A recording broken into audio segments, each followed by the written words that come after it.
Hi. We live! We live. Never before has it been more we fucking live than now. Hi. Hello. Hello. Hi. Oh, Twitch loves funny joke of blasting full volume noise at me right before it recognizes that we're no longer hosting a channel. Hello everybody, and while we are in pre-stream, thank you to everyone who followed us between streams. In this case, including Lesbiangry, who followed 5 minutes ago. What's up? Hi. Major Peppy, who followed 1 minute ago. And What's Life Okay, who followed 5 days ago. Life is where you wake up and you're very little human, and then you eat a lot of sandwiches. Is that true? And it's all a lot more trouble than it should be.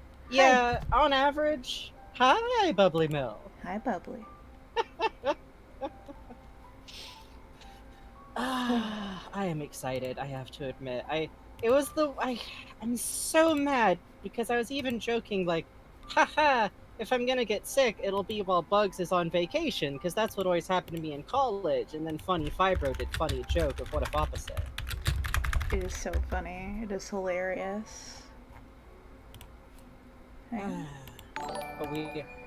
I am able. Yo, Bubbly Milk, thank you for the resubscription at 10 months. Hello, Dan Still Create. Hello, Somni Snake. Hi, everybody. How you doing? How you doing? How you doing? And how you doing? What up? Hi, King Sleepyhead. Hi, and Major don't worry. Puppy. If you don't know anything about Mr. Columbo, you will learn. Oh, you will learn. Hi, Strange Knight Indeed. Hi, Somni Snake. Hi, Dan Still Creates. Hey, Goof. Thanks for the host. Hey, Josh. Yeah, I think you're the host. You smell like coffee? I wish I was you. Hi, Goof Cat. Hi, Strawberry Lemonade. Gay! We sure fucking are talking about the funny detective man. Hey, Hachi. Hey, Gordon Footwork. Hey, Gordon Footwork, we haven't streamed in about 2 weeks. Don't worry about it. You ain't missed nothing. You were not afforded the opportunity. Woo! My subscription is old enough to learn simple 10 words. Months. Wow, Snail. On a hype train. Good heavens. Everyone send Snail healing thoughts. They accidentally busted up their hand making something today. Oh, yeah, that'll happen. The Fun trick of craft. Hello, Squid Liminal. Hello. Yeah. Hi, Strawberry Lemonade Guy. Hey, don't worry about making stream art. Like, we're doing a Doodle, talk one. Do it. Work on new stuff. Yeah. But we also look at all the art and other art. We are in there. Oh, yeah. Oh, yeah. Anyways. Oh, I'm stretching. Yeah. We are stretching. Funny Twitch Fix. decided as a it's fun nice to hear coming from back again. gift, we do not Make get sure to be hydrated settings. still. Thank you, Raven. I saw you and Holly stream giving out a gift sub to Moth for Moth. Yeah. That was very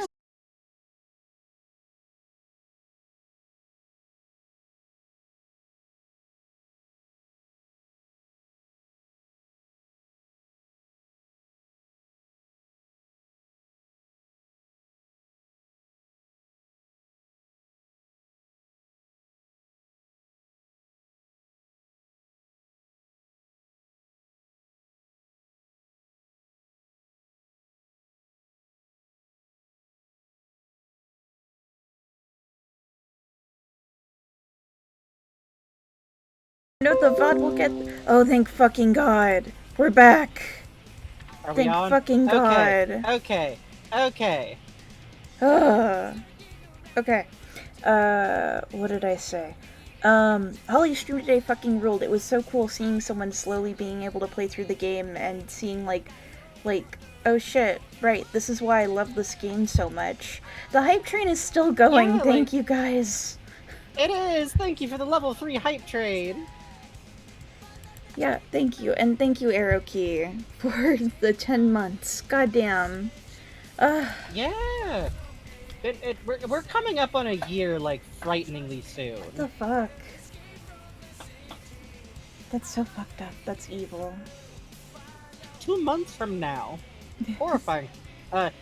We will finish Psychonauts one day. Yeah. Here's the thing. If you watched Holly's stream, did you notice that she had, moments where she got interrupted, or characters were talking, or, someone did a donation alert and it played over text? imagine doing that with 2 people commentating, where one of us isn't controlling the funny buttons or where we're walking. And I also recently streamed Rhombus of Ruin to my good friends Puzz and Jake, and that was another experiment in like, oh boy. Oh, hi, Mom, thanks. Hi, Shelly. Thank you for the subscription. Thank you. So cool. Thank you. You're such a pog mom. Thank you.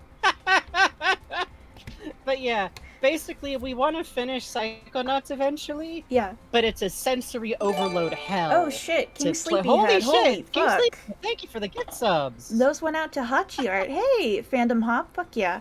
Katie KBC, Punk Cherries, and Transferby. Thank you. Hell yes, we love a Transferby. Thank you, thank you, thank you, thank you, thank you. So kind of you. But yeah, that's our answer on Psychonauts. Also, like, there's so many games. I keeping like, oh, but other funny game. I think Psychonauts is going to be one of those games we're going to boot up at midnight sometime in the future and just wipe it out. Yeah.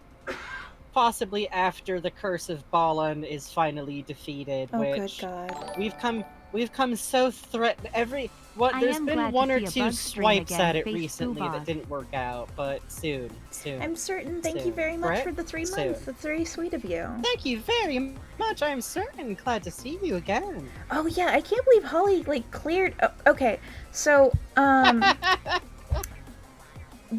palming thing Holly was talking about pulling off.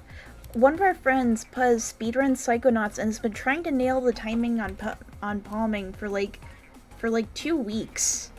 So you gotta understand. Hold up. You should also know she's using Joy-Cons. Oh yeah, she is using Joy-Cons. She's using Joy-Cons with lag input. It's nothing to do with Puzz's like skill level or anything. Puzz is a fucking Puzz on her first clear through. Holy shit, Raven Bonafoy! Thank you for the 5 subs. Those went out to Gordon Forward, Virtual Pets, Noval Astra, X-Ray Beeben, Demo the Disaster. Thank you.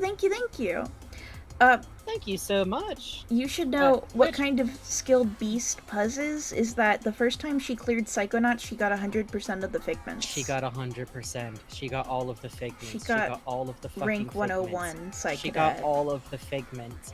Did you know that the maximum level in Psychonauts is actually level 101?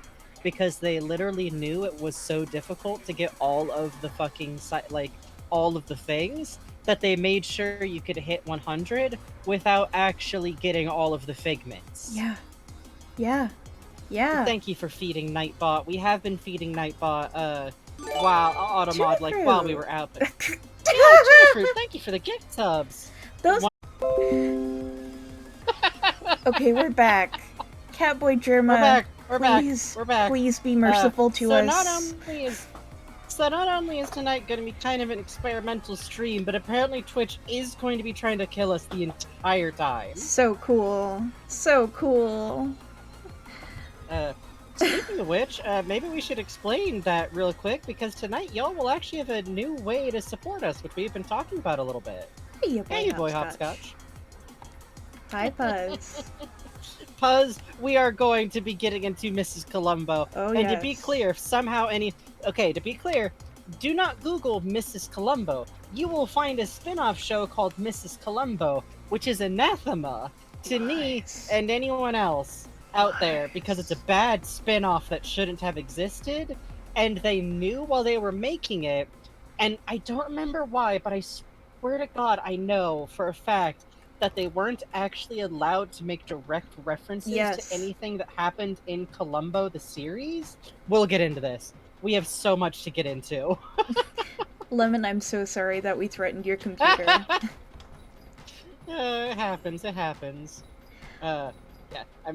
so literally, it's like the long and short of it is the show had 13 episodes, and by like the last 5 it had to change its name to like What Kate Saw, Kate's Mysteries, because Lady Detective. because the Columbo people were like, do not fucking associate with Catboy Germa. Thank you for the follow. Thank you for the follow, Catboy Germa. Thank you. We're so glad to have you here. It's honestly, it's an honor. What a delight. Fucking. So, This is a you, good Random stream. This Zero is the correct Factor. energy. Whole month. Thank you for the level 5 hype train. Jesus Christ. Jesus Christ. Hi, Puppetkin. Stereo sound. Stereo sound. So, literally, the Columbo people were like, do not fucking associate with us. You are not tied to Columbo. You have nothing to do with Columbo. Do not use the Columbo name in vain. It's a little bit like, imagine if Steven Universe had a spin-off called Onion. On episode 1, they had Onion speaking full sentences, and he had a fun new sidekick dog character who also talks. And then by episode 2, they're not allowed to reference the gems. And also, like, no one who worked on Steven Universe worked on Onion. It's like...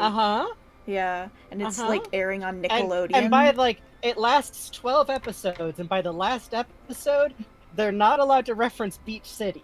Yeah. So it's just an unrelated child. I saw someone did the math, and it's like... It's, because we'll... Yeah... You go ahead. Oh, I was just going to say, we're going to get into it, because it's important to note that Mrs. Columbo never appeared on the original show, and that's part of the whole bit. Like, we'll get into it later. Thank you so much, we got a lot... Zero Factor. That went out Thank to Banshee you so Strikes. much, Random Doubles. Thank you. But yeah, it's... Holy shit. There's, weirdly enough, there's a lot to talk. The only successful spin-off of a show is the Brack Show. You're actually correct, is the thing. What is this thing I got? Holy shit! What is that doggy? It's a cat. It's Hype beard. Doggy.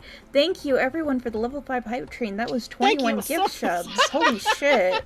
Holy shit. Thank you all so much for the support. Thank you. Sorry that we both have ADHD or we're both autistic. Whichever one of those makes us lose our shit and go, what's this little picture of a dog? Hold on, I need to discern. Do I have the dog with the cigar? Do I have the funny dog with the cigar? This is the best time in the world. This would be the stream for that, and now I have to go check. And I have to look. Yes, I do. Transferby, this is directly your fault. You Coffee commissioned me for Columbo, and my dad was like, oh, you're drawing Columbo? Hang on. I have a Columbo on here. And I watched my first episode of Columbo, which was one where he has to use a chimpanzee to solve the murder of a man who won the lottery, who was killed by a man dressed like George Washington. I went... Bug sends me the screen cap of Columbo tenderly cradling a monkey who is wearing overals. And I'm like, I think we need to watch the show, man. So we started and watching the thing Columbo. Is, I have literally been You all know me. I already have a soft spot for, like, the better class of cop-propaganda. There's a lot of, regrettably, cop characters I'm very fond of. I've been planning to watch Columbo, like, forever, but it's really difficult. It used to be really difficult to get a hold of because it wasn't, like, readily available to stream anywhere or, like, any of the DVD sets or anything. But a funny little link fell off the back of the truck, and all of the Columbo is there. It's so funny. A cool friend that we know is driving the truck. It's so weird. I don't know how that happened. And then the funny link just fell out, and we had that link, and I've been downloading Columbo when my internet is good. Parody joke. We both ordered the Blu-ray set from Japan, and it's so cool. We watched them legally. When you describe these episodes in your soothing voice, Bugs, they sound functionally identical to Lupin. Thank you. Okay, believe it or not, we're going to get to that. We're actually going to get to that. Like, Lupin is gonna come into this eventually. I also, real quick, I'd like to note, for those of you who got coffees, they'll be coming to you over this week while I'm working on... those will all get finished. A few prints, and this weekend we'll be resuming commission work, or whenever is best, but within this week. Everything that's previously been bought for will still be filled out. Yeah. Everything we're doing tonight will be done on stream during the special little section. We'll get to that when we start to shift over, which will probably be very, very soon. Also, Raven Bonifoy says, "Oh, Frankie, off topic, but I just remembered I keep doing your Heisenberg voice at work, and I gleefully blame you. I can't lie, a little bit part of why we started watching this is because I'm convinced that because this is true, Columbo was incredibly popular in Romania. We realized that that might have been some of the only media that Heisenberg was ever able to get his hands on. And that's why he wears the jacket. Hidden lore revealed. Not necessarily that's why that. It's just a pleasing notion. He has access to a it's TV. A good... You see, it's about the rich having to have consequences. I think, really, if you think about it, it's pretty deep. And Lady Demi is just sitting there like,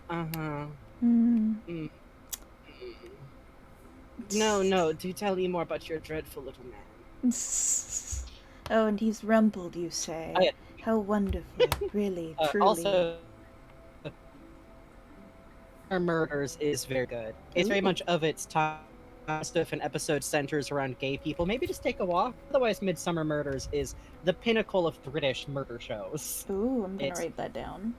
Literally, my brother, Midsummer Murders was either the most British person. No, his theory is in the early show, the least British person was always the murderer. And in the later show, the most British person is always the murderer. But in my opinion, it's always just one of the two. Yeah. Like, it's either the low class American girl, or it's like Lady Toffington, who had a terrible hunting accident. Oh. So, shall we shift over and explain what we're doing tonight while we warm up? Yeah, sure. And in fact, let me show off my funny Columbo sketch page while we're doing it. Let me just make sure that my picture I have here... Okay, yeah, that's fine. Okay. Hi. You guys want to see what I've been doing for like a week? I've been drawing horses in Columbo for like a week. I've been drawing just horses in Columbo for about a week. And that funny monkey. Hello. Hi. Oh, yes, we do. Yeah, actually a good inroad to this is like, oh, am I audible? You are. Yeah, you are. Braggy. Hang on. Frankie, my friend Frankie. Hello.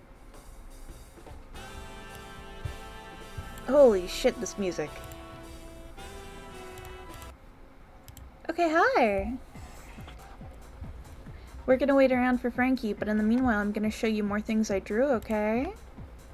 And it's cutting out a little, he says. Okay. So, okay, I think I'm alive. Hi! Hi! Yeah, as I was trying to say before, part of why we started watching Columbo is I've had a gnarly fibro episode over the last week, basically. And watching Columbo is pretty chill and low energy and a good time late at night. It is. It's a real good show. My problem is that when I watch it, I can't stop fucking drawing it. Because all the 70s outfits are very good. Yeah. Here's a horse dog.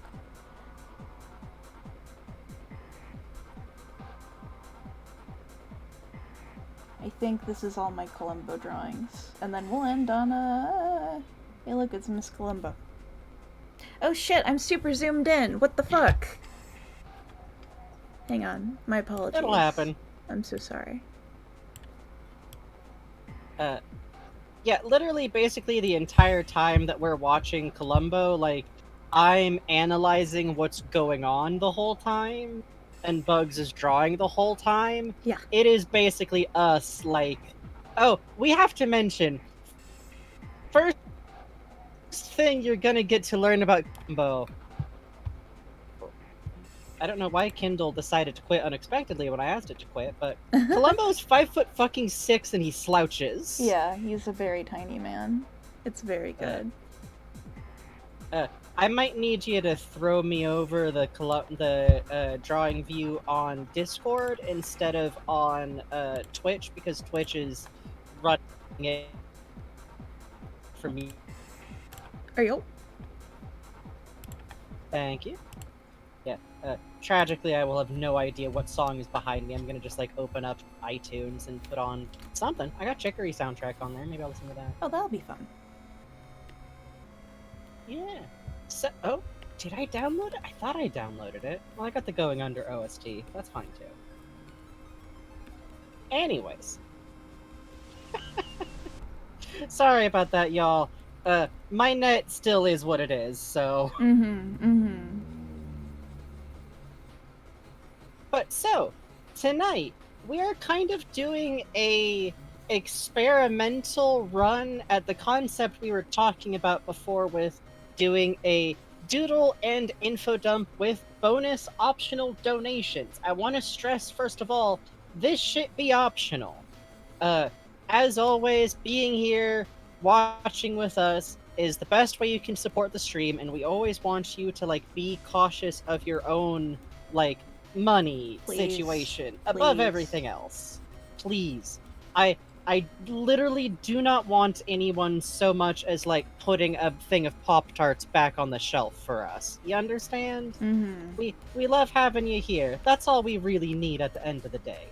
But if you have some spare cash rattling around, while we're doing this kind of stream, you will be able to donate to request a doodle of the subject we're talking about tonight. So, for instance, we're doing Columbo tonight, so your request should be Columbo related, or if we bring in another subject, like later on, Lupin is gonna come into this eventually, but you know, as things drift. Also on these nights, I am opening up voice requests, also for cash money, and song requests, which are more expensive. Drawings are $10. Minimum donation. They are also a donation, so if for some reason the subject is off topic and you don't want to provide something that's on topic, or, you know, for one reason or another, like a subject we don't want to do, if you tell us don't do fetish stuff. We're not drawing Columbo picking something up with his feet because it's funny. We've been on the internet too long. Hi there, Pumpkin. Hi there, Pumpkin. One second. I can draw Columbo on a horse now. Do not challenge me.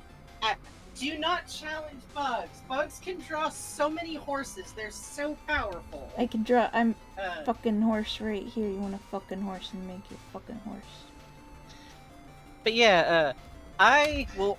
So drawings are $10. Doing a voice line is also $10 because we got to split the stuff two ways. Yeah. Songs are $20.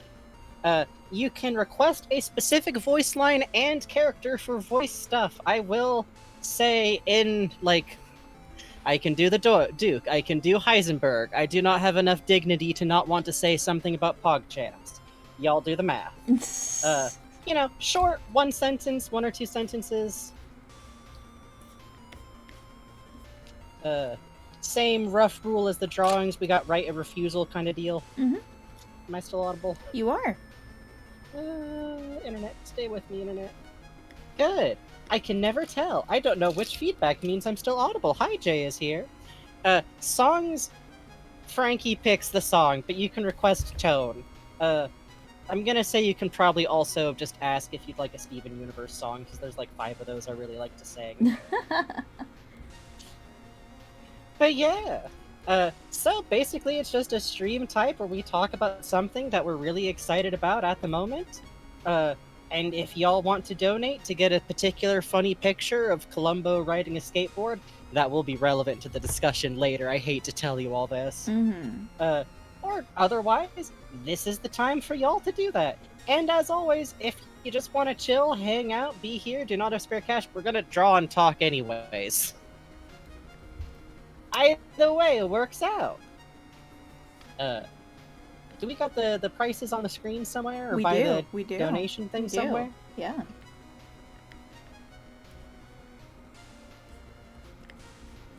Excellent, excellent. Excellent, excellent. Why are you all yelling, oh no? Why are you all yelling, oh no? Oh, about, oh, yes. Good night, Josh. Sleep good.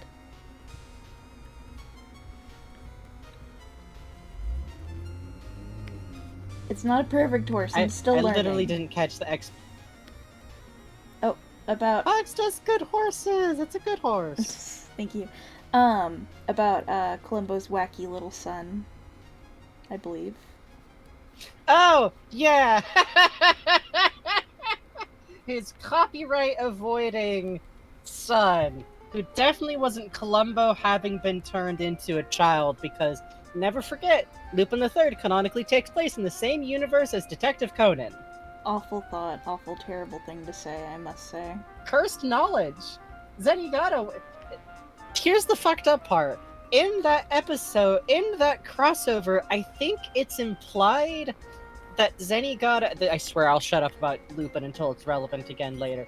Zenigata is said to be, like, old friends, and I think they say he went to the academy with the detective character from... Oh shit. Like, fucking... from Conan? Random But that Zero means Factor, that the Conan character... Oh, yeah, Random Double Zero Factor, thank you for the gift sub. Out to Kalish called Jericho, thank you so much. You were saying? Yeah. Yeah, so that means that character went to the police academy because now he has to exist on the same sliding scale that Lupin does. Nightmare. Nightmare. Nightmare.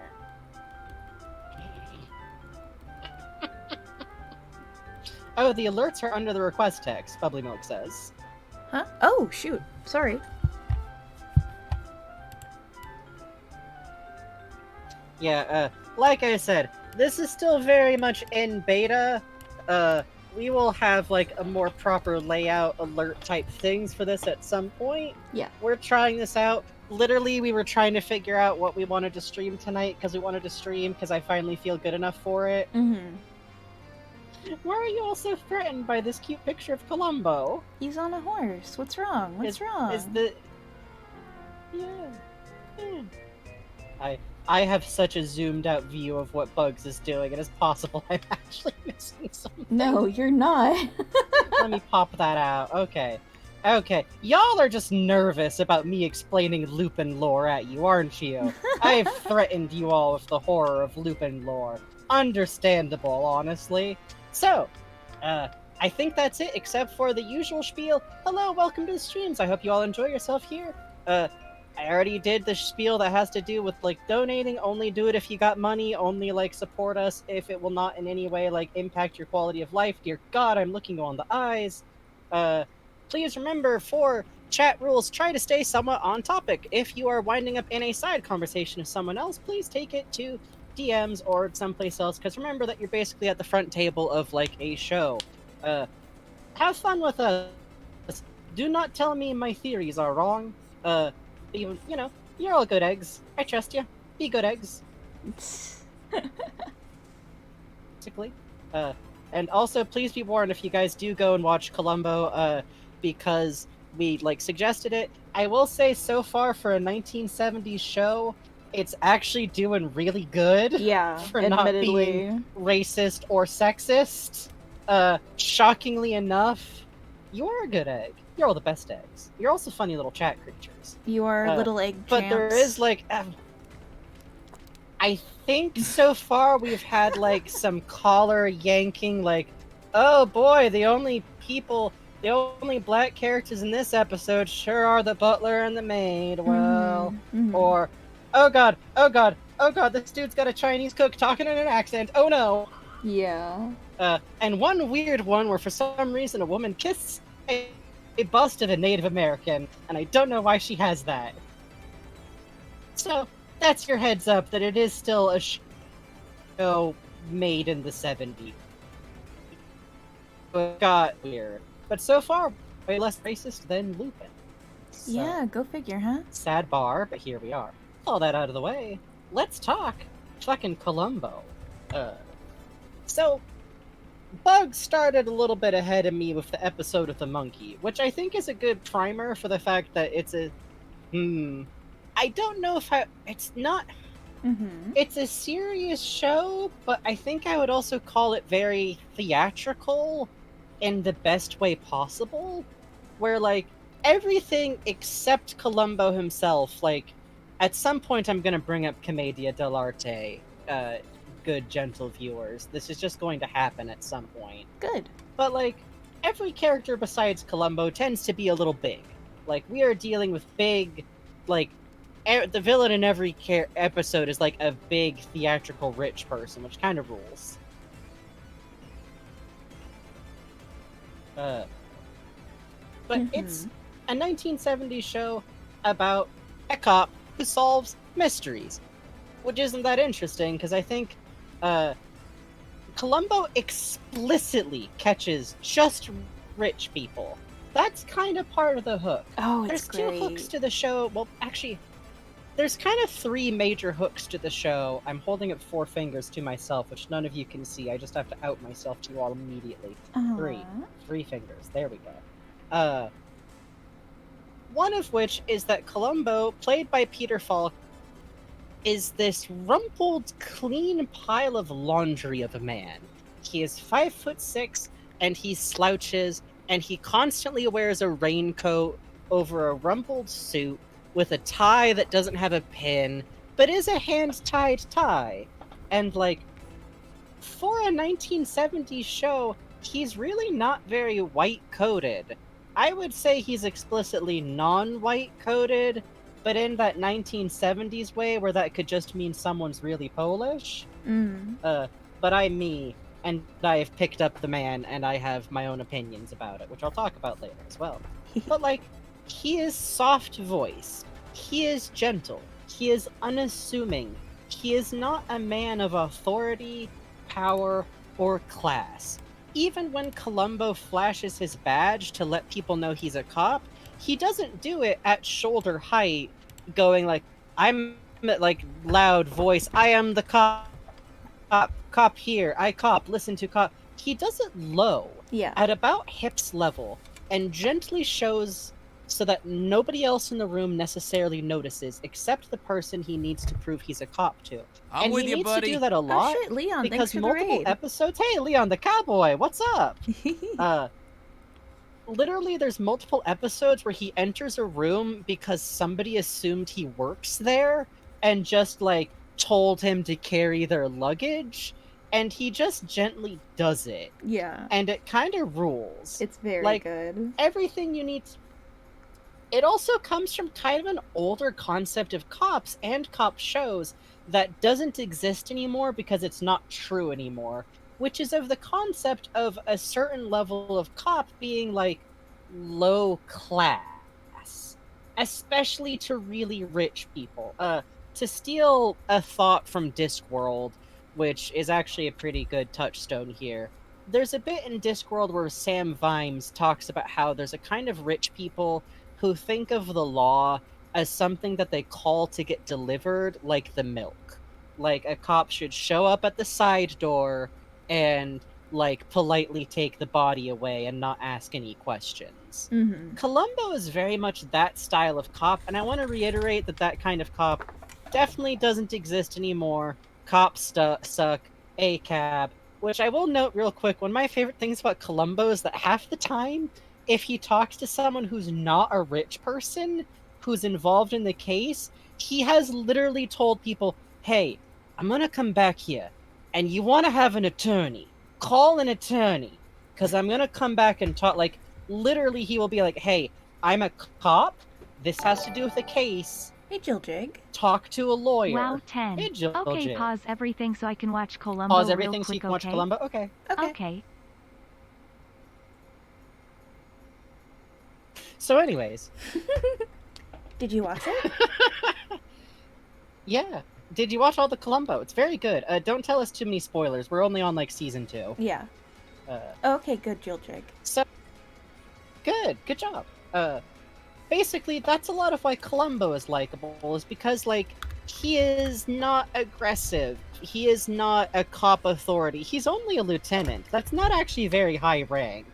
That's basically just high rank enough that he doesn't gotta walk around in the short sleeves, which, what fucking episode was it that they had like a cop all like, well, gee, I shouldn't be who does this because I'm a shine sleeve.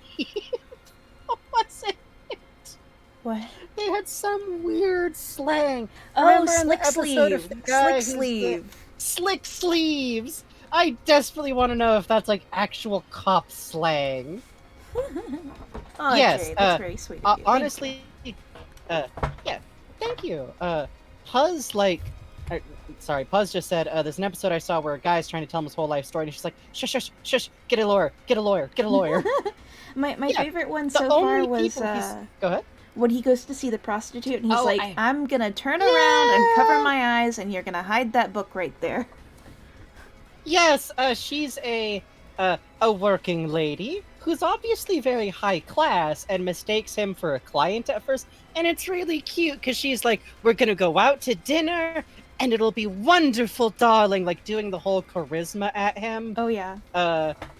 And when she realizes he's not the customer, she's like, oh shit, real customer's here. This is my cousin. He's like, I am a cop, ma'am.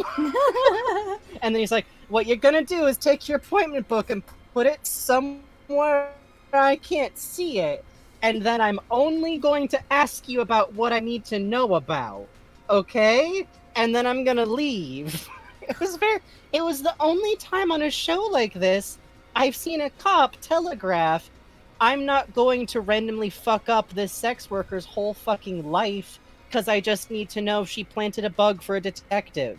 Mm-hmm. And, like, she's not involved otherwise. Like, it's nice. It's still a cop show. Cops still suck. But, like, that's the first part of this show that is why we like it so much. The second part is because all the villains are the worst rich people in the world. Oh, yeah. Columbo's the man. I'm sorry. I don't know why Automa decided ... is needed to be caught, but I just went ahead and snagged that There one. is no horse in Columbo. I just can't stop drawing horses. I'm so fucking sorry. Bugs has been trying to learn how to draw horses, is the thing. I'm actually desperately rooting for the show to, like, eventually have Columbo be forced to ride a horse. Yeah. Because there's, like, a weirdly reoccurring motif of Columbo having to, like, get in a plane that the murder suspect is...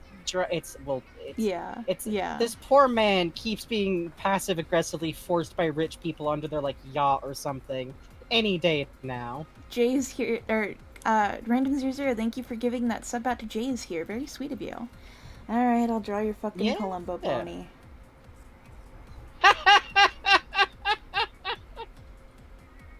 So yeah, every villain of the show is always a rich and often powerful person. Like, we've had, I think my favorite was the old money dude whose, like, hobby was growing orchids. Oh, yeah. That's the most rich shit.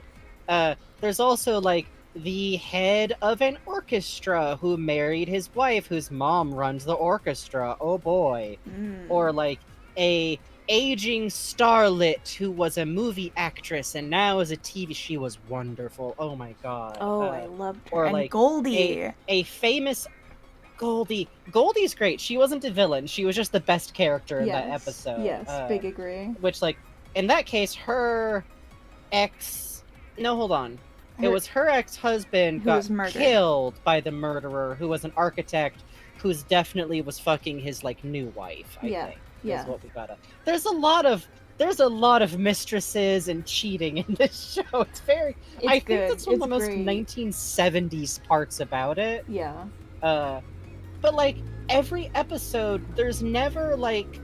The thing with criminal drama stuff is that inevitably you're gonna start to feel like, oh, like, here, I will never in my life watch a cop show where the main thing they do is bust drug deals, because go fuck yourself. Go fuck yourself entirely. And even, like, you know, I liked Brooklyn Nine-Nine. I probably still have some fondness of it, but at the end of the day, they're chasing, like, incredibly normal criminals who aren't usually powerful. Because they kind of, like, kind of can't be. Random00 Factor donated $10. What do you have a request? I should have added, put what you want in the donation message. But I'll keep an eye out. No? Nothing? Oh, just for the Columbo pony. I see. Okay. Oh, that's for the Columbo pony. Okay. Thank you. Very kind of you. Thank you, Random Double Zero Factor. This means that this is our first ever on-stream successful donation. Hooray! I'm so glad. Thank you. One more Genuinely. thing, Princess Twilight Sparkle.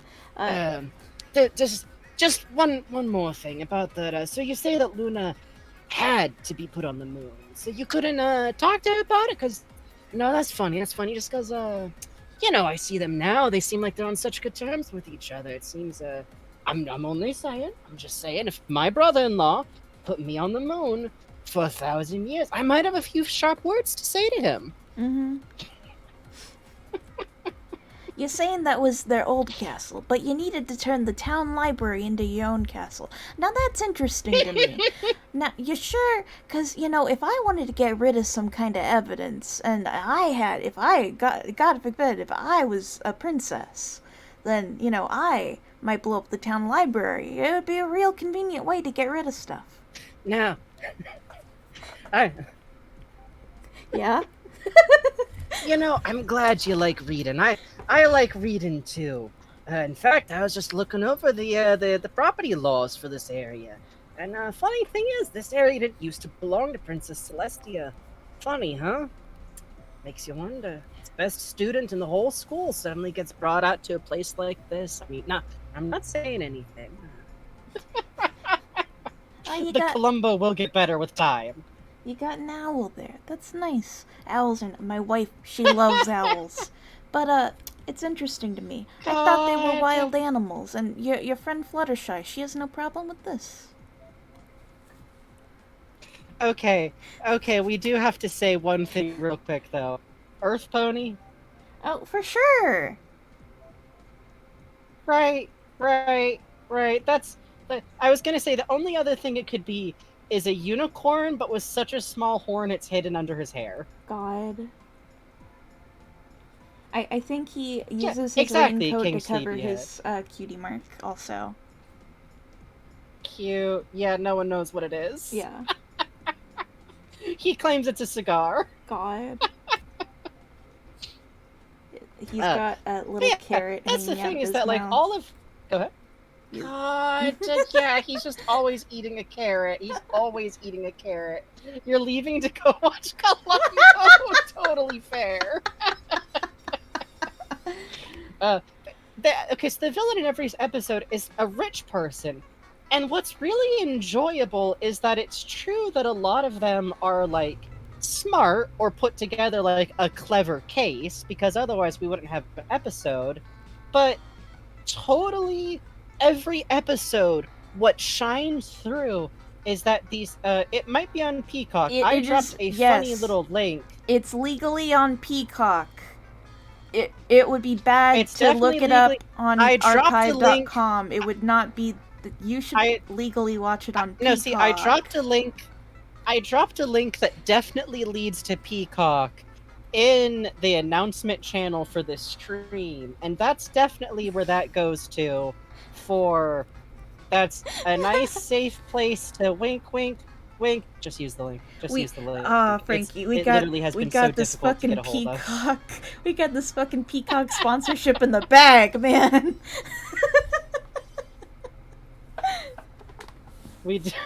Call us. Honestly, I would, though. I would. It's sad, but I would. For the adventure show, if it comes with the free fucking Peacock. For the Adventure Zone show that's definitely still in the works and hasn't been quietly canceled even a little. Anyway, so yeah, a lot of the villains on Columbo basically always, their fatal flaw is thinking that they're too rich for consequences to exist.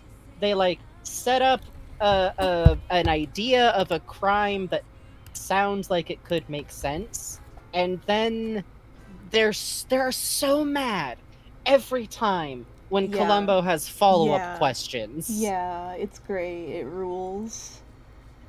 Like, it's basically like, so every episode, like, they're a little bit different in tone. The first episode is interesting because it was originally not only a standalone production, but it's actually adapted from a play. So in the first season, like, it takes Columbo about 30 minutes to show up in every episode of the first season, Yeah. because it wasn't the breakout hit centered around Peter Falk yet. I kind of liked the vibes, but if you find it a little slow starting around season 2, might help. But like, it's kind of great because every episode starts from the murder happening. We see the murder. Us, the audience, we see that. Yeah. We do not show up cold with Columbo and find out what happened. Hey, nice to see you, Cyberfire. Instead, we spend, like, I would say even in the snappier episodes, a good, like, 20 to 15 minutes going, like, okay, which one of these rich assholes is about to get murked? Yeah, it's great. It rules.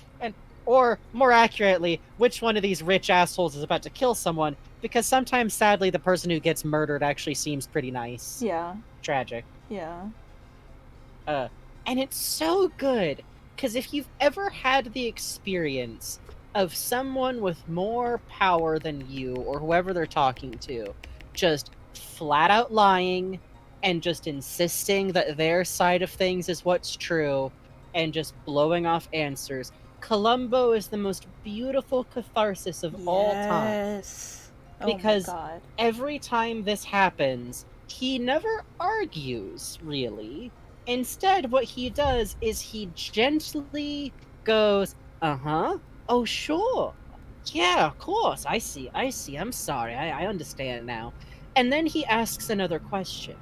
And then he pushes on another thing that doesn't make sense, or something about their motive that doesn't make sense, and they cannot stop him by just stonewalling, because what they want is for him to either disagree and then they can blow up at him about it, which they sometimes do anyway, which is really funny, because it's always the equivalent of Columbo going like, well, gee, I would have thought if you went out in the rain, your shoes would have been dirty. And then whoever he's talking to is like, I cannot believe I am calling you superior. I have never worn shoes. Good day. He seems like he would enjoy some pasta. Great, Just a Radio donated $10 and asked for a Columbo cookie nice meal. They know nothing about Columbo, but let me actually read this to you, Frankie. I love you. Thank you. Thank you, thank you, thank you, thank Please. you, thank you. Let's see. Let me read that so back. Good. Streamlabs. This, you're actually on the money, Just a Radio. Okay. He's not a horse in canon. He's not a horse. No, he's a horse in canon. He is. It's about a cartoon horse that solves mysteries. It's so cool. It actually predates My Little Pony. Voiced by Peter Falk. Just a Radio donated $10 and says, I know nothing about Columbo. Can I get a doodle of him cooking a nice meal? He seems like he would enjoy some pasta. Yes. Yes, you can. You're so right. You're so right. You're so right. You're so right. Which, basically, like, the fun of the show is that we follow the rich people, and Columbo is basically the antagonist. Yes. It's wonderful. He, like, haunts these... Like, from season 2 onward, we follow Columbo a little bit more, which I really adore, because what we're also going to talk about is this man do be autistic, though. Yeah. Like, I don't know if people at the time were capable of recognizing it. I don't know if he was written this way, like, probably not on purpose. But you know that thing about how the best autistic rep is when people don't realize they're writing autistic rep, and instead they're very clearly basing it off of someone in their life who we would now understand to be autistic? It's very Columbo much like is that. maximum that. Columbo has a flat affect, except his flat affect is cheerful and affable. He sounds gently affable, even when he is clearly upset. There are like 2 times total that he yells in the entirety of the series, and one is in episode 1, and I feel like he's almost like literally younger in that one. Yeah. It feels like early Columbo's career. Yeah, I mean... Mob Psycho 100, yes, yes. Yeah. Except, it's like how in Mob Psycho 100, I firmly think Regin is also autistic. Oh yeah, Reagan's for sure. Like, yeah. Like, Regent's the same kind of autistic I am. But, the social type. Yeah. I think Columbo's similar, because, like, he always speaks in that tone. A lot of what he does is forcefully ignore social conventions that are being weaponized against him to try and make him stop doing his job. Like, oh, but the rich white lady is doing big boo-hoo-hoo-hoo-hoos. Don't you see this is the part where you stop questioning her and you rush to comfort her? And instead he stands there and, like, visibly goes, huh, she sure is making an effort to cry real loud. I'm gonna go and, like, ask her another question about this, actually. Yeah. Or, like, someone will be like, you are being rude! And he's like, oh, gee, am I? I'm sorry. I know, I'm making a bother out of myself. Just see, the thing is, it's great. It's really And also, fun. he only ever orders one thing when he goes out to eat. He always orders chili with a bowl of crackers. He can crumble up the crackers and then eat some of the chili and then crumble up more crackers on it. That is the only thing he eats when he goes out to restaurants. It's so cute because, like, it's at first it was like, oh, this is the diner he goes to. This is his meal at the diner, where it's so cute because the guy there just immediately sets down his bowl and, like, a little bowl of crackers for him. But he gets it at other places too. Yeah, it fucking rules. Right? It makes me so happy because, like, literally the entirety of the time I was going to school, I would get dinner, I would get, like, food at the pho place, like, whenever I had the time, and I would get the garlic noodles with chicken added and the fried greens, and can I get a fried egg on top? And I think I asked like that every single time. Like, literally, like, it's just, that's just,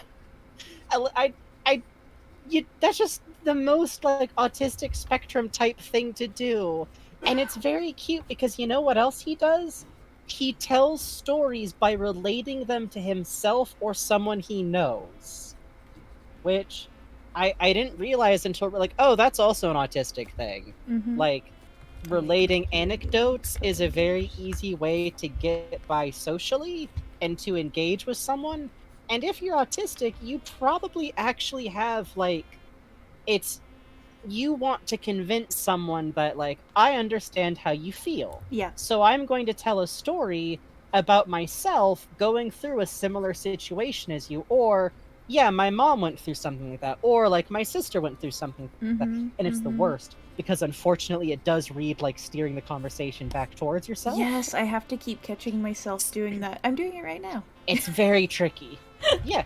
No, like, this is just how we, luckily, like, this is why the autistic friends group is nice, because we can all just sit like a bunch of Furbies.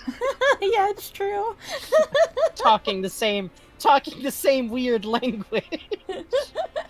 Yeah, to be clear, when I say autistic, a lot of this stuff is variously, like, neurodivergent. Mm-hmm. I could probably just say Columbo is most definitely neurodivergent, and that would cover the bases too. Also, a reminder that ADHD, ADD, and autism have a lot of crossing over symptoms. And it's actually very possible that one of them might just be autism that responds well to medication. So that's fun. Really? Oh, cool. Yeah, legitimately. It might just be autism that does better with stimulants. Which, you know, whatever gets you the script that helps. I'm not even kidding. Fuck yeah. Sit like a bunch of Furbies is a cool way of putting it. I want to be clear when I say this, I mean it in, like, the warmest way possible. Yeah. There's nothing like the comfort of people that you just, like, chat with openly with, like, not worrying that I am, like, when I talk to Bugs, I don't worry that I'm gonna sound weird because I'm suddenly relating Columbo back to everything else I like, because that's what you do. Mm-hmm. Like, all your special interests get, like, linked together, and Columbo's really funny because since it's a TV show, I can be like, Fern going under definitely watched a lot of Columbo reruns. God. Yeah. I would like to taste the pool water For some reason, too. they just were on a lot, like whenever he had access to TV. Oh, a delicious little... Oh, for a delicious little sip of the pool water.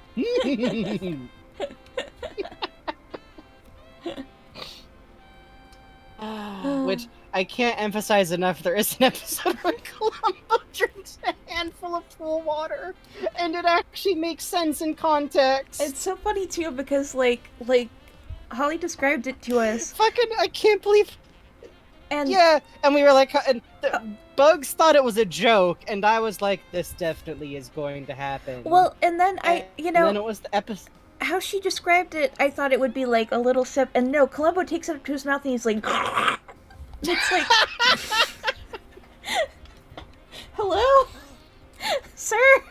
It's a full swig. The man swallows. He does not taste the water and then spit it out. Yeah, like. And you know why he doesn't do that? Because it's a crime scene. He can't spit it out because that'll fuck with the results.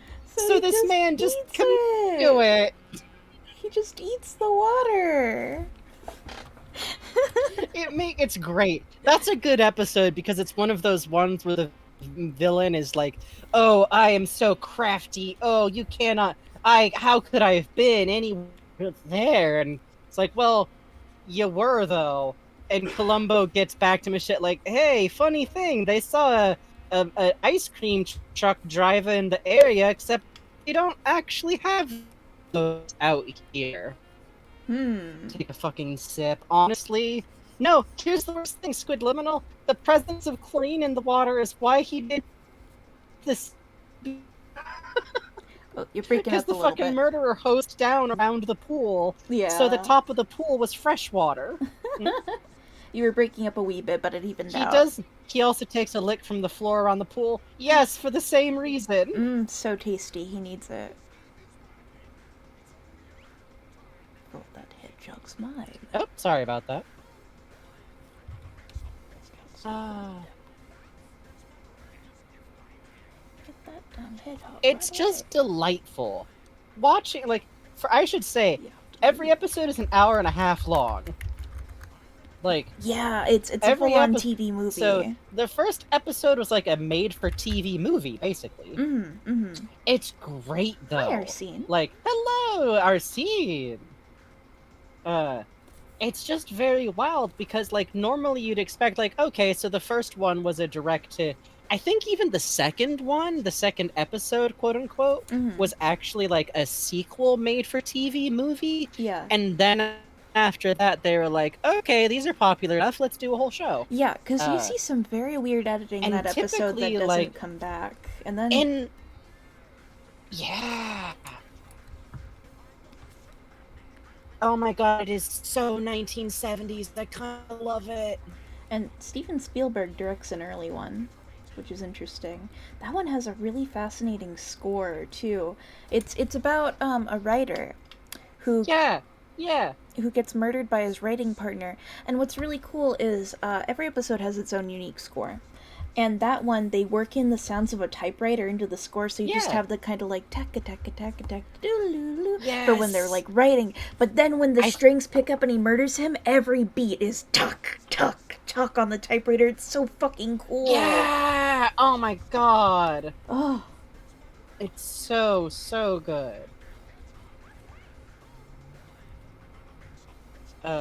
It also, like, is... I think that's, like, the first actually, like, 14... I feel like that's number 3 or 4? Yeah, so... Let me actually just open the old funny folder I have of super legal Columbo episodes. Yeah, kind of like the One Piece... Downloads. I put all of my...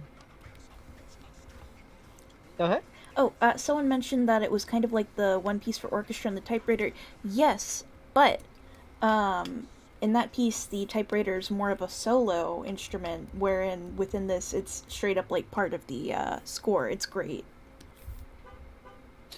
Oh, I don't have the first couple of episodes downloaded. That explains it. Yeah. Yeah. It's so good. It's also... Go ahead. Oh, no, you go ahead. It's also... It's also very funny because in that episode, the dude who's the murderer is immediately like, "Oh, well, my super cool detective OC would have solved this case immediately, you blithering fool." It's Oh my very god. funny. You fucking hate that He guy at rules. he literally repeatedly like negs. It's great. Like, this is almost the best definition of why Columbo villains are so fun, is because the episode opens with like the guy who's writing the books, who we find like is doing the actual work on them, is in his office and he's typing, and then we see in this like super nice car pull in, and this dude in the most fucking 70s nouveau riche ass outfit. I want to marry this man with a king, he'd treat me right. Here's the thing, we're gonna get into that pretty soon, because we want to talk about Mrs. Columbo. But like, in that episode, it's just great because like he comes in and he's all like, "Oh, hey, I'm so sorry we had that silly little fight, but look, I brought champagne. Drink the champagne with me. No, drink the champagne with me. Haha, I'm kidnapping you. Joke, wink, joke, to take you up to my cabin for a little bit of fun. Hey, would you call your wife and lie to her about where you are for me? Be a chap." As a pal, please. It's great. Hey, as a fun little thing, could you tell your wife you're definitely not coming to my cabin alone with me with no witnesses? It would Hey, be a you did funny finish prank. the book, right, dear buddy, dear pal? It would be so epic if you did this. That episode's... God. That's also a great episode because it's one of the ones where, like, he outright treats Columbo like Columbo's an idiot, basically most of the episode. Oh my god. And at one point, he literally, like, grabs all of the books and is like, "Oh, well, if you want to learn how to solve a mystery, here, take all of our books as a gift." Yeah, if you and see it's great. The image of Columbo reading the Gender Trouble book, it is from this episode. Edited. Yes. Edited tragically, but he would is the thing. And like, it's great because later in the episode, Columbo uses giving him all of the fucking books back, saying, "Oh yeah, I read through them," and like just dropping them on the dude's table as an excuse to bother him again. It's very like both effectively refusing a bribe and also making it clear, like, yeah, I read the books. What about it? Yeah, it's great. It's great. Gender Trouble is a somewhat well-known book on, like, transgender thought theory, working out your gender type stuff. It's one of those. I don't think I've actually read much of it, just a little bit. I didn't know it was a real book. That's cool. I think so, yeah. I could be mixing it up with a different book on gender that I know I read through that was very cute. It was, like, written by a trans woman, and it was done in the form of, like, a gender textbook type thing. Oh, that's with cute. Like literal check marks of like, "Do you ever feel sad that you are not the other gender?" And I go, "Uh-huh." And then it goes, "You might be trans, honey." And I go, "What?"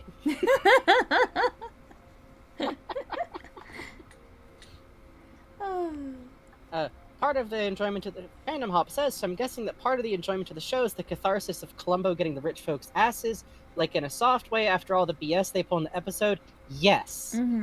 At the end of every episode, always concludes with Columbo finally cornering these rich fuckers with some specific piece of evidence where the tension of the show isn't being with the detective and them figuring out how the murder worked. Instead, the tension is we saw the murder get done, and you're sitting... It winds up being that the mystery of the show is what Columbo's doing, and what he's thinking, and what he's using to solve the mystery. In some episodes, this is telegraphed more than others. There's one where it's very hilariously over-telegraphed. Yeah. But it was stylish, so... a nice thing about the show is that even the less well-written episodes feel less like a bad episode of Columbo they kind of just feel like Columbo dealing with a bigger asshole than usual. Yeah, the one with the fucking Planet of the Apes reunion in particular. Oh my that god, guy pissed is that me the off. same one as the orchestra leader one? No, that guy. no, this was the one with the silly string. Oh, the fucking chemical dude. That one was great. It was bad. He sucked, but it was a great episode. Yeah, that guy pissed me off. I loved it.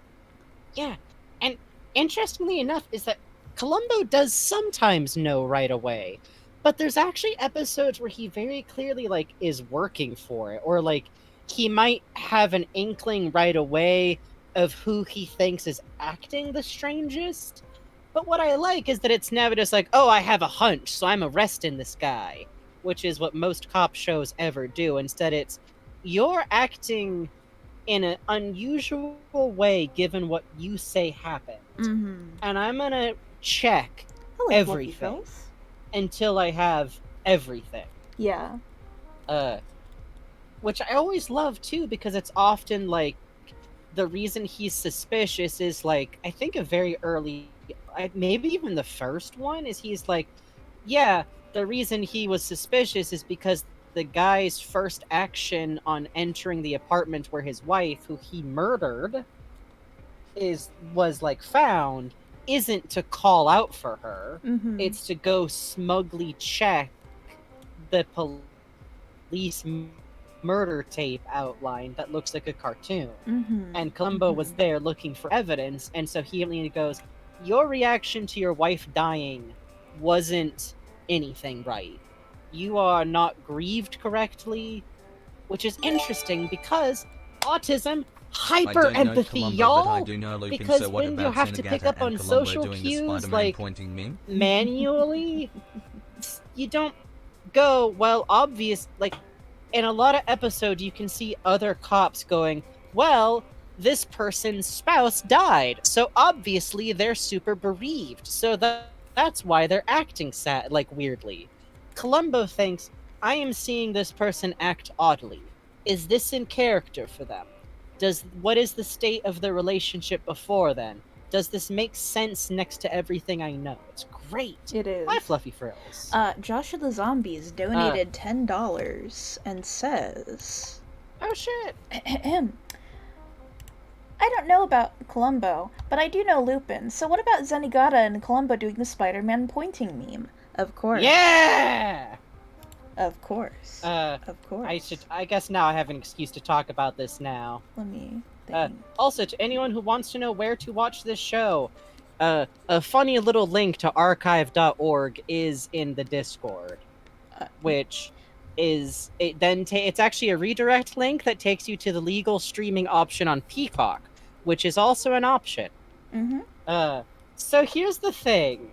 Columbo takes place in the 70s, and so does Lupin, because both shows were made in the 70s, and technically there's a bad crossover episode in Lupin, where Columbo's son, who definitely exists all the time like normal... Add permitted term shitfuck. Please continue. Did we figure out if it was called... Is it Boronco or is it Borumbo? Boronco.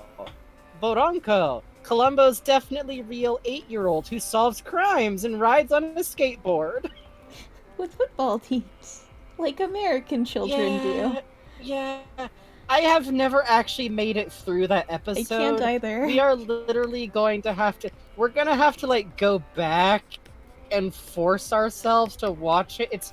I think this is Red Jacket. This is solidly Red Jacket territory. Yeah.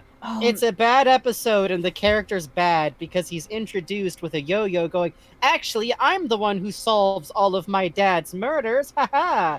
He comes and tells me about it, and I solve them.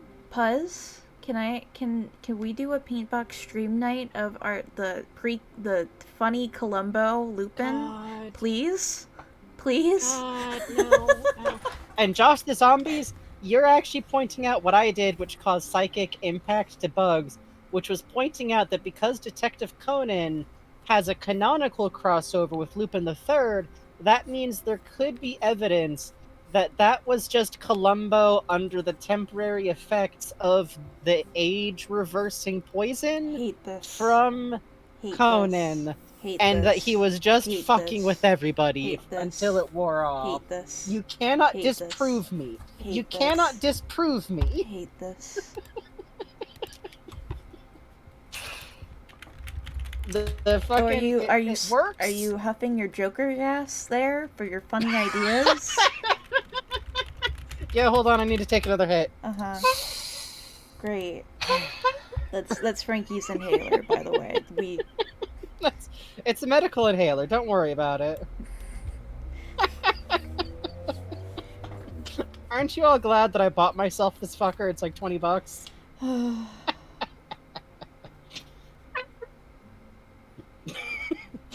Because I literally own a funny clown bicycle horn. Hold on, let me take the muffler out of it. Okay, 1, 2, 3. There we go. That sounds like you hit a clown on the head, but like a baby clown. I'm getting good at it! Hold on, can I make it do the awful seal noise again? Here we go. Oh god, the seal's escaping! It sounds like a clown having a panic attack. That's actually what it sounds like. They don't tell you this. Remember, if your clown is honking too much, too frantically, they're not actually happy. Yeah. I know we're all thought to think of a clown honking as a sign that they're happy, but sometimes it means that they're really panicky. So, like, check on them, see if they need to be hosed down with a funny squirt of seltzer, escort them to a comedically small space that they can fold up into, never leave a clown in a hot, tiny car with, like, the windows up. It's very dangerous. It is. Yeah, this thing was the best $20 I ever spent on eBay. I'm so glad, Frankie. It's very cool.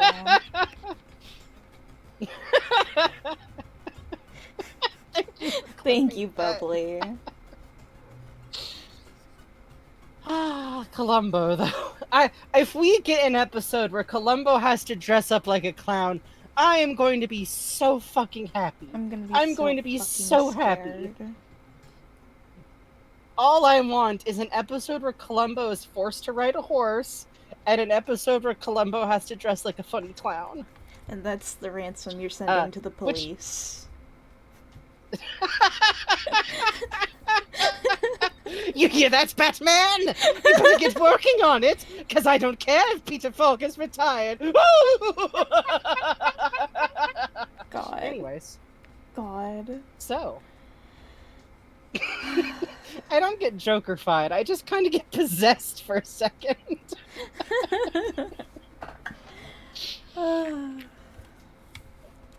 Have a little sip. Can't believe you did that for free. Yeah, what's wrong with you, Frankie? You're devaluing the product. Optional donations. That's why donations are optional. We're gonna do this shit no matter what. Yeah. Every once in a while, Frankie just gets possessed by Lego Batman Joker.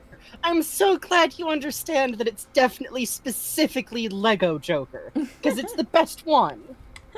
Lego Joker is the only good Joker we've had since since 1995. And yeah, go ahead. You don't have to ask permission so for links. Don't worry about it. Oh yeah, no. We're small time enough that you can be free with links. Thank you, Pumpkin. Especially if they're clips to our own bits. And by the way, if you're part of the Discord, we indeed do have a special channel where you can put clips, which actually is incredibly helpful whenever people do that, because it's easier for us to sort through them. Thank you. Thank you. You are clip warriors. Thank you. Thank you, Squid. It's okay. See you around. Thanks for hanging out. Oh, good night, Squid Liminal. We'll see you in the VODs. The Lego Batman movie is, without any jokes, one of the best Batman medias made. Yes. In the last 20 years. Yes. Sad but true. Sad but true. Yes. The trick to the Batman is, you know what makes the Batman works? non-lethal stakes and let the fucking Batman be funny, you dicks. Yep. That's it. Brave Those are and the the only Bold two was things. perfect. You cannot have the stakes be murder. You can't. I mean, there's this other Batman that's nothing but murder, violence, death, murder. But in like a proper Batman series, if a Joker henchman messes up, what should happen to him is that he should get hit over the head with like a funny hammer. Like, instead of, and then he's cut up into funny guts, and I dump him into the bay. And it's like, what's the punchline on that? What's where's the chuckles? I don't understand. Anyways, I'm passionate about the Joker, but unfortunately his character mostly blows. Anyways. So, by the way, side note, a Columbo Batman crossover would also be deeply funny, because I think nothing would be funnier than Columbo-style questioning being used. Actually, wait, his first suspect would be Bruce Wayne! God! So, you say you were busy during the night of the crime, but, it seems like a fine fella like you. I'm not saying nothing wrong with it, but I know you got a lot of ladies around. You weren't spending time with any of them? Because, gee, it'd sure make this whole evening a lot easier if I just knew someone who could verify your whereabouts. No, Columbo would know who Batman is by the end of the episode. Oh, yeah. He wouldn't walk in knowing. And he would go right to Alfred and start talking to him, too. Yes, this is actually a reoccurring thing on the episode, where a lot of what Columbo does is he talks For a Doodle, perhaps your favorite villain / culprit from Columbo? Okay, King Sleepyhead asked for a favorite villain / culprit from Columbo for $10. Absolutely. I'm alright. Oh my god, it's the woman from the last episode. It's absolutely her. Oh, yeah! The actress, where, like, so the last episode we watched, this wonderful one where the murderer is this, like, starlet who's, like, middle-aged and doing TV stuff now, and it's wonderful because you can tell that the actress in the role was just, like, given carte blanche to go nuts. Yes. And the, like, someone acting is immaculate. And here's the worst part. Columbo's her fan. Oh, Columbo's he's a so giant heartbroken. fan. He's so happy to meet her. He is starstruck to meet this woman. And he talks about, like, I've been watching your movies since I was a teenager. I remember the first one you were ever in. He, like, gets animated. And at one point, he literally, like, is in the middle of investigating, and his brother-in-law calls him to be like, hey, there's an episode, there's like one of her movies on, and he's like, I haven't seen that one. Hey, is it okay if I use your TV? It, like, drops everything to watch it. Well, and it's so sad. Yeah. My favorite thing about that episode is he keeps trying to give her an out. And it's like, yes, before every step she takes with him, where it's like denying the murder, he's like, are you sure? Yeah. Are you sure you want to do that? Are you sure? Literally, like, every time that a new layer of lie has to be added as she, like, deals with the fallout of the murder, he always has this moment of, like, so you're saying that you were doing this. You're sure? You're sure about that?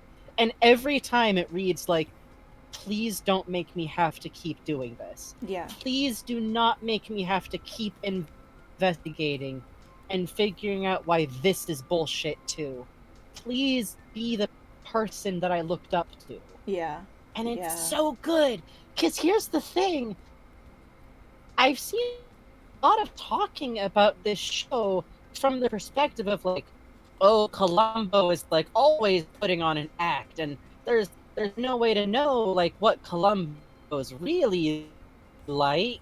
He's always pretending to be an idiot and all these silly little, and I'm like, I think people who are, like, non-neurotypical are watching a completely different show than me. Like, because both of us you're audible. both of us, when we were watching that, like, oh yeah, okay, good, you can hear the ope noise of me going, uh-oh. Yeah. But, like, both of us through that whole episode were, like, repeatedly talking to each other, like, whoa, he is so sad about this. Yeah. Like, because it's under like an it's the affect. Mm-hmm. If you have a flat affect, you kind of know how to read it. Like, y'all have heard us do this with each other. Bugs can tell when I'm not fucking around. I can tell, like, if Bugs is, like, being sincere about stuff. And it's like, the way he talks, where he goes from, like, so excited, and then, like, you slowly start to see him, like, he does these little pauses, where in most other episodes, he would immediately go, oh, yeah, sure, I understand. In this episode, instead, he just goes, huh. All right. So, You know and what oh kills my me? god, When he's watching the movie and he realizes the second twist in the episode, and the way his Yeah! head just kind of falls. He looks anguished. Yeah. He's like sitting in a chair, and he leans his head back all the way back onto the back of the chair, and like wipes his hand over his face. Yeah. And like in any other person, it has the emotional like resonance of like breaking down entirely. Yeah. Let me pull up the name of that episode, because I don't know if it's necessarily a good like first episode of Columbo. Is what it's called? I think so. Which, geez, what a name, huh? Oh, like, yeah. let's see. It's a pretty recent one we watched. Definitely the hand. It's right after Dagger of the Mind. Requiem. It's Requiem for a Falling Star, and it's season 2, episode 5. It's wonderful. Also deeply funny, because, okay, so there's a reoccurring thing where, yeah, I know, the title right away is, like, so horribly tragic. There's a reoccurring bit with Columbo where he talks a lot about, like, his wife, Mrs. Columbo, and what she's told him and what she's doing, and she is never going to show up in the entirety of the show. And he also talks a lot about, like, oh yeah, my brother-in-law, or like, oh, my brother-in-law's cousins, and some of the family members that he tells these like little stories about. Some of them he's definitely fucking with us about, and once or twice he even tips his hand about it. But we have decided that it is most interesting if we decide that Mrs. Columbo not only exists, but everything he has ever said about her is literally true.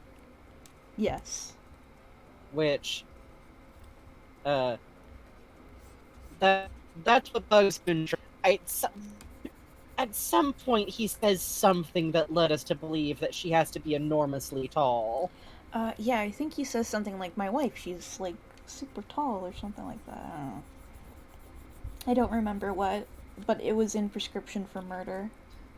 Said she's 7 feet tall. Yeah. Yeah, why not? That's right. And it's really cute, because I think one of my favorite early ones is he's like, oh yeah, me and these cigars. Well, you know, my wife, and I'm all braced for him to be like, oh, she doesn't want me smoking. She thinks it's gross. Haha, women. She smokes a pipe. I can never quite handle all that. I like a nice simple cigar, but she swears by that pipe of hers, and it's like, what? She goes Rad. bowling. Okay. So, okay, I'm gonna have to draw this later. I'm still cooking on it, but we've learned some more things. She does all the taxes. She hands Columbo a pencil every day before he heads out to work. She thinks he's the second best officer in the force and that 80 people are tied for first. She steals ashtrays whenever they go to a fancy restaurant. She loves African violets and cannot keep them alive. She loves to bowl. I love her. She loves plants in general, but she especially loves African violets, and she's terrible at keeping them alive. Yeah. Also, okay, so get this. In the episode of The Starlet, he calls home because he says, like, oh, I gotta tell my wife. She'll get such a kick out of it. But instead, his brother-in-law picks up, and he's like, can you say hi to my brother-in-law?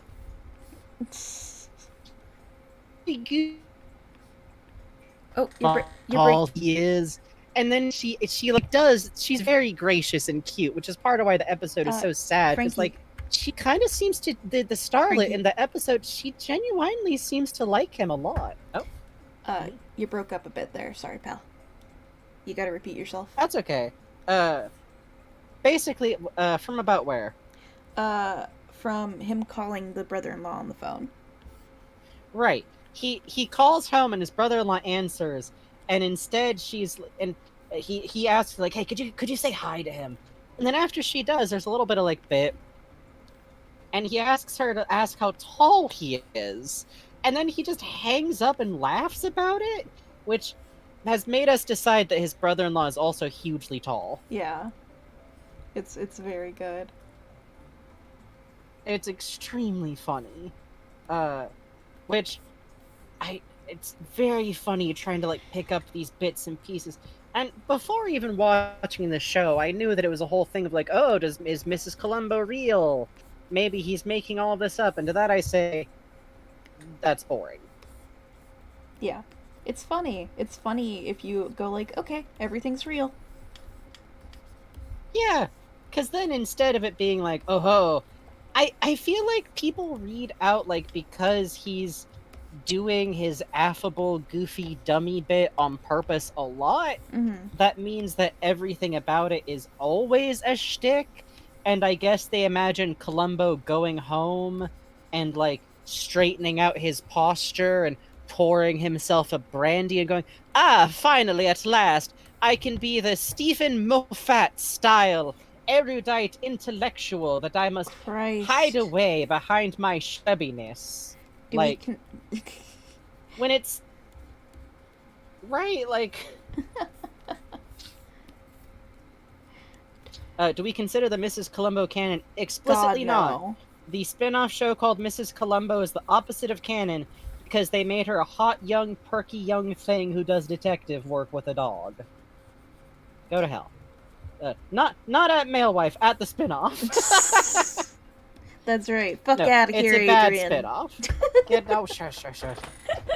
And I will slam Moffat any day. I fucking hate that dude, and I hate his writing. Yeah. And I actually am a big old-school fan of the actual books about Sherlock Holmes, and I wish to fight him forever because I think he has done permanent damage to the concept of Sherlock Holmes in the fucking pop culture, like, mind right now. Anyways. Yeah. So Mrs. Columbo is the second Leighton spin-off. Got it? Yes. Explicitly. Explicitly, yes. But yeah, Mrs. Columbo, we love the idea of, like, she's tall. Bugs came up with the idea of her being, like, a handy woman, which I'm really, really into, honestly. I think it's cute as hell. Because, like, and we also decided that Mrs. Columbo also talks about her husband a lot, and all of her clients have no idea if she's fucking with them. Yeah. Like, just, oh, okay, so your husband arrested, like, a fucking, like, military major? What? Like, they are but both of them have their own work spheres where no one has any idea if they're being fucked with or not. Some woman who was a murderer took your husband out for loop-de-loops in a plane? What? Okay, Mrs. Columbo, sure. That man does not fucking exist. Oh, thank you, Random 00 Factor. She says he's... Yo, thank you, Random 00 Factor, for the tier 3 gift sub to hide their pumpkin. Hot damn. Oh, I accidentally knuckled my glasses. Mrs. Columbo is Lady D. No, but she's the same height. She's Butch Lady D. Yeah. Listen, get that real T for T. I'll just let a couple of you recover from me suggesting that. No, I will say, a little bit of our thinking is that we are like, oh, Columbo very short. Columbo definitely some kind of gender. What if? Trans for trans. Thank you, Josh, of the zombies. Which Smile. I really do love so much that Columbo is just like, Peter Falk was 5'6", and Columbo like slouches as much as Zenigata does. Oh yeah. New writers dropped Columbo and Mrs. Columbo. It's true. Which I love. There's something so, like, okay, this show's budget is bananas, by the way. Mm-hmm. Like, every... I don't think we've single steak diner. Like... Oh, could you repeat that? You don't think that... What?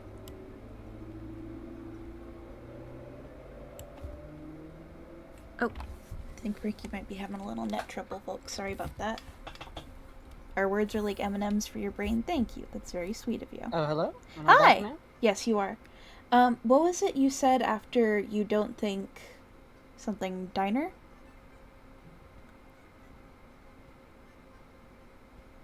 Hello? Hi. Hi!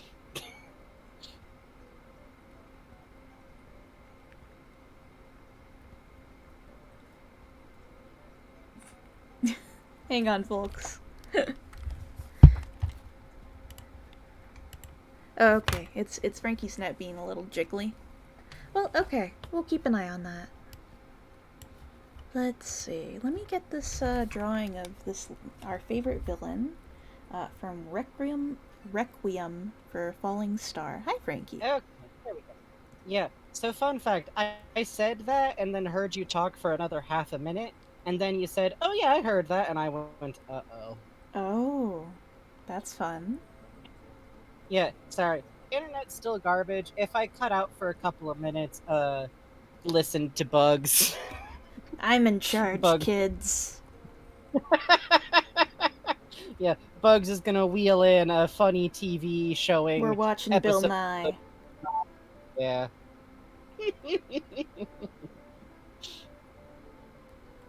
Do I want to be Columbo and have a giant, incredibly cool wife, or do I want to be Mrs. Columbo and be the giant, incredibly cool wife? I mean... I want to be Columbo. Are you fucking the kidding me? decisions With a quick in giant life. wife? Are you kidding me? Are you kidding me?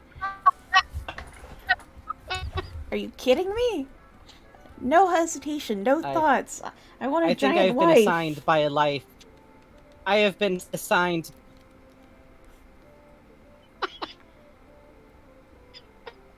Okay, hear that? You hear that? Yeah, universe, get me a giant wife. Okay, thanks.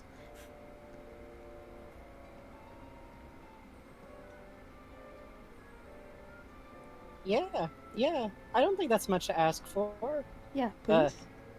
I have been by universe giant spouse. I That's am true. the giant spouse. That's true, that's true. And it's true. And I've got a cute short partner. Yep. That's Greeks, not Bugs. I'm pointing at chat very intently. Yeah. Yeah, sometimes my voice...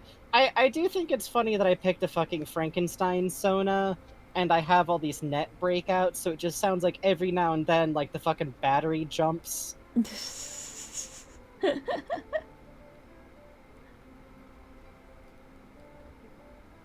we go. What's up?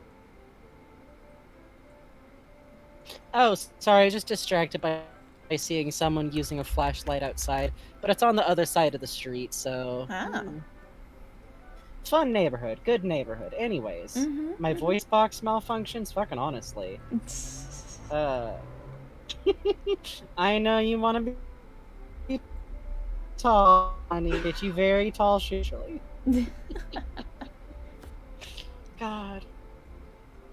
But yeah, okay, so by the way, also, because we were asked what our favorite villains are, I think besides the Starlet, I'm still really fond of the book writing dipshit, just because he was such a great, weird blend of, like, super assured and, like, a dipshit.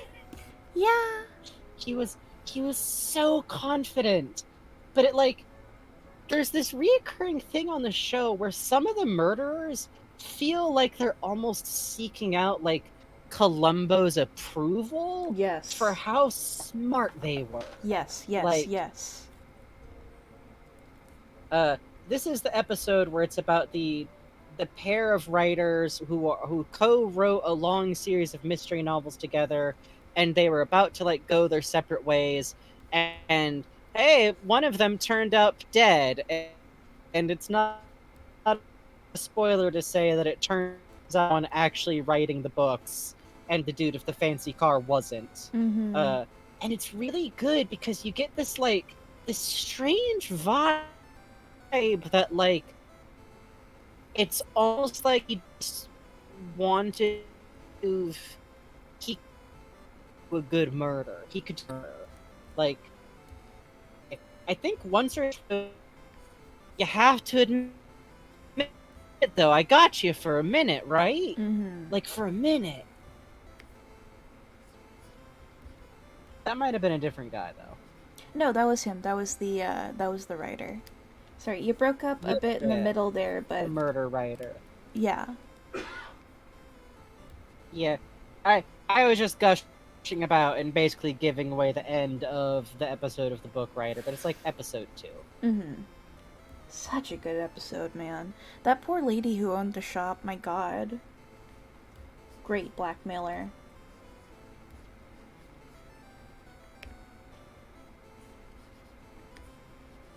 Yeah! I was just thinking about that, like, that's a good one. Mm-hmm. That a reoccurring theme is that someone winds up blackmailing the murderer, and I'm almost always on the blackmailer side. Mm-hmm. But also, never go to a second location with someone you're blackmailing. Yeah. I think my other favorite blackmailer was that butler who was just blackmailing them to get hired. Oh my god, yeah, like, he just started forcibly straightening up the kitchen just like, hire yes, the and dude. well, I work here now, so. Yeah, well, I brought you this croissant. By the way, I know you murdered that man. Doodle? Which I'm like, I don't know, just hire the dude, I think. Free evil butler, are you kidding me? Yeah, well, come on. not free, but... Free-ish, you're rich, you can afford a fun butler. Yeah, which... Literally, okay, here's what I love about... One of the things I love about Columbo as a character. Almost every time he's ever gotten harsh with someone who isn't directly the murderer, it is a young girl tied up with the murdering dude. Mm-hmm. And he'll be like, no, listen to me. Like, you are going to die. Yeah. Which, it's very interesting because it's not really a show with like a lot of comedy, but it feels like it does for his character. Yeah, like, yeah. The very first episode is the only time he ever upset someone, and it feels like he decided not to do that again. Because like he did kind of give the girl who was definitely going to be murdered next a kind of a panic attack. Oh yeah. And I got the feeling that he felt like bad about it. Yeah. Because he never does it again. Yep. And after that episode of the book, he's a lot quicker to find like, okay, what unmarried woman is in the radius of this murdering dude? Because in that one, he is, as soon as the second body happens, he is mad. Like, an unrelated innocent has died. Oh yeah. Yeah, yeah.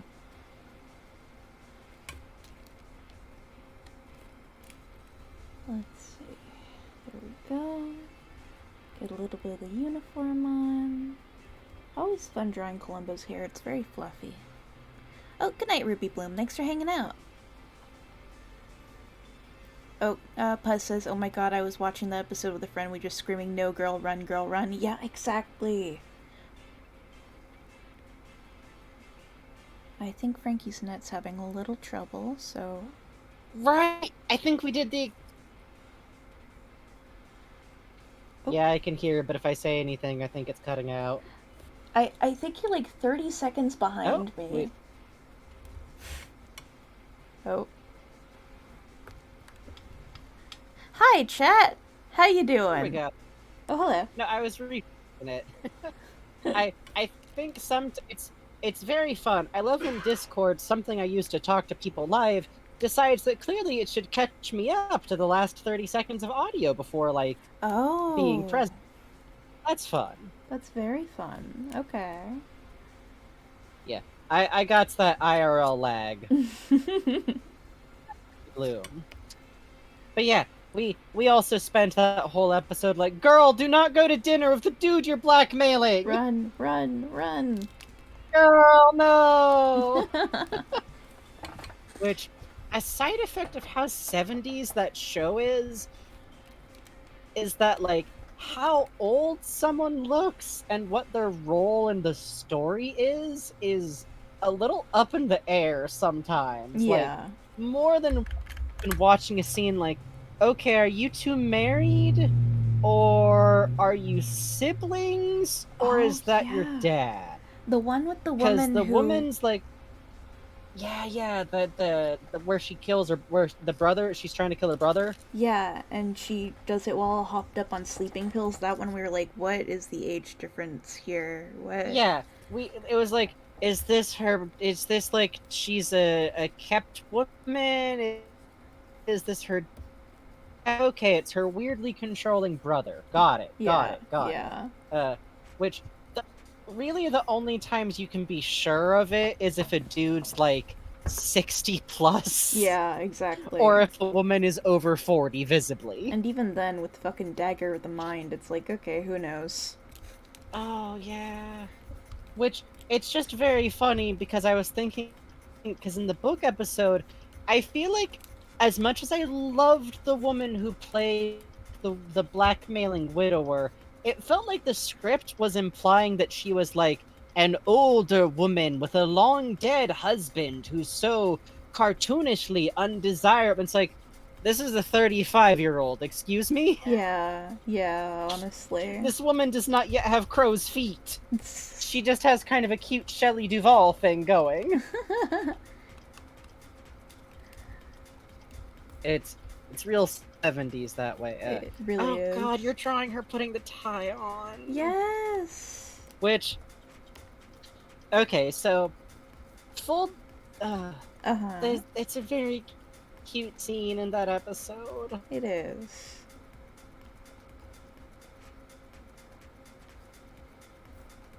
It's just the worst that way, but it's good. Let's see. I'm a shoulder and I want to make this right here, which means the collar's over here and the neck is here. Okay. Body is mapped out. We're doing this, ladies and gents. And NBs. There we go.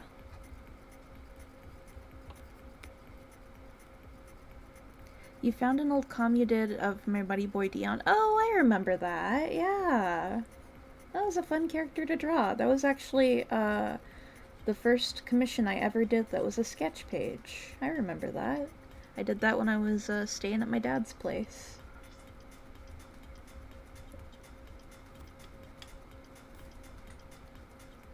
Guessing the Starlit episode twists the knife a bit. Oh my god, does it ever. It's beautiful. Frankie's having a little net trouble, so I'm gonna be talking a little more, but it's a wonderful heartbreaker in how much like Columbo cares for this person who is very clearly just repeatedly making worse and worse and worse mistakes. Yes, that's exactly right, Magical Fairy Girl.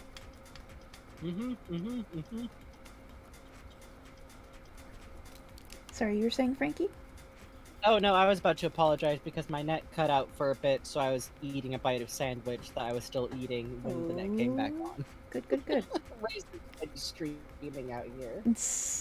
I was just going to say, like, yeah, the way that they twist the knife in that episode is like, it's just so rough because, like, in a lot of the episodes, like, I think it's very common in murder series for, like, and in Columbo, because there's never any dumb, like, you don't know who the murderer is, so we have to make it a twist who the murderer is. It was actually the nicest person.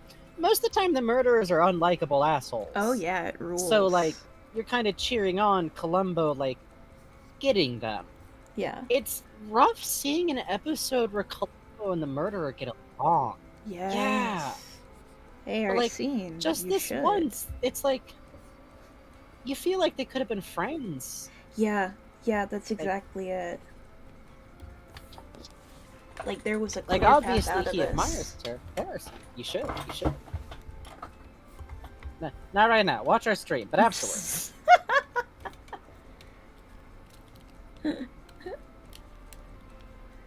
Let's see.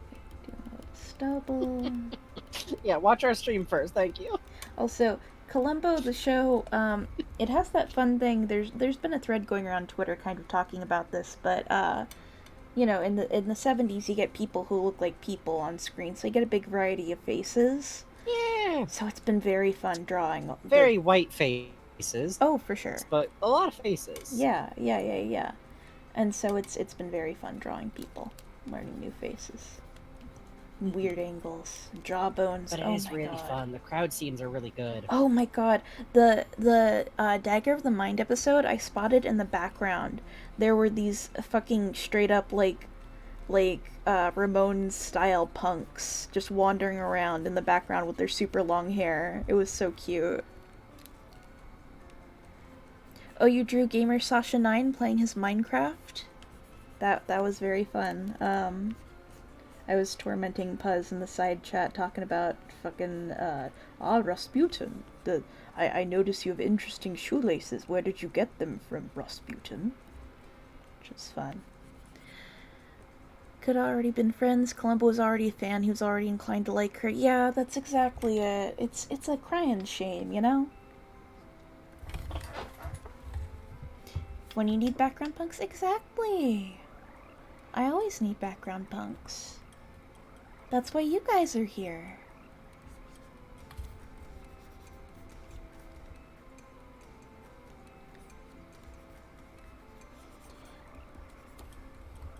Hee hee hee. Ha ha ha.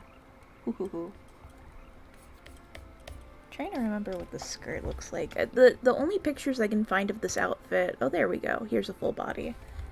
And for some reason her hand isn't in this picture. That's a little weird. Okay. There we go. Is a skirt. I can just keep it right about here, though. And get rid of the little Ramon punk. I can't tell if that's an own or what. Hee hee. Smile.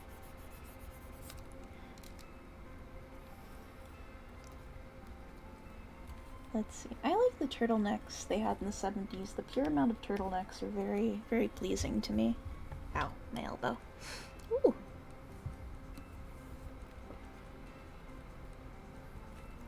Hello, Jay is here. You have ramen with egg. Oh, I used to eat that a lot when I was, like, super poor. Ramen with egg is a good fucking time, man. Especially if you soft boil the egg under the noodles. Ooh, so tasty. Hello. I'm begging the internet to keep me online long enough to just point out that there is an episode where they put Columbo next to a basketball team. Oh yeah, he's so fucking small. Jesus He looks Christ. so fucking little. Like, 5'6" isn't even that short, really. Yeah. And he looks tiny. Yeah. Like, the rest of the episode doesn't even have anything to do with basketball. It's just he's going to go talk to someone who's involved with a lot of sports stuff, and there's a basketball game going on, and this little 5'6" slouchy man is next to these, like, Johnny's.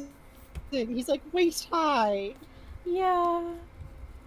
Did someone call him an elf at one point? You sly little elf under your own personal toadstool. Yes. That's in Prescription for Murder, Episode 1, the pilot, based on the stage play.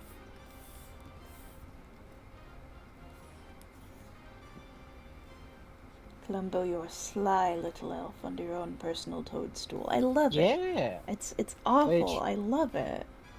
Playing Columbo on stage sounds so fun. Oh yeah, there was some actor I was really surprised to hear. I think about the drawing Adrian did based on that all the time. Oh my god, yeah. Adrian, could you link your piece that you did of that? Because it's very good. It's extremely good. Oh hey, Major Peppy, speaking of Hit the Road theme with Sam and Max, did you guys know that Coach Oleander / Pokelope / Lobato from Psychonauts, his voice actor was Max for Hit the Road? Did you know that? I found that out today. Small man who was cursed my brain. Yeah, fucked up.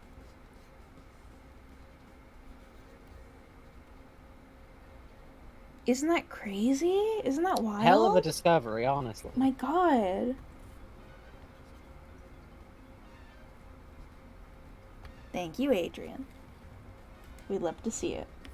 It's haunting. Haunting. Haunting. He's such a sly little elf. Thank you, Adrian. When we found out Oli Columbo in his purest. That's something I love so much, is like, some of the villains of the show do wind up, like, hating him. They just dislike him. He's a disreputable little shabby man getting into their business. But sometimes they're, like, so taken by him. God, yeah, it's very cute. One shot. Like, the way it reads out... Okay? Oh, sorry. Had to fix something. Go for it. Oh, different kind of 1 sec. Yeah. The way it winds up reading out is that it's like... it's like because these villains are so convinced of their own intelligence, Columbo figuring them out, like, endears him to them. Like, something that last podcast on the left, which, as I always mention, gets into a lot of heavy subjects and things, is run by a couple of, like, really straight white cis dudes, so be warned. But something they talk about a lot is that a lot of, like, IRL murderers are often seized by, like, a weird desire for people to know how smart they were. Oh, yeah. And, like, how good their murder was. And I feel like Columbo almost kind of, like, hits up on that. Like, butts up on that idea because of the way it, like... The murderers who realize he's figuring them out are like, oh, you are smart enough to understand what I am doing. I'm still going to outsmart you, but... Yeah. Like, even the ones who hate him often get they almost feel like they're obsessed with, like, winning.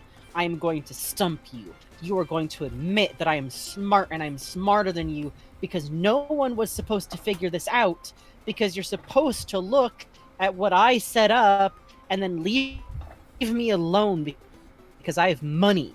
Which is especially good because this dude has had so many people threaten to call his superiors. Yeah, it's very good. Like, and it almost every time. And almost every time it shakes out, it's like, so that made my superiors put me harder on your case. Because they trust me. Yeah. Yeah, like, it's literally like... Sorry, Adrian just said my friends who are less online than me messaged me the other day and asked me, hey, why are all the gay people on Tumblr watching Columbo after I posted that? Genuine answer, it's available to watch and we're all bored. Yeah. And then it's really good. And then it turns out to be really good. And then other gay people tell you to watch it. But, like, I really love how much the villains get, like... They just can't stand the fact that, like, just going, oh, well, I have a friend at the city police department, or even, like, one dude who... Oh my god, that dude sucked so bad. Which Imagine this, chat. An ex-cop who has a temper, who starts his own for-profit detective company. That fucking guy! Who blackmails... Yeah! Oh... He's the worst. He's the worst. Like, literally his job model is to get hired by rich dudes to check if their wives are cheating on them, and then blackmailing the wives into giving him info on their husbands. Yeah. And he's great because his tact is trying to hire Columbo. And be like, oh, well, you know, the reason all my dudes work here is that they get paid better and they get good equipment. And it's great because he is like, I don't even know if that dude would have got caught if he hadn't forced himself onto the case. But he just had to take care of it. It's great. Like, he just gets like... a lot of these murderers often fuck it up because they have to cover it up completely. They're like, they can't just leave something be. Like, Columbo asks them a question instead of just stonewalling them, which, remember, is what you do to cops. You don't talk to cops, and if a cop asks you a question, you don't say shit. Remember, shut the fuck up Friday is always in effect. Do not talk to cops. Hilariously enough, once or twice Columbo tells people this himself. Yeah, it's very good. I can't emphasize I'm not joking. Once or twice he's like, hey, I'm a police officer and you're not actually involved in this. Like, the only people Columbo, outside of the first episode, treats like unfairly fuck you, I am going to trick you, is rich people who suck, which is why it's the perfect cop show. Yep. Like, guiltless cop watching because he just fucks with... Yeah, Arsene puts it perfectly. Every time he asks, don't you think it's weird? And the murderer has to explain. Like, actually, what if it's... obviously, it just this. Instead of like, you're right, that is weird. Huh. I can't give you an explanation for that. Why, it's perfectly natural, but blah blah blah blah blah blah. Why, Columbo, clearly it was only because of this must have happened. Yeah, like a lot of the episodes often end with Columbo either using like a trick of the evidence to force people into admitting it, or especially in later series, like he'll kind of like explain like his thought process and what happened. Double factor. Oh no, hold on. Someone else is going to bed. Who's going to bed? Rainy Daydreamer is going to bed. Good night. See you later.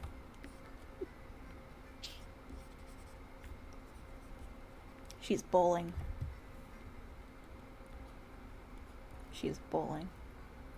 Oh hell yes, she is bowling. She's so fucking like. bowling. Here's the thing.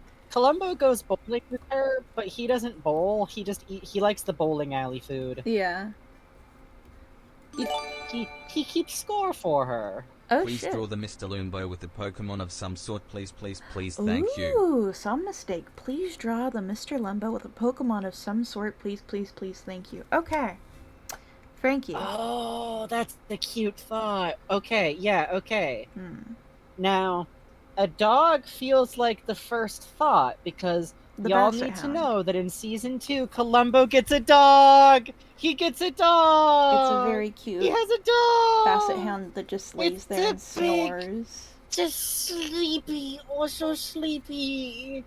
It's so good, because the only explanation we ever get is that he says that the dog was from the pound and was, like, going to be put down, and I don't know what circumstances led to Columbo adopting a dog who just needed to be adopted, but he did, and I love him. I always like thinking that it's like a murder that happened off screen that he investigated, and he just happened to be at the pound, and it's like, okay. Yeah, and he's like, oh, look at this fella. And then, like, he just, like, admires the dog, like, that's how I like to spend my Saturdays. And someone's like, oh, yeah, sad, though, like, he's not getting adopted since it's, like, his last day. And Columbo's like, what do you mean, last day? And then Columbo owns a dog. The dog does not help him at all. No, hold on. The dog does help some... I haven't seen an episode where the dog does anything, but I feel like I've absorbed the knowledge that sometimes he'll be like, oh, well, my dog was sniffing around, and the dog is, like, asleep. Yeah. Oh, God! Columbo's just got a little swine hub that sits on his head. Oh, I like that. Okay, let me finish this doodle, and then we so here's the thing. Don't worry, like, take your time finishing this up, because we're gonna have to decide what fucking Pokemon it is. We have not decided yet. Because here's the thing. We could go for he has a dog-type Pokemon that is sleepy, but hear me out. What if we specifically select a particularly lethargic, sleepy Pokemon? Oh, you want a Snorlax for him? No. Oh, you want that little koala that sleeps on the log? That I wasn't thinking of that one, but that one could be cute. But I'm a little bit thinking of what's that one dragon type? It's from Sun and Oh, Moon. yes, yes, yes, And yes, it's the yes. The sleepy one that grandpa loves children. dragon. I love him. Yes, yes. I just think that a Drampa would be a really sleepy Yes. Drampa would be a really perfect like Pokemon in this case. Because imagine Drampas are pretty big still, right? But Mm-hmm. just imagine Columbo effortlessly picking up this baby. God. Oh, and a Slowpoke would also actually be really cute. That would be very cute. Hang on. A Drampa would also be very cute in general because I think a Pokemon that's almost never motivated unless children are involved sounds right. Yeah.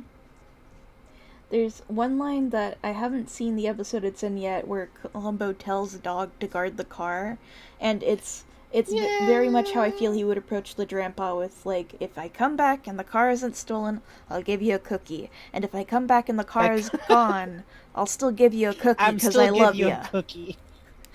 Yeah. God. Columbo and Looker know each other from a previous case. Oh, speaking of the inspectors out and about. Oh. What you doing, Inspector? What's he inspecting? Are you gonna finally climb up there to where that little dried corn cob that you can chew on is? Are you? It's a little bit steep, though. No, he's going back down. Don't drop down, you awful little creature! Why do you torture Papa this way? Why do you throw yourself down 3 fucking stories? He hasn't. He's just sniffing around. Everyone in chat, please know that if you get a dwarf hamster, everything online will go, and they don't like heights, and they don't climb. Every hamster I have has been thrilled to throw themselves out into the air to get down. The inspector is a little hamster who looks Dreadful. like this.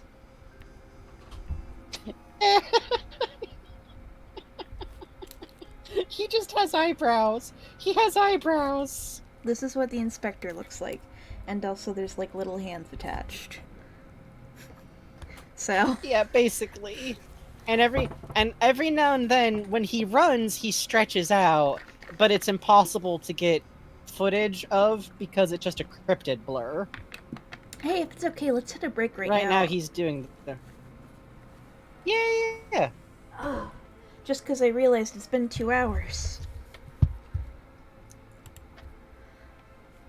Yeah, it's 10:30. We'll hit a quick little break. Yeah. Enjoy music and tunes. And tunes of music. Yeah. If you've been sitting a little while, get yourself a drink, get yourself a snack, do a little wiggle. We'll be right back soon. Yeah. BRB. Yeah.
Oh, hey, did I mention that in Blazball the sun exploded?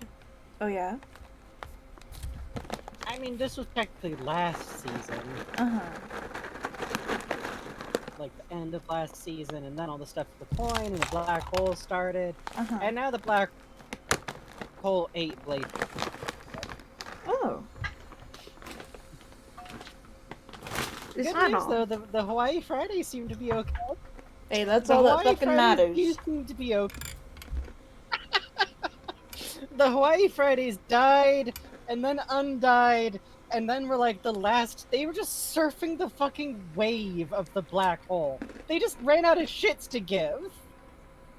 I'm eating pretzels, chat. Please be so nice to me. I'm having my Perks salty is still snack. eating. I just have Blazeball brain worms. I'm eating a sandwich over here too. Hey, Phantasmagoric Lich is wondering what color What? the inspector is. Oh, so the inspector is, most of his back is a like soft brown color that like goes from his face, all the way back. But under that, like his underside is all like a soft white. So part of why he's named the inspector is because it looks like he's wearing a little brown jacket. But the angry eyebrows are white patches in the brown on his face. It's very cute. One day I will get a clear photo of him. Wait, season 1, episode 25 of Osamatsu got a remake? Oh. What? Oh, the baseball Oh. episode, yes. I'll be honest, Blazeball and Osumatsu could exist in the same universe without a lot of effort.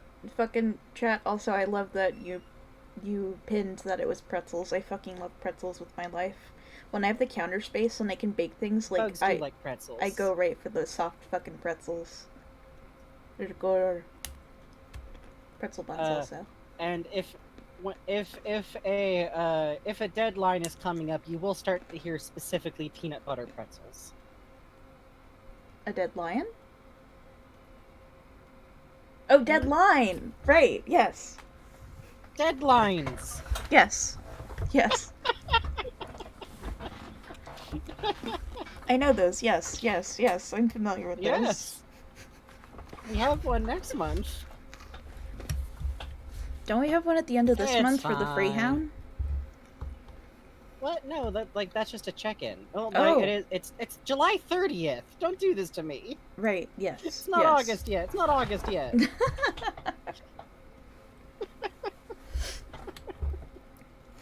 Yeah, too much stuff has happened in Blazeball to sum it up before our, like, break is over. Mm-hmm. I've been having fun trying to explain aspects of Blazeball to Paintbox chat, which I'm glad people enjoy it, because to me, even I know, it's like, here's the thing, some of the stuff that I want to explain, I think we just wrapped up like our 26th season of Blazeball, because each season is just like a week of real 24. time, but in universe it's a year. Mm-hmm. I've been involved with this fucking splort, I should say, legally I'm forced to say, since season fucking 6! God damn. I still vaguely... I catch myself all the time being like, oh, well, like, I know I'm kind of a new fan, and then I'm like, am I? Am I? Happy almost birthday, Phantaz. Happy almost birthday! Fantastic! Oh yeah, autocorrect hates the words splort and Blazeball. I have beaten it into submission. Mostly because of the work that has been done as this/that reporter for WTFB Splorts. Somewhat little known sports network for Blazeball covering. We retweet the news, and on occasion have had some somewhat noticeable player interviews, one of which included the Blazeball musical, where we got the full story of Sebastian Telephone. Incredibly tragic figure, a little bit less well known, however it does have some excellent tunes to it. Hey, This chat. is the specific voice. Yeah? Chat, would you like to hear more about Blazeball? Oh god, I know a lot about Blazeball. I'm constantly trying to stop myself from talking too much about Blazball. It seems like people like it. That's interesting. I'm going to keep that in my back pocket for something we've been talking about.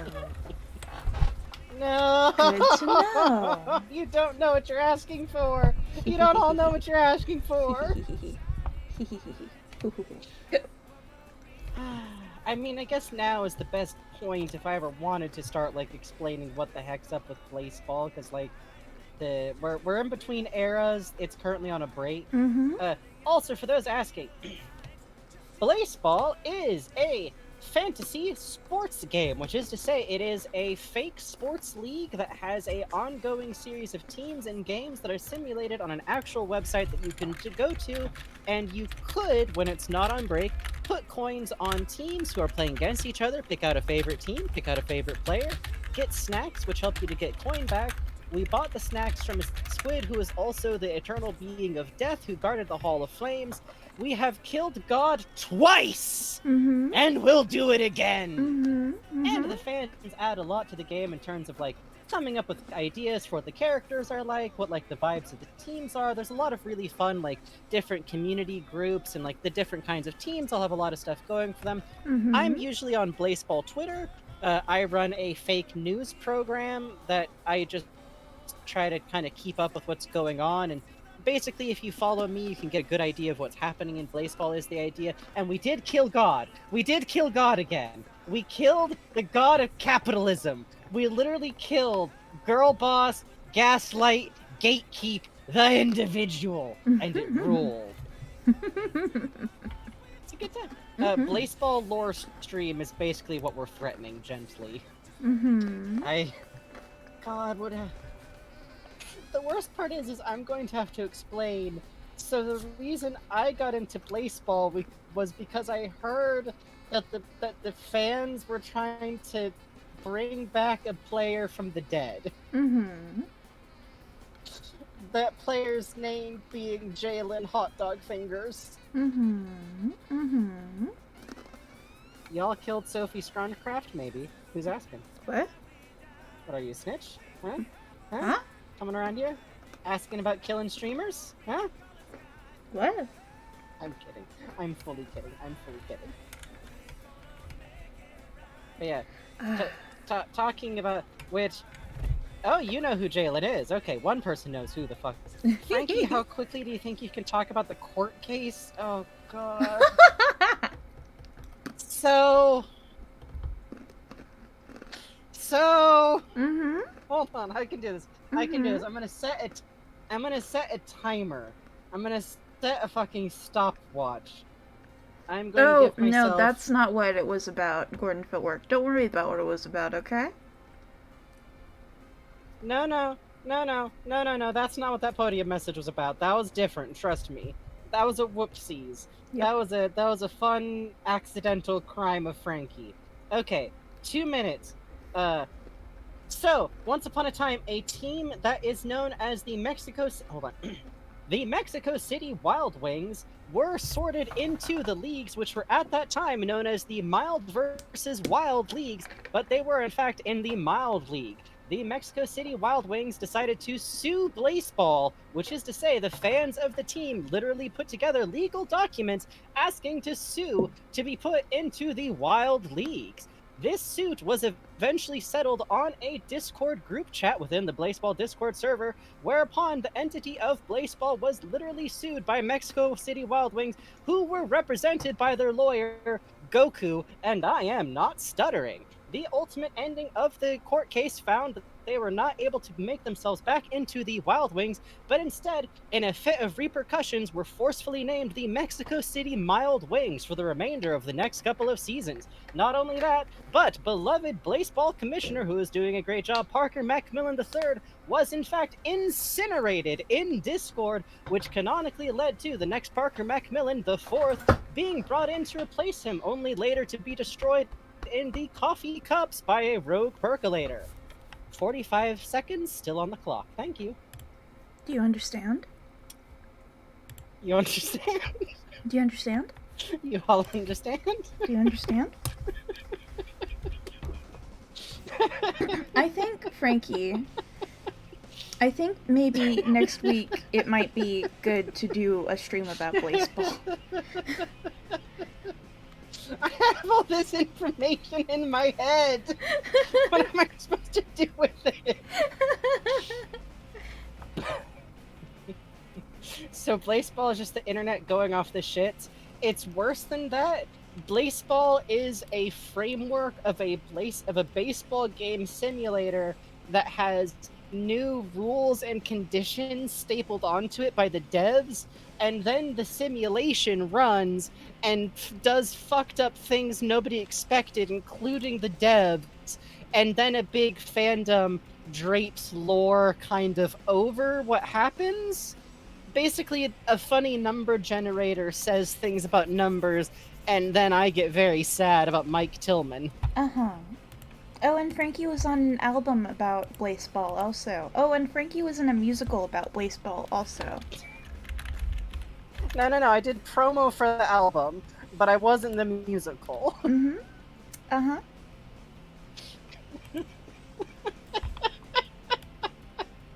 Just so you know. I just never know. I just never know how to. This is just a thing that happens. Yeah. So Blazball the musical is a musical about Blazball, specifically about a particular player named Sebastian Telephone of the Telephone Twins. And I'm gonna tell you all that even if you don't understand Blazball, there is some context that will probably help to know before listening to it. But also there's a song where a cute, mean jock girl has a villain song about how good she is at baseball. Mm-hmm. Just killer for the pies. That's and I'm good. just kind of, I'm gesturing. Really, the main things you need... God, actually, there's... Okay, so the main things you'd need to know about the musical. This could be a good place for me to start next time we do this, because figuring out... the names are automatically generated inside the simulation. So that's part of why you get characters like this, where both of these characters had telephone as their surnames, so everybody decided that they are twins. And from there, they decided, oh, they have baseball bats that are actually just really big phones. Haha, isn't that funny? And then Sebastian Telephone got fucking killed by a rogue umpire incinerating him, and his cool twin sister, who had gotten traded to a different team than him, got stolen by the evil god of peanuts. And because her brother was an especially popular member of the dead, he got brought by on the team risen from the dead to fight the evil peanut team, which means that Sebastian Telephone faced off against his own twin sister in his brief moment of return to life when she was being forcefully controlled by an evil deity. Anyways, so about Columbo. We'll get into it. Don't you worry. I think it's funny when Columbo smokes a silly cigar. I think it's so funny and silly. I do think it's really funny when Columbo smokes a cigar. I get done talking about Blazball, I feel like demons have exited me. Oh, and being shelled wasn't the condition that made you possessed by the peanut god. Being shelled means that you got trapped into a giant peanut shell, and then the people who had been trapped in peanut shells got stolen by the peanut for the evil peanut team. Peanut has ceased to have meaning as a word. Peanut, peanut, peanut. Anyways, Peanut was in my first Animal Crossing I'm town. so good in normal. I hated her. No kidding. Aww. You know who, weirdly enough, was always in my towns, like, when I first started playing Animal Crossing? Huh. It was Bob. For some reason, Bob was in, like, all of my first towns. I don't know how it kept happening. That kept happening to my mom, too. I loved Bob, especially how he would have the KK ragtime playing. So cute. Right? He was a good little buddy. He was purple and chill, and I will admit my parents did often... They were pretty convinced that Bob was stoned, and I had no answers against that. I was like, Bob's chill. Bob's doing good times. Flutes Boot said, I read a chill squill killed the peanuts. So technically, the Hall Stars struck the final blow. That's the team made entirely of dead team members. There was a boss battle. It was interesting. But yes, then the squid did eat the peanut. Squid is our friend, aka the Monitor, aka God of Death. He did quit his job at the concession stand, though, so that's nice. God, I remember I was on call with you building my desk when the squid first appeared. That's right! I think you literally heard me, like, howling, like, there's a squid! Yeah, I was like, what? Like, at your house? Like... and I will note, right now, Blazball isn't running. Like, we just finished up, like, the end of an era, aka, like, an in-game, like, big storyline. When it starts up again, it'll probably be very easy to get into it from there. But now is probably the best time to, like, learn the lore, if you care to. Yeah. It's scattered. I rely on the wiki sometimes. There's a squid, yes. The squid, aka the Monitor, aka Binky, or Blinky sometimes. Oh, really? Yeah, sometimes he's called Binky. The Canada Moist Talkers, I stole my fucking son. It's not their fault that you're wound up there. Stole my fucking son from me. He fell from the skies and landed in Canada, okay? And they kept him. They can't decide what they're trying to trade players on purpose is a nightmare. Tisk. They kept him. Yeah, when we get into this, there will be a long discussion on York Silk. I would say, like, the unwillful main character of the Peanut era. Yeah, for sure. It's a running joke in Blazball that, like, every season the simulation suddenly decides that some player or team is going to be the protagonist. Yeah. And everybody just runs. I have personally watched the Miami Dale furiously run from being made protagonists, like, every season.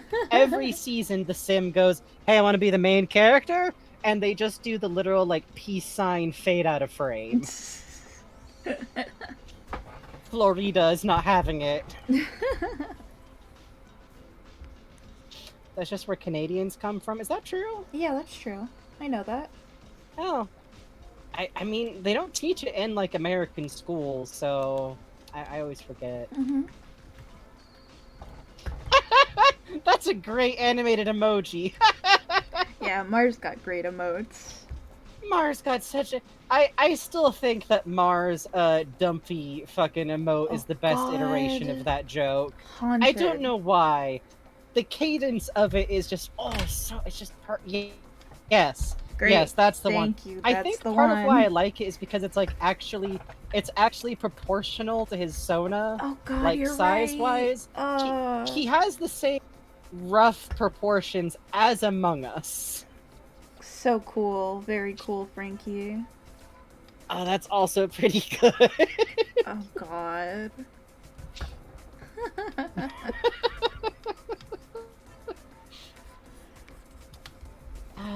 Let's see. Columbus trip is Mar Among Us? Well, don't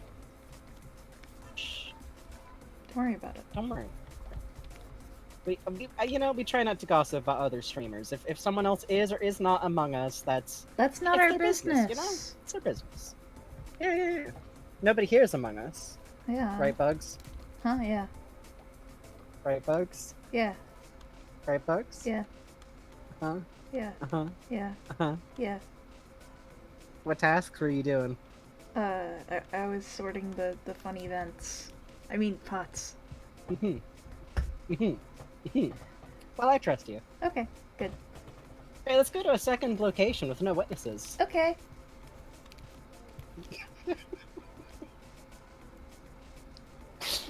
Someday we will probably play Among Us on stream, and I just don't know how that's gonna go because we're both really good liars.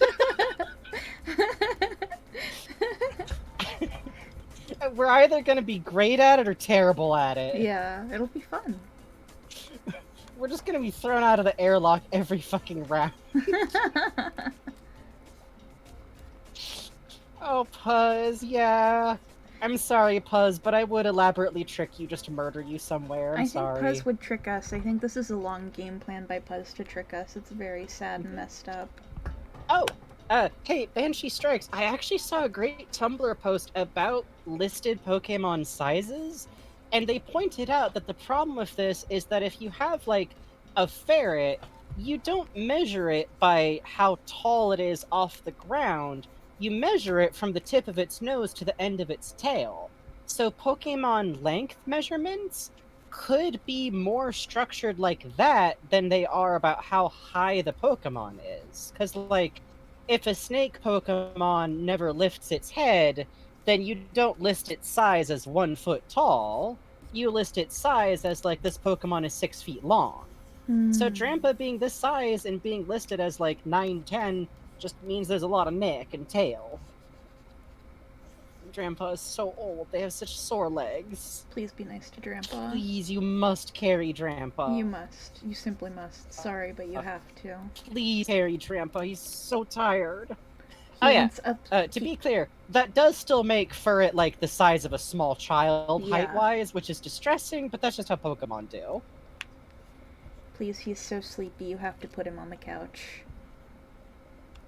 He's so sleepy. Please, he wants upsies. Please, please, God, please, please, please, please, please, please.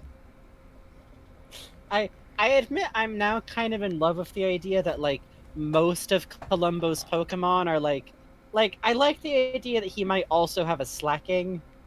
Yeah, I like that. Something like that. Like, just very sedate, low-key, gentle Pokemon. He's got, like, a very, like, very old Granbull at home. Oh, ancient Granbull. Oh, yes. Oh, his wife has a... His wife has an Oddish that's been trying to evolve for, like... Oh, God. A while now. I keep bringing my wife She's these, doing everything she... rare candies, but, you know... she does it. She's doing. I don't know. It's the dangest thing. She does everything right with that Oddish, but it's just got one little petal, you know.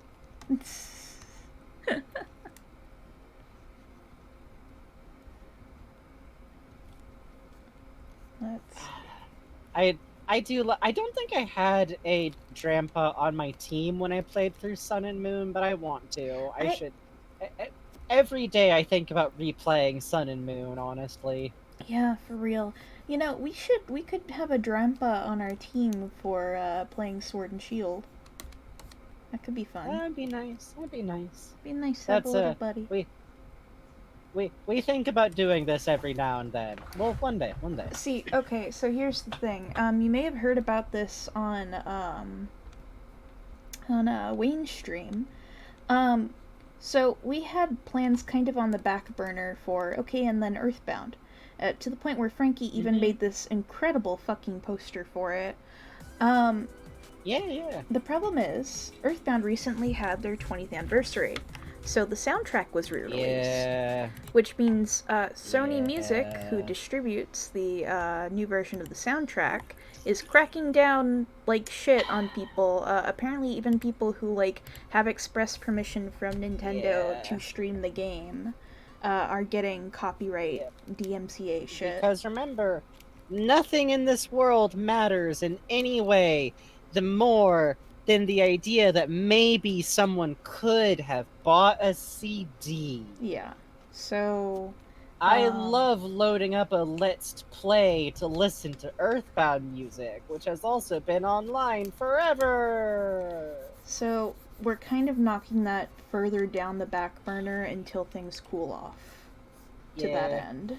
Which, to be fair, with the art I made, sometimes the way Frankie makes art is I just decide I want to make it, and then I finish it, and then I put it in a funny little stack somewhere. Legitimately, I have an entire finished cross-piece stitch I'd never, like, washed and took photos of. Oh, no kidding. I don't know. I just finished it and wandered. Yeah, the Lupin sign from the beginning of Cagliostro. Oh, yeah! I made it to real scale! God damn, dude. I should go wash that out and hang it up, because that's what I wanted to do with it. It's just somewhere packed. Yeah. Oh, I didn't realize the mouth is over here on this guy. Woo! It's got a fake little mouth at the front. That's cute. Yeah. What a good baby. We will do Earthbound eventually. Yeah. And, like, worst comes to worst, we'll just, like, run the episodes over to YouTube, like, as soon as we're done, like, recording them. But copyright strike on Twitch being what it is, we can at least wait for the heat to die down a bit. Yeah. So, right now, I am still excited for the next game we have distinctly lined up. Oh, yeah. Which I still want to do. Yeah. It'll be fun. Yeah. Grandpa can eat so many berries. Starting tonight so would have right. been kind of a cold. Grandpa can eat so many. Is not eating them from Mrs. Columbo's berry trees. No. Never. Never ever He's uses so very good, he long would neck to not. reach all the way past the netting that she had to put around her dang little berry trees, because she likes to have the fresh berries to cook with. That would never happen. That's so messed up. He's so Did sad. not He's crying eat that you're half even of accused one of the him. trees. He will not look you in the eyes because he is so ashamed of what you could accuse him of. He is not guilty. Actuing on berries. Columbo just I just imagine Columbo like looking at the evidence and just like, breaks my heart to do this, but don't give me those eyes. This mostly ends in Columbo having to get a new berry tree. Yeah. Oh, by the way, something that's very charming to us is we mentioned earlier that Columbo, like, part of his whole shtick is, like, he smokes little cigars. They are, like, literally, apparently, not only are they just, like, the cheapest brands of cigars possible, but Peter Falk would often get his prop for it by just seeing if anyone working on set had, like, a half-finished cigar that they weren't using. Cuppy Dog City. Oh, my dog has learned how to climb my apple tree and eat all the unripe apples. I understand your pain, Miss Columbo's wife. Hello? No! Your dog eats apples? Your dog is eating apples? I'm so sorry! Nothing's worse than when a dog gets smart enough to do, like, advanced obstacle course shit. Your dog is climbing a tree. They have earned all those worrying. apples. We had a dog when I was growing up dressing. Sorry, your dog what?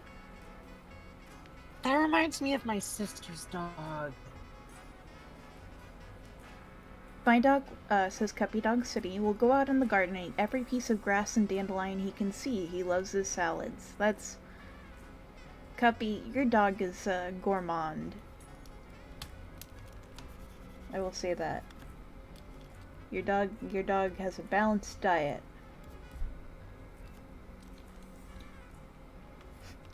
Ploots Boot says, my little dude just chucks his ball around. I don't know if Dogs he's can smart. climb trees. Yeah, it's fucked up, but they can. That is fucked up. That's extremely fucked up.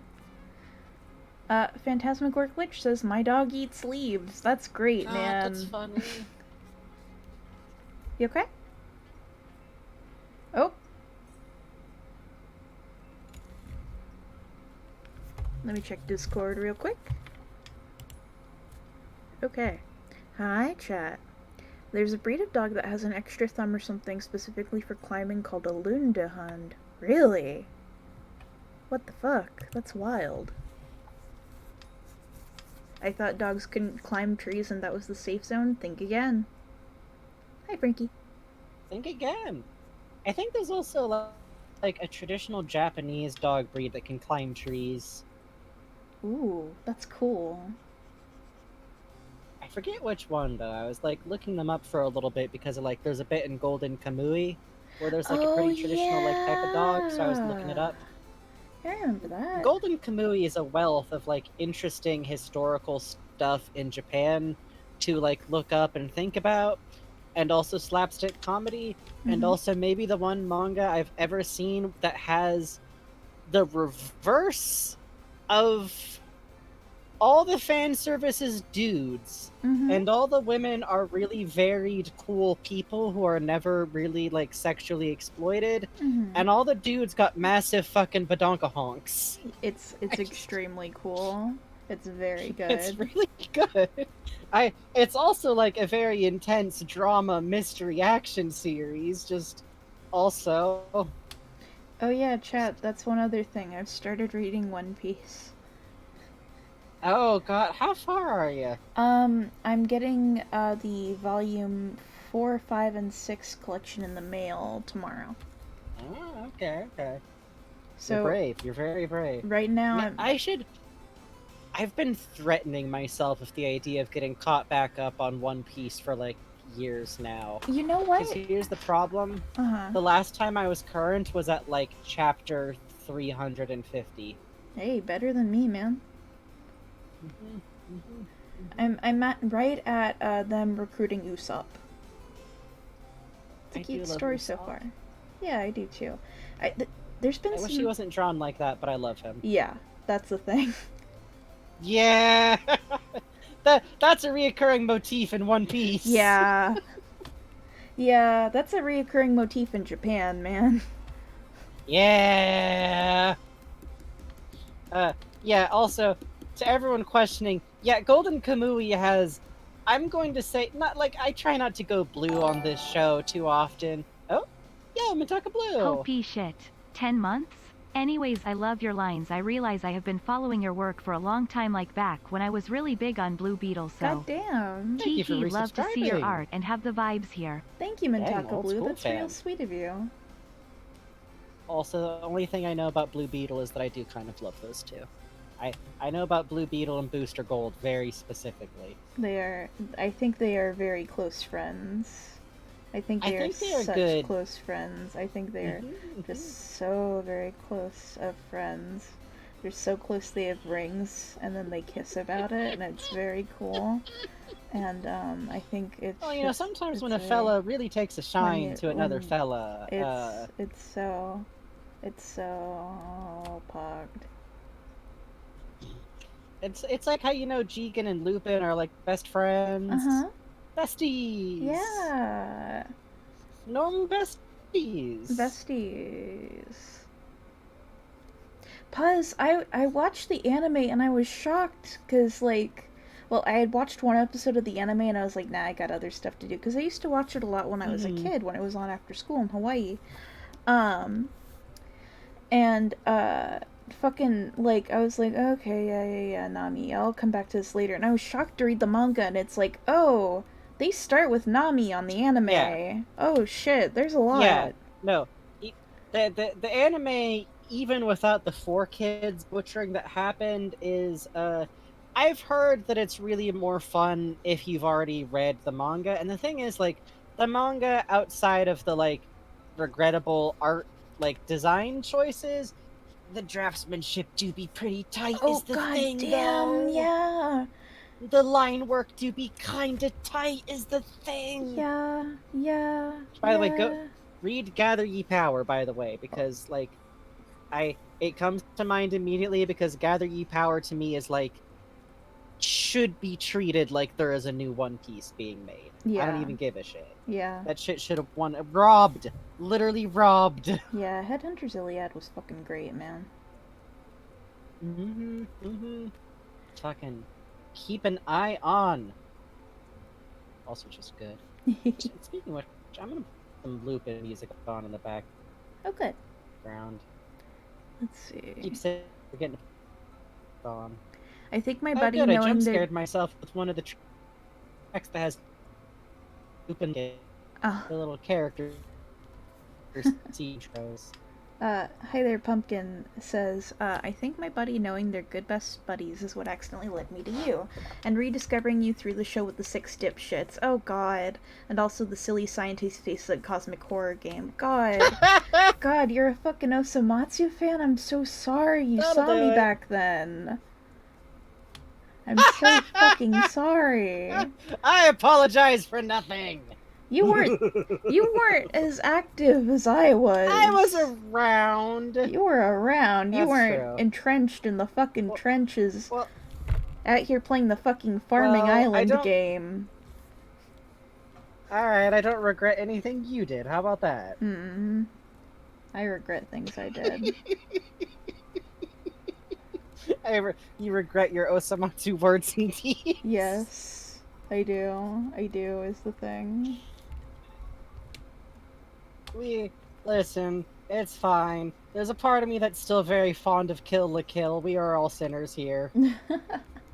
It's really rough to like a show when the worst thing about it is how much teen titties on it. Anime. Oh, Kill la Kill is good, it's just also like that. Mintaka Blue, don't talk to me about Hesakuri Wars. There's a reason I do not allow You've myself spoken the forbidden name. to play games that cost you real life money, and it is because of Hesakuri Wars. The designers for that game are ruthless. Yeah. Those motherfuckers. Yeah. Like, they understood the assignment to a degree that, like, very few gacha games understand. Yeah, they just put out a set of Hesakuri that's like, made Brocker's Resident Evil heads. Come and get it. Get your slop. Come on. The units that made me Hey, come on. The units that made me spend money at sushi. At sushi. Okay. They've had so many fucking Karamatsu. like sets. Yeah. Chibita, anything Chibita. Anyways. Yeah, anything Chibita. Karabita was the fucking best. Here's the thing, Chibita's the best character in Osamatsu-san, and he doesn't deserve to have to be like he doesn't deserve being on the cast. He's better than this. Chibita is literally better than this, but unfortunately. Yeah, that's exactly Unfortunately. it.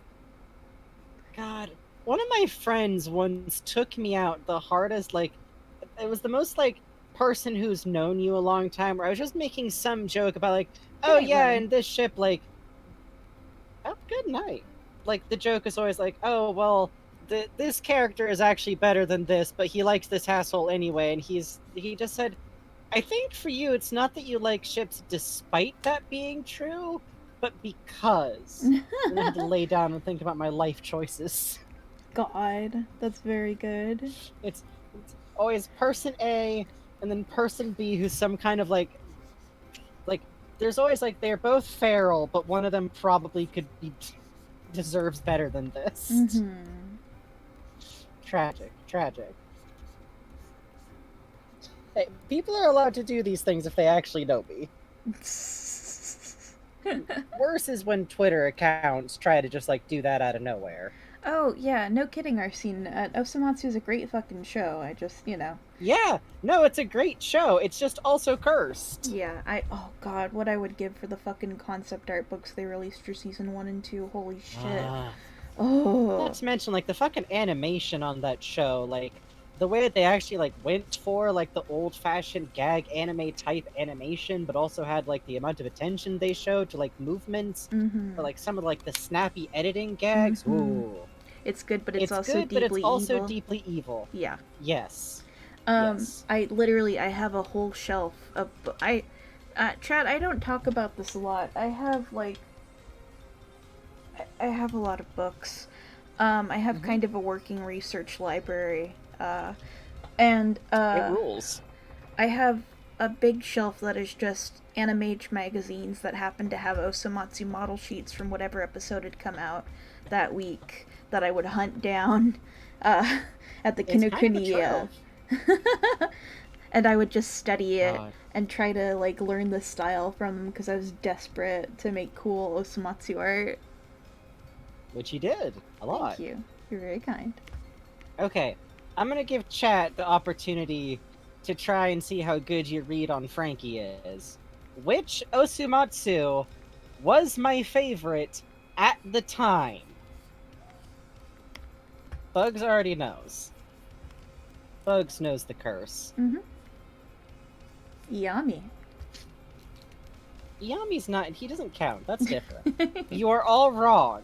You are all actually wrong. I am delighted to inform you. You're holy shit, Asterix! How? How?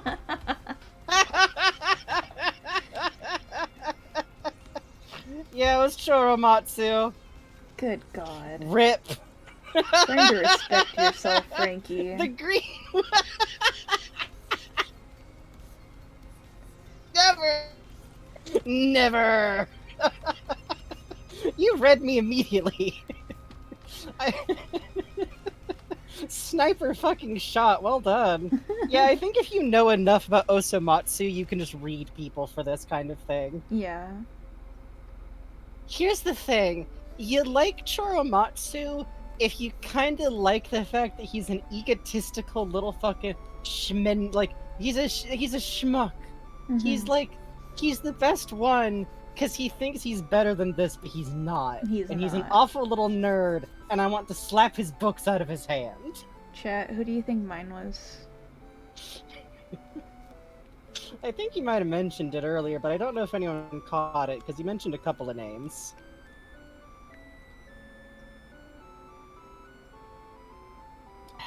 Wow. I think Punk Cherry's got it. Wow. Punk Cherry's got it immediately. No. No? No. Who got it? No? No. You're right! Pumpkin got it. And so did Hey, the Pumpkin got it! I'm a Karamatsu fan. What can I say?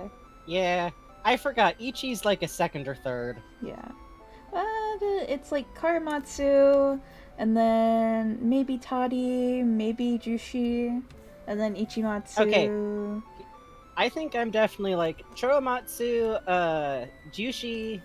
No! Wait, hold on, I forgot! Number 2 is Osamatsu! Yeah. I'm one of like 5 people who actually likes Osamatsu himself. God help me. He's great. He's great.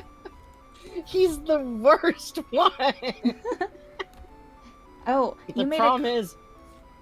You made a Karamatsu shirt in Animal Crossing New Horizons? That's cool. I have a Karamatsu shirt in real life.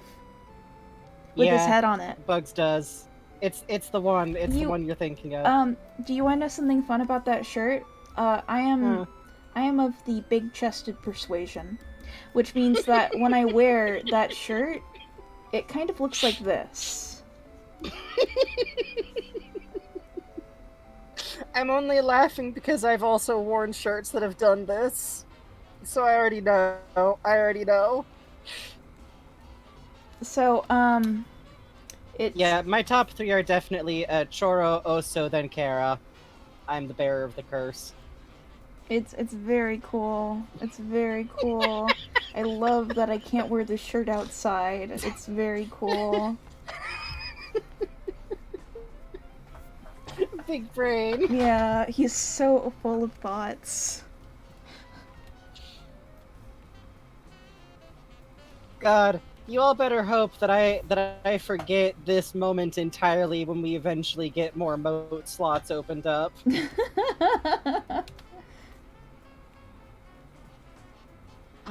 Kara's thinking so hard. Yeah, I'll be honest, I think in general, like, character face t-shirts are a little bit more difficult to negotiate. Oh no, like, I have no on shame. anything but very... Oh no, I know, but like, in general, like, I know for me, whenever I look at a shirt like that, I'm like, Good night, King well, how is this gonna work? Thanks for hanging out. Night, King and thank you for Sleepyhead. your donation earlier. By the way, folks. Yeah, seriously. Just a reminder, we're doing little donations tonight for doodles and such related to, you know, the topic at hand, which is Columbo. Yeah. So, if you feel the need. Or you can get voice line requests from me, which do not have to be related to Columbo. Oh yeah. But right now we are we'll probably wrap up around midnight tonight. We're not planning on going the full distance. We'll see how we feel, of course. Yeah. That way we can see another Columbo episode. Yeah, we'll probably watch another Columbo. Can you share ACNH patterns in the other art section? Absolutely yes. Hell yeah, it's art. Let's see. I actually got my start doing pixel art on the original Animal Crossing for the GameCube. Like, that's pretty much the first place I consider myself to have started working on pixel art. No kidding. Oh, good night, Ruble Beans. Yeah. Especially since something that I liked to do back then is I would actually try to recreate paintings by eye in Animal Crossing. Oh. I don't know if I was that great at it, but like that experience of like squinting and moving your head back and looking at it at the size it's going to be and being like, yeah, that looks right. That looks right. To me, that's very integral to pixel art, and that's definitely where I kind of started on that feeling. That's cute. And then later I just spent a lot of time staring at Earthbound sprites. Back in the day when loading the full Earthbound map took like an hour in real time. Oh god, yeah. Because there's always... for some reason, like, in Earthbound, every map in the game is actually just in one big image file. All of them. Mm-hmm. All of them. It's the same for So Pokemon. in the sprites ripped from Earthbound, like, that picture just exists. And it's the easiest way to look at all the locations in Earthbound. To this day, I can open that fucker up and dial into the specific screen I want after scrolling for like a second. It's a dark power. Pony Columbo lives in your brain rent-free? Well, good. In some other universe, there is an episode where they somehow get Peter Falk at like age 80 to guest star, and they have a silly little episode where like a cupcake got stolen. Pony Columbo. The show has so many background characters they have to have. Really? None? No. That's crazy. I'm telling you. Oh, there's Twilight Sparkle as Columbo. That makes sense. And she's got a cigar. I don't think they would allow that. I don't think they would allow the ponies to do the funny tobaccos. No, I think it's good for her. I think she goes, I'm so full of cigars. Yum! I think it's good for her. I'm going to bed. Dear I'm Princess moving my phone Celestia, pillows today I found a laying safe, down. yummy new snack with my friends. It's called a cigar. It's so tasty and delicious. I love to eat it with my friends.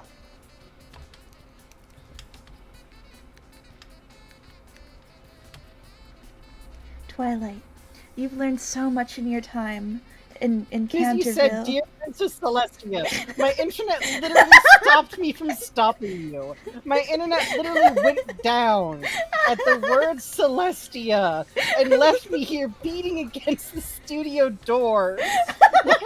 Hammering on them. In the background, you can see me like in like the window, Frankie, like can you beating do it with a little bit of chair, Heisenberg telling yelling people about desperately. Oh shit, hey, you got a voice acting request. Oh shit, what's up? From Raven Bonifoy, who sends $15. Oh, Bugs changed the log pony time is now fuck buzz. Raven Bonifoy asks, Hey Frankie, can you do a little bit of Heisenberg telling Ethan about Columbo?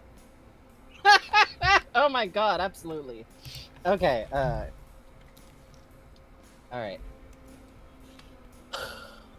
Ethan, I just don't understand how it's possible that you were living in the States having a regular fine time and you haven't seen Columbo. Now, what you have to understand, Ethan, is every episode isn't just about how did the murder get done. It's about two people and the battle of wills between them as Columbo starts to take them apart. That's what the real core of the episode is about. Also, he has a dog, and I have never seen a dog. Just wolves. Don't worry about it too much. Don't worry about it. Hold on, I think I drifted off course there at the end. Let's Ethan, meanwhile, is You God. see- Oh, sorry. I am actively in a murder trap! Could you let me out God of this damn it! purse? Where's my daughter? Now listen, Ethan. She's fine. She's watching Peppa Pig. Personally, I don't quite understand the point of the show. That doesn't look anything like a pig. They got tusks, Ethan. They got tusks. You don't understand that if you come from the city. But no. See, what you need to understand is that on Columbo, it's a romance. It's about the chemistry between the two characters. This intelligent, powerful person who thinks they can't possibly be figured out, slowly being unraveled, but at the same time, they like him. That's the thing about it, Ethan. That's the thing right there. It's the romance. Well, you quit bitching about your handcuffs. There we go. Thank you, Raven Bonafoy. Thank you so much, Raven Bonafoy. Now, listen, have you seen a show? Now, have you seen the show called Rick and Morty? Anyway, Fuck. Legal. Oh my god. That one was just for me. There was something one of my cousins said. Bless my cousin's heart. It was something about, like, we were talking about being trapped in a conversation with someone, and I talked about, like, oh, and he probably told you about all the cool Rick and Morty episodes you can hear. And she laughed, and then her boyfriend leaned in and starts talking and was like, yo, but did you see the new episode of season 3? Holy shit. I immediately have to, like, oh, this is a genuinely nice person telling me about a show they like. This is not an internet asshole. Really? Oh, I will watch it. Oh, that's great.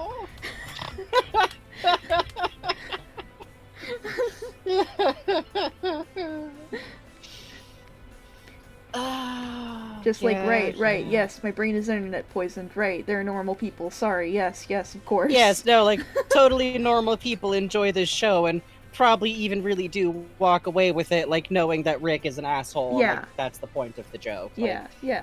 It's the same way where, like, when watching cartoons, I try to think constantly about the fact that the point is for 7-year-olds to like them and not me, 30-year-old man. Listen.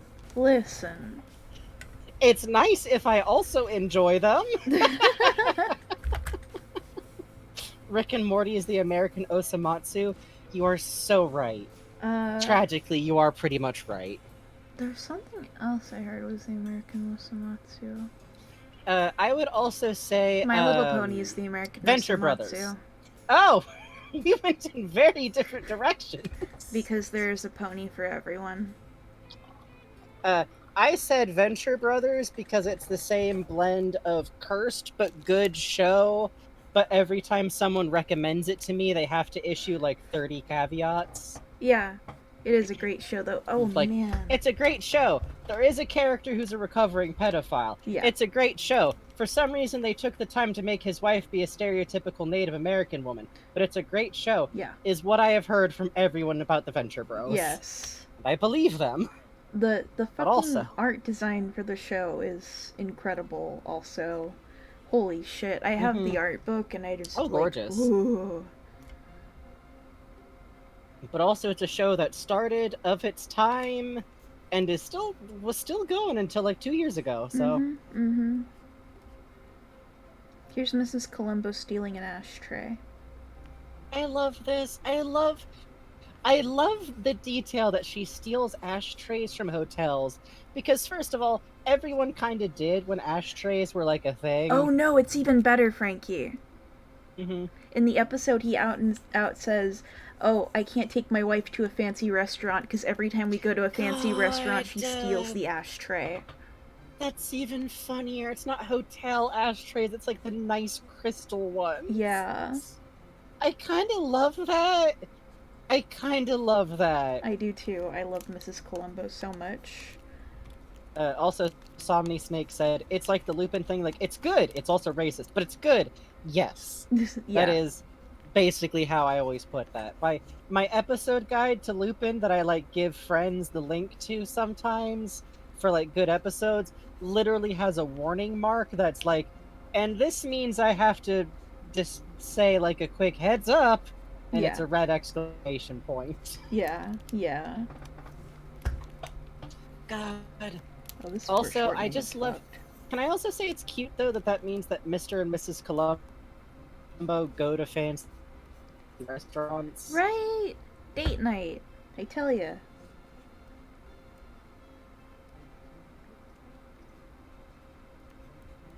It is cute. I think they're adorable. Let's see. Okay. I So, want to eat it. Like, Frankie?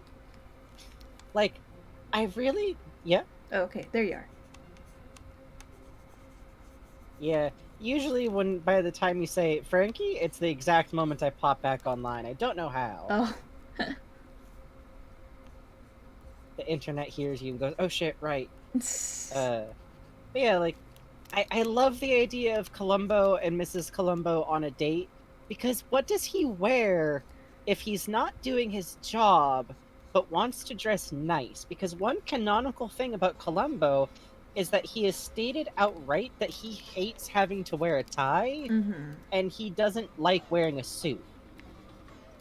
Oh yeah, I wonder. He wears one because he's a cop and he has to, which kind of explains part of why his suit is like so wrinkled. He doesn't give a shit.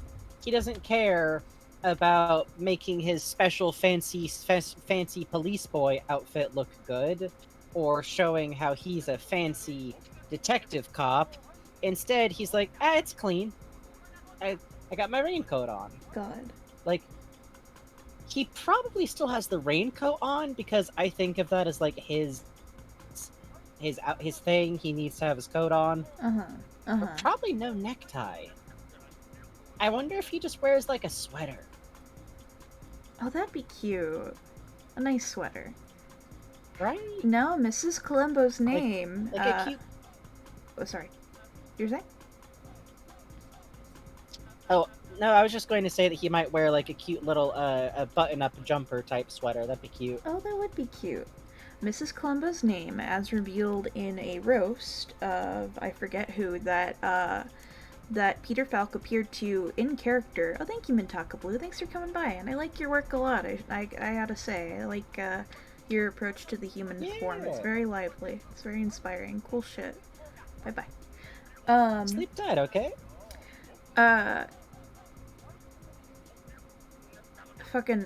He appeared in character, Peter Falk, as Columbo, and it was like 10 years after the series had ended. And he says something, he's like, okay, I gotta go, my wife Rose is waiting in the car. So Rose is her name. Yeah! Oh!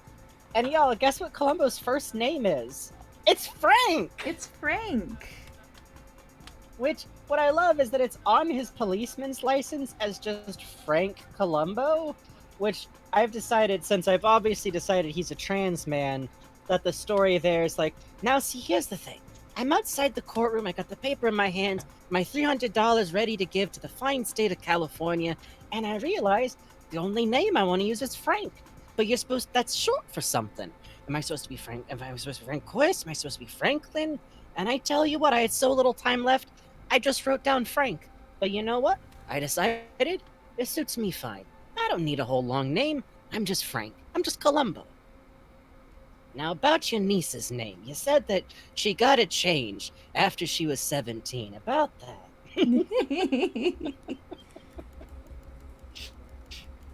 I'm kind of... I can't lie, I'm a little bit delighted about it, because it's not like I knew about this before, like, going with Frankie, but also, it's good, is the thing. Yeah. I enjoy this. Good name club, good name club. It's true. Much like Frankie One Piece, who is an excellent Frankie. Oh, yes. Good hair, good hair. Yeah, good stuff. I like his attitude. I don't like his ass attack, but I like his attitude. His ass attack is incredibly foul, and I hate it with my life. His ass attack cracks me up because he does not have an ass. The sheer audacity. For the man who has skipped every leg day.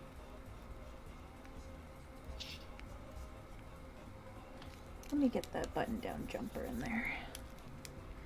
Frank's a good name. I'm specifically a Frankie. But also, Frank is good. Frankie, a my friend rumpled Frankie. name. That's how you say it. It's true. His ass attack? Yeah, if you feel strongly about it, you can feel free to Google image One Piece, Frank, ass Oh attack. god, I was in the middle of pouring myself a new cup of tea. I'm fine. Feel free to Google image that on your olden time. I'm not showing that on stream. I don't even... I do think Twitch might, like, just in principle not want to, like, no, they're gonna ban that. Look forward to the new email from Twitch. Hey, we changed our TOS. No ass attacks. You are not allowed to talk about Frankie's foul ass attack. I mean, Frank's foul ass attack. I'm sorry. Thanks. We're taking all your money away from you. Goodbye. Oh, you're a gay no Kitaro fan? Yeah, fair enough. Good luck. Uh, Columbo also our scenes. Oh, go ahead. Columbo also says, like, whenever she steals ashtrays, it's so embarrassing. So that's why he's making this face. Yeah. he's tag, like, come on, can't we just have a nice night out? Gotta do this every time. We got so many ashtrays. Also, Arsene said, slightly off topic, but the realization you can have as many names as you want, it's great. Yeah, this is true. Mm-hmm. If you're trans or cis or anything, you can just add more names. Yeah. Nobody can stop you. Yeah. You can just put more names on the pile. It's so fucking I have a big cool. pile of names. Like, I have a first name that I'm going to, like, keep, but I'm going to continue going by Frankie. Mm-hmm. Basically, I like it. But I am going to make my last name Frankenstein. It's fun. Because then it'll be Lucretius the Shill Frankenstein! And it will sound so fucking boss. Are you kidding me? Every now and then I like to scare people by mentioning my first name. It's funny. Mm-hmm. Mm-hmm. I've been ready to try the second name. Hell yes, we'd love to hear it. Oh, that's excellent. Congrats, man. Get yourself a name like a funk album title, is what I'm saying here. Yeah. Like, go for it. Like, you know what? I think if someone ever decided to name themselves with the same format as an overly literal isekai title, it would be kind of amazing. Yes, big agree. I would support it. I would genuinely respect it. I can't believe that they let me change my name to Francine Alberta Danger Smith. Exclamation point, question mark. There you go, by Malachi, Benjamin, Martin, and literally any nickname you can derive from those three. Fuck yes. Oh yeah. Love to see it. Also, those are all dope names, so... Stay winning. I picked out a name to come out to my family with, and later my brain went, what if he went by Soup? What if you did, though? Oh, Atlas? What if you were Soup? That's a cool name. Like the, fuck yeah. like funny robot of Portal.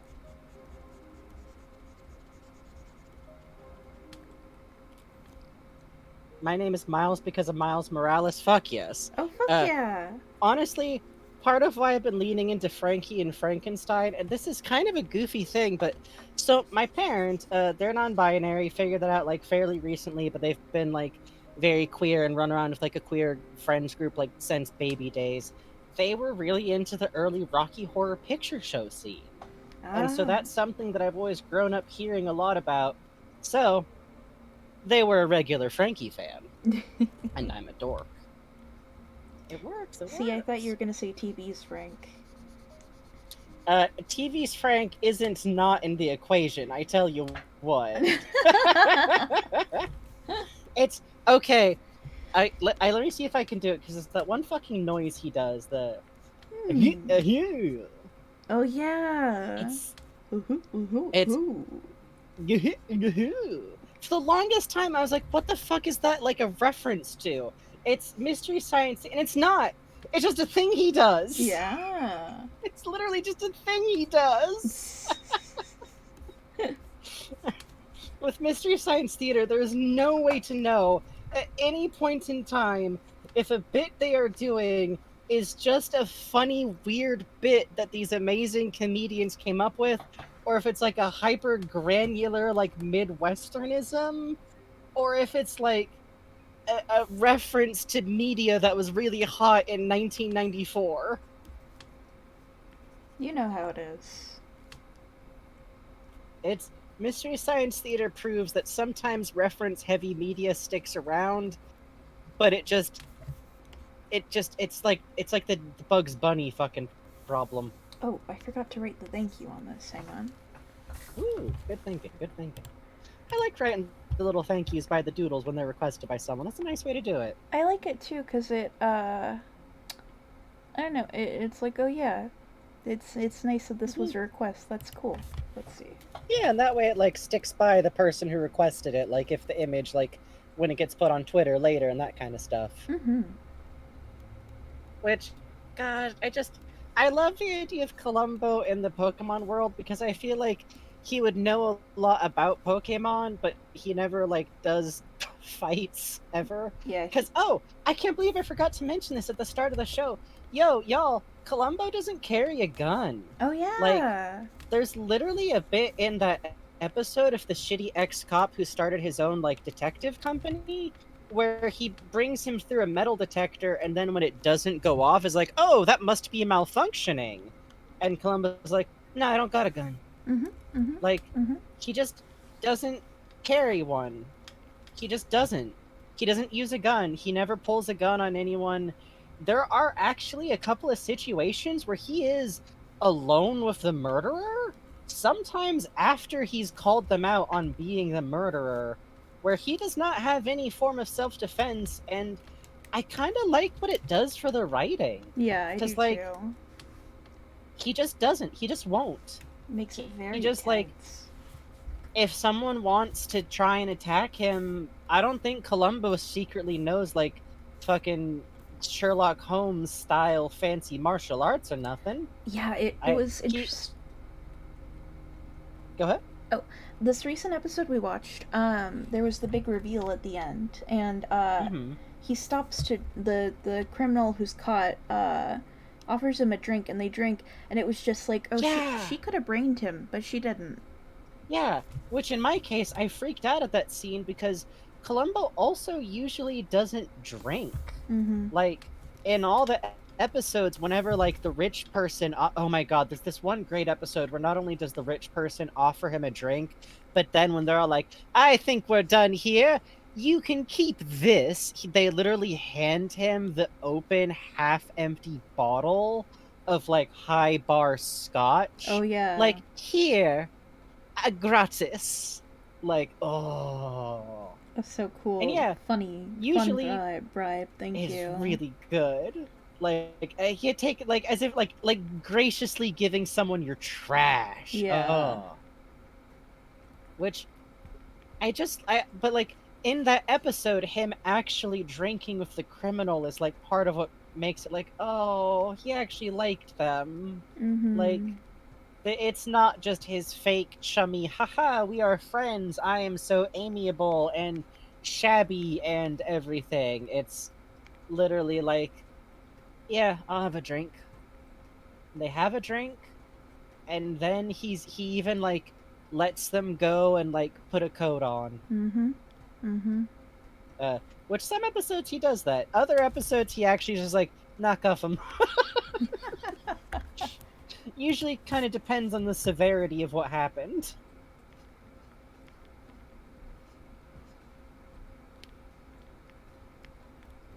Yeah, there's something really nice about a cop that doesn't rely on a gun and never falls back on like, I am a cop, I am taking control of this area. He kind of treats it more like just a futzy, really persnickety job that he's got to do. Like, Columbo is almost like a cop that's like a garbage man. Yeah. Yeah. Right? Like, just not... It's never, like, glamorous. People try to be glamorous at Columbo, but he's super unglamorous. Like, okay, I mentioned way earlier today that, like, every time he goes out to his favorite diner, he always gets the chili to, like, such a degree that, like, they know what he's gonna get. When he gets his chili, the dude serving it also pulls out the bottle of ketchup and puts it down in front of Columbo as if he's anticipating him wanting the ketchup. So Columbo eats chili with crumbled up crackers and ketchup. He is a low-class man. And good night, Somnusnake. Thanks for hanging out, Somnusnake. Rest up, migraines are rough. Also there's a really good episode where the ex-wife of the dude who got murdered is this like amazingly brassy, confident, like middle-aged woman with Yes, like a love Goldie. of, and like there's even like a bit where she's like, I have his fortune's worth of gold lame, and it's really amazing because like we find out that like she had this very odd cordial relationship where like she didn't mind that her husband had remarried to a new young girl because she's like, yeah, we still talked constantly. I advised him on all of his business stuff. I don't care if he needed to get his romance somewhere else. We were friends. Mm-hmm. uh Mm-hmm. and she like just kind of adores Columbo and calls him lover. And ooh, oh goodness, goodness, goodness. Oh, and Banshee Strike says he doesn't rely on violence, which is really refreshing as a POC myself, TBH. Yeah, yeah. I'm a mixed, definitely non-white, and I have pretty specific cop trauma due to the area that I grew up in. And Columbo is just, I think, like, I know for a fact that that's ironically why I seek out media with good cops. It's not to get like too deep about it or nothing, but of course I want that to be true. Mm-hmm. Cuz that's what I was promised when I was a kid. Even though as a kid I had to learn to like not talk to cops as a little tiny kid and shit like that. But like of course I want there to be like good dudes who solve mysteries and make sure that people don't get hurt. Mm-hmm. And Columbo to me is like one of the best expressions of like the cop as a almost wishful concept. Like he doesn't use violence, he doesn't use intimidation, he's not tracking down poor people who are trying to survive. He's dealing with rich people who are murdering over like money or jealousy or like some vague want for power or sometimes just because they think their nephew sucks. Yep. Like, and they live in a world where you can just shoot your silly little nephew and say that actually it was his awful wife who I hate who did it, and expect in all sincerity that that'll pass fine. Mm-hmm. And it's nice because those people are real. And it's nice to watch a world where they are extra cartoonish and they get their shit wrecked by this little rumpled dude who reads as very non-white and doesn't iron his tie and doesn't carry a gun. By the way, there's also an episode where Columbo fucks with people by going like, "Oh, let me read your hands. Oh, you see here, you got the path of Jupiter's real long." He like makes up this whole like prattle of hand reading to check his suspect's knuckles for bruises and find out that one of them is wearing a ring. And I am saying, I am pointing and I'm going, this man is Roma. I do not care if he's not supposed to be. I'm claiming. I'm walking away with him. Good. This man cold reads everyone to filth.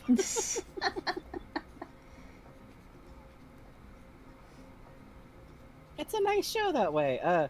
Also because they give, I don't think you could make Columbo and make the pacing any tighter without ruining it. Yeah, big agree. Like, I think if someone tried to like reboot Columbo and like make it snappier and like cut it down, like make it a shorter show and like have less like weird dead air where rich people are being dreadful at each other, it just wouldn't be the same. It honestly, like, one of the last episodes we watched had like 10 minutes of Columbo is delighted to be in London. Yeah, just running around, montages, taking photos of parades and stuff. It ruled.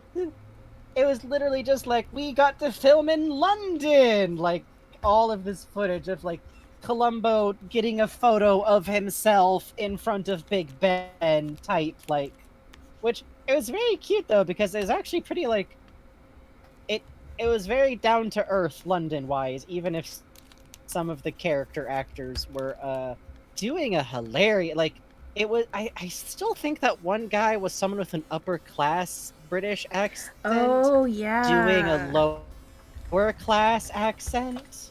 Because that always hits. That's, I think, is where you get the British version of the, like, oh, chum cheerio, governor. I just got back from the ashes. I sweep me grimes and drinks me pints. Nintendo Zombies is talking about okay, hold on. the episode that spent where Columbo had to This spend like 10 minutes went in to line. Oxford. Oh, sorry. What were you saying about this man went to Oxford? It cut off.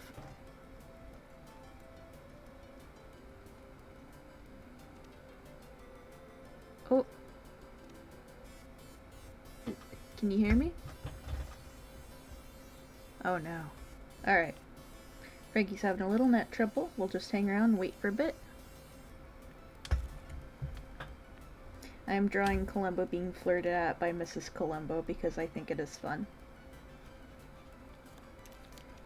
Say his name, it makes the Wi-Fi go burr. Yeah, with Frankie it's like Beetlejuice. Uh-oh.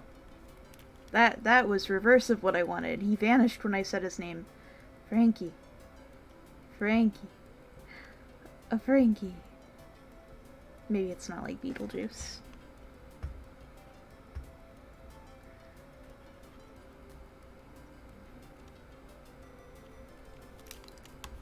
Let's see. I've been trying to think about lips and how they kind of move the face around when you draw them. Oh, hi, Frankie. Hello. I think I'm a little better. What was it you were saying about Oxford? Oh, just that, like, that kind of really weird British accent that's clearly by someone from Britain. Like, you can just tell, like, oh, this actor went to Oxford, but they're pretending to be a chimney sweep. Yeah, exactly. You think, says Cyberfire, I think when Mrs. Columbo flirts with him, he just responds with a constant stream of aw geez, aw man, oh shucks. Yeah, I love that. He's so, like, it's very cute, honestly.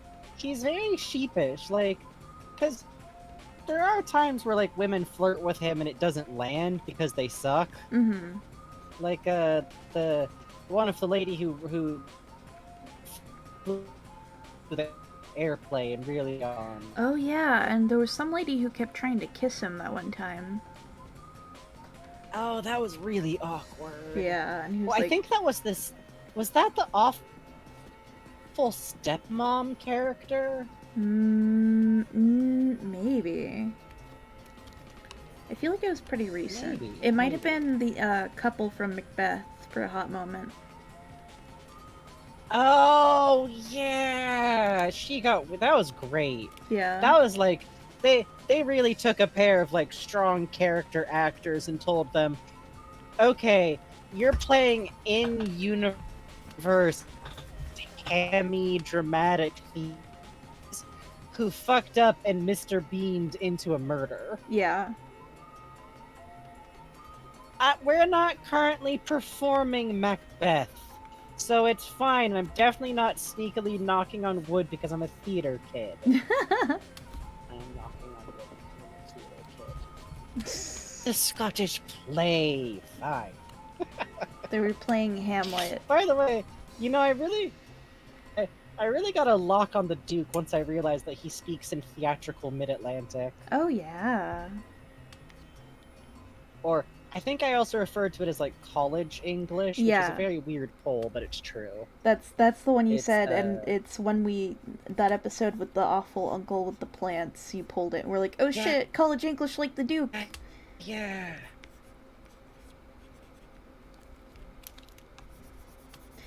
Yeah, it wound up sounding like him, because it's that kind of upper class way of speaking, where you're not in any way quite speaking in a British accent, because you're not from Britain. You're from America, but you're from America with money. But a kind of American with money that almost doesn't exist anymore, which is the classy, old school, old money kind of way of speaking that is simply precise, evenly measured, and specifically hitting your consonants correctly, which is where it gets a little bit of a crossover with Mid-Atlantic. But instead of being quite so spaced out, it's in a bit of a sneering purr, which is fun because it's basically what all old villains sound like. Mm-hmm. Mm-hmm. The one of the worst people I know in my life has a script to hit that accent where he goes, "The land of perfection is perfectly far off," and it's one time I literally rage listening to this person in my life talking, needed a bread to sourdough level just about. I was just beating the shit out of that bread. Insufferable. It was like, God, the reason I know, it's just that's the worst part, is that it is an affectation. Yeah. It's not a regional way of talking. Yep. It's not something you learn to do because your parents did it. Not really. Yep. You actually, what you get if your parents did that but you don't is this is also a little bit out of date these days, but this is what you would think of as a preppy cadence, where you're imitating your mother and father a little bit, but you don't really care that much. Darling. You sound all that intelligible. I'm on the highway. Darling! But you simply must come onto the yacht. I'm bringing the Cadillac around, darling. We must have some caviar. It's like, I don't think there's an accent on the word caviar. Oh, isn't there? Oh, well.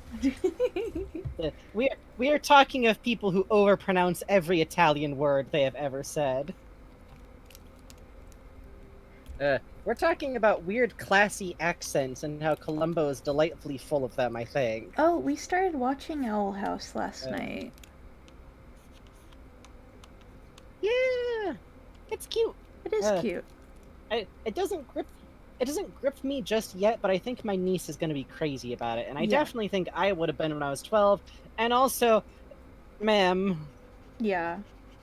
Oh, I see. So, there is a fluffy-haired older woman with a little fangalang who is untrustworthy and voiced by Yellow Diamond. Oh, are you saying she is perhaps some kind of criminal with a heart of gold? That's this one. I think she's very poggers. I think she's very So it turns out both me and Bugs both imprinted on Ryoko from Tenchi Muyo at a formative age. Hey, go figure. Huh? How'd that happen? Go fucking figure. The precise overlap of, anime lady who is roguish and maybe a little sloppy and has fluffy hair and the fangalang type look and is maybe a little evil, but she just wants love. And then you realize you're gay, eventually. Uh-huh. I love her. I feel like I should have known I was gay because of how badly my read on Tenchi Muyo was. I don't think this guy is interested in any of this, which I realize now is baby me identifying an aromantic. That show, that dude was like, Tenchi just wanted to tend to crops. Yeah. This man was attempting to not show up to his own harem anime. He just wanted a found family. God. I caught that show because of how weird Adult Swim was with airing in Hawaii and California. Yeah. I caught that show at the middle of the afternoon as a 10-year-old, and I was just all I took away from it was I want to pet Cabot. And also the mean lady, I think about her a lot. I'm not sure why. I want to pet Cabot. I was able to watch it a few times on television at the neighbor kid's house who had an N64 and access to cable. You know, I had one of those for a little bit. But also, when I was a kid, somehow I managed to grab, 1 or 2 volumes of the manga that I read a lot. Wow. So that's, then later when I was, a teenager and knew how to track down perfectly legal online anime, I, wound up going back to, watch 1 or 2 of the OAVs, and I didn't, get into it hugely because it's a super formulaic harem anime. Mm-hmm. But a lot of my takeaway was this show is constantly trying to just be found family, and then it has to be about romance. Yep. Tragic. But yeah, we will undoubtedly watch more Owl House. I at least want to check out a few more episodes. Yeah, I same. think if at the end of the day it's a kid's show that maybe doesn't grab me that much, and I would have been obsessed with as a kid, and I love its design to pieces and want nothing but the best for it, that ain't bad. Mm-hmm. I'm a 30-year-old. Who the fuck cares? Like I can if I was 12 and still I was the 12-year-old person identified as a girl who read fantasy novels and probably could have gotten out more. It's like tailor-made. It's great. It's an amazing show. Yeah, for real. Yeah, I want to check out a few more episodes. It feels like it's having to warm up. I feel like it would have benefited a lot from like a pilot movie. Yeah, But yeah. I also feel like those are getting a little bit thin on the ground these days. Which is a shame. Yeah, like I feel like back when we were like younger, like there was some cartoons that got their start from the like what a cartoon type like pilot little short kind of thing. But I also feel like there for a little while there a lot of shows got like nice double episode intros, you know? Yeah, I was watching the clip that went out of Molly McGee. And you know, it's a beautiful show. It seems like really nice pacing, really good jokes. But I was watching it, and it's like, oh man, you really had to get to the like ghost and the girl within the first 2 minutes. Hey Melody, thanks for the raid. Yeah. Hey Melody Burst, what's up with the raid? Well, we were talking Columbo. We're talking a little bit about cartoons. We're because talking we do about these whatever things. the fuck. And drawing. We're gonna close up soon. So we're on the rambling phase of the night. Spawn Vulture. Okay. Okay, hang on. Hold on. I think I have a button for that here. Let me see if I can. Is this the button? Is this Spawn Vulture? Does that spawn Vulture? Hold on. Does this spawn Vulture? Let me hit it again. Does this spawn Vulture? Yeah. Hold on. That's what does Hold it. on. Yeah. That's what spawns Does this spawn Vulture? I think that spawns Vulture. When Okay, good. That's what I'm seeing. I was a kid. Okay. Preface. My godfather, who I'm not related to by blood, did a lot of Disney designs. And, a lot of the designs he did were on Splash Mountain.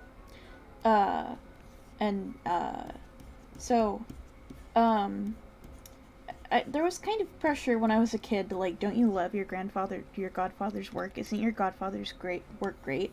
And it was great fucking work. So many wasps.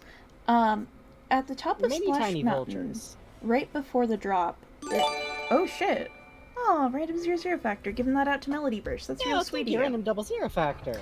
At the top of Splash Mountain, right before the drop, there are 3 vultures who, like, there's no laughing place now. You're going to drop and fucking die, they say, basically. Oh, yeah. Yeah.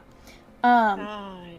I was terrified to tears as a child of these fucking things. I would just sit there with my head in my hands and sob and cover my eyes and wait for the vultures to go away. And, oh god, Gordon footwork. One time, I'm about 7 years old, Splash Mountain malfunctions. And it stops us dead under the vultures.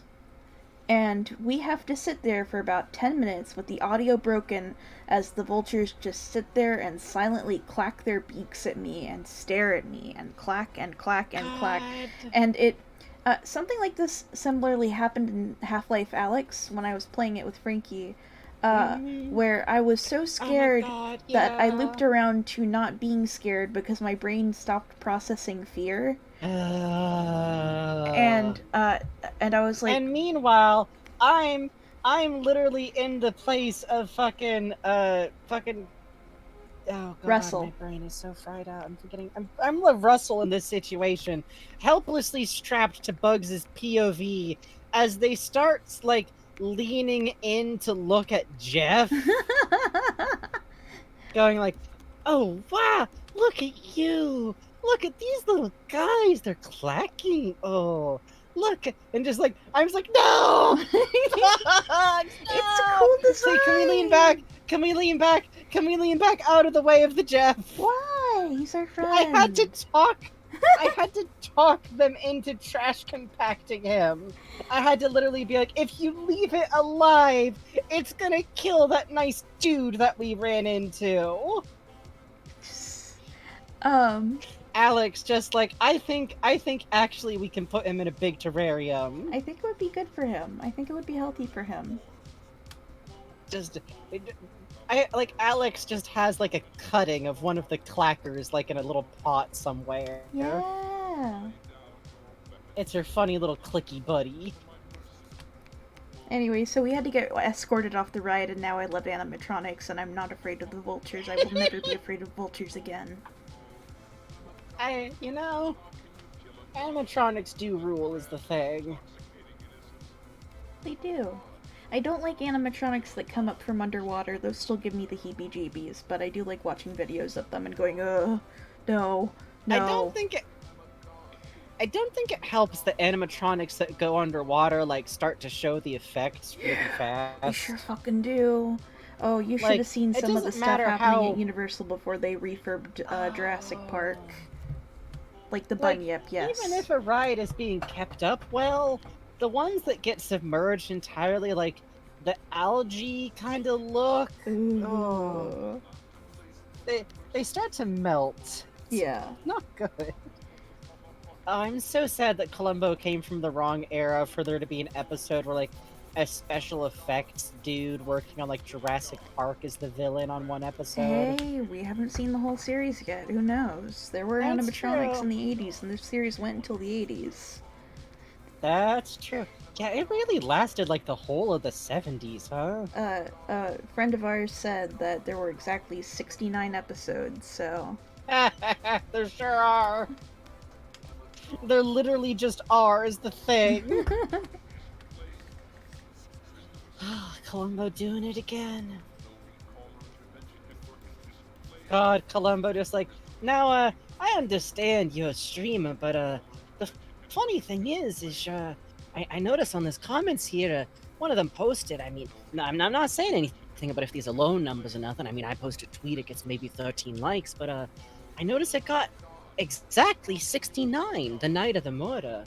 And, I just... Maybe it's just me, but if I was lucky enough to have any post of mine get 69 likes on it, I think I'd be compelled, to take a funny little screenshot and say, nice. Oh, you're... But maybe it seems to me like you weren't having a nice evening. Oh. So, I will get it eventually. You're a streamer. That's nice. My little nephew, he's a VTuber. Goes by the name of Catty Marshy Meow Meow. Got a real nice rig, commissioned it up real nice. The eyes, they track in everything. It's amazing what you can do with technology these days. I was noticing back in the clip, the funny thing is, now your camera, from what I can tell, your monitor is like right, it must be over here, right? Like you can see in most of these clips, you're looking over here, you're looking at the screen, you're looking at chat, but around the time when the murder should have taken place, you're looking over here. Now, I wonder what was so important that you had to look away from your Minecraft for that long. It strikes me as interesting that you managed to find diamonds in your Minecraft LP. I don't know Minecraft so much. My nephew, he loves telling me all about it, the bleeding obsidian, the temples. I just think if I found diamonds, if I were lucky enough to find diamonds in a cave, I would pog about it. It just seems interesting to me that you dug straight down and found them, Mr. Dream. I'm just saying, I don't know much from speedruns, but it just strikes me as, statistically, maybe a little unlikely. I mean, if we're talking random seed category, of course. I don't know the odds vendor pearls off the top of my head, but, the boys at the lab, I was getting them to print it off for me. It seems, you must be the luckiest fellow on streams. To have that much luck. I can't imagine. Every time you run. Just incredible. The problem is, eventually we will have watched enough Columbo that we will just do this for like 2 hours. Eventually we will have watched enough Columbo. Because here's the thing, like, they can't reboot Columbo. They can't. I really do think there's no way it wouldn't go bad. Well, like, I'll tell you later. If you had the right producers, maybe. You would have to be so devoted to keeping the tone the same, but the problem is, Peter, well, Okay, here's the thing. I was thinking about it. There is one actor that I think would actually be really funny to watch do a Columbo, and I bet he would actually enjoy the chance to do something like both kind of serious and where he doesn't have to do a lot of. What's Jack Black up to? Oh fuck, that would be so good. I am just saying. Imagine with curly hair, like just a little curled. Not trying to do the Peter Falk, not doing an impression of Peter Falk, but the same type, like soft, rumpled, unassuming, like gentle toned, like gee whiz, like I didn't mean to interrupt you. Fucking Jack Black with fucking like the 5 o'clock shadow and like with like a rumpledy jacket on. I think that is the actor I would pull. I think that is the actor that I would be happy with replacing Peter Falk. Don't worry about what Bugs is typing. I'm gonna go, oh no! Yeah. Don't worry about it. Don't worry about it. Don't worry about what I just saw with my cursed eyes. Did you hear about the animatronics that can move and dance and aren't attached to the ground? Yeah, Disney's got them stunt animatronics. They actually have one, in function right now. The Spider-Man they got on display at DCA, at the Spider-Man meet and greet show. There's one... The problem is they are... Go ahead. One crawls down the wall, and then the Spider-Man comes out from behind a wall, and he's like, hey, everybody, it's me, Spider-Man, what's up? And then there's another one where it's an animatronic that just gets fucking flung through the air, doing a flip and shit. I think they're cool. The problem is that I'm more wowed by, like, the obviously attached at the base but really fluid motion of that one Piranha plant in Nintendo Land. That's kind of what gets me more interested, like in Razzle Dazzle style. Also, to torture you all slightly more, I did think that if they did do modern Columbo, what they have to do is that you have to have some of the villains of the episode be played by older but well-known like actors and actresses. And I think that if you handed Will Ferrell a velvet suit with a wide 70s collar and told him, we need you to play a murderer who's a bit of an idiot and super rich and swing for the fucking fences on it. Poetry. Fucking poetry. Can you imagine? He would do so Can you imagine? Good. Remember Zoolanders? Remember? Just let him do that again. He's such a good villain. That was him in Zoolander, right? I'm not fucking insane. That was him in Zoolander as the villain. He's so good as a villain. He's so good as a villain. I think they should let him again, but here's what I think. I also think it'd be great if they had him do, like, a villain doing, like, a very, like, innocent, whimsical thing. Like, give me Elf, but he's a murderer. Yeah. Oh, that'd be cool. Tragically, I am just some dude armchair producer-ing. But it would be amazing, and I also think that if you're going to reboot Columbo, you have to have it be set in the 70s still. I don't think you can do a modern Columbo, because Columbo relies on blood not existing, and nobody having the ability to take photos off the cuff at any given moment. Literally, there's episodes where people get shot, and you need to just not worry about what happened to the blood, because there's no blood. Don't worry about it. Yeah, there's no blood. Blood doesn't exist in this universe. Bullets exist, and ballistics exist. Oh, blood... And someone getting shot, and the blood going... Yeah, blood, yeah. Blood exists if you need it for evidence, but for falsified evidence, if it's going on a hat. If you get shot, there is no blood, and the fact that there should be blood where you got shot doesn't matter. But if someone plants fake evidence, they can put blood on the hat. Yeah. Don't worry about it. Yeah. Just simply... I think you need to still work under that logic in a modern... Like, you can't be having any of this modern CSI, oh, look here, the purple bruising from how the contusions around the... You can't do that. You can't have any of that. Columbo needs to be handed a piece of paper from a man actively eating a sandwich that says that they got the blood types and someone found like a very long silver hair and they're looking at it with a microscope. That is how it needs to work. The one episode, it still needs to work that way. The one episode I watched of season 10 fascinates me because it almost implies he has like a crew of the lab guys that now have characters, which is funny. Yes, but like they're never brought on. It's just like they're these dudes he knows. Yeah, for real. But in like season 10, I'm like looking at it like, okay, are you a reoccurring character? Or were you literally for this episode? I have no idea of knowing this far out. It's especially because like every now and then you can tell the show wants him to have a sidekick. Like I'll say the weakest episode so far was definitely one where they like got a little bit too into the weeds with like side character stuff, and it felt like they were like, oh, and this is the young cop that Columbo will explain what he's thinking about too, and it's like, no, the fun of the show is trying to figure out what Columbo's thinking. Yeah, because like again, because we're big like autistic doofuses, we watch this show and a lot of times we'll end up being like, oh man, you can tell like how like he has a lot of disdain for this person because he's not even like, he's just staring at them after they say shit. Yeah, it is midnight. We'll probably wrap up after this, Doodle. Unless anyone feels the need to donate, then hey, who knows what could happen. No. $60 come in for 5. Nothing but songs. Half an hour of songs. Oh God. Nah. We'll probably close up. I don't know. If anyone does have any like desperate needs for things, I'll give. I don't know.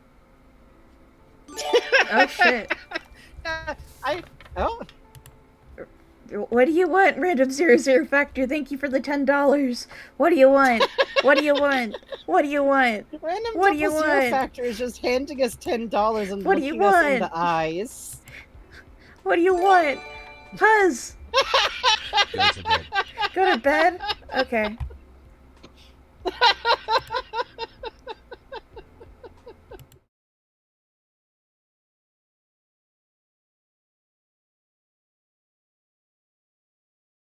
I'm back. I woke up. I'm so awake.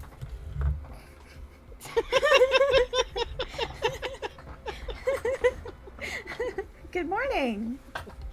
Good morning. Bug sleeps very fast. I do. I'm like a horse.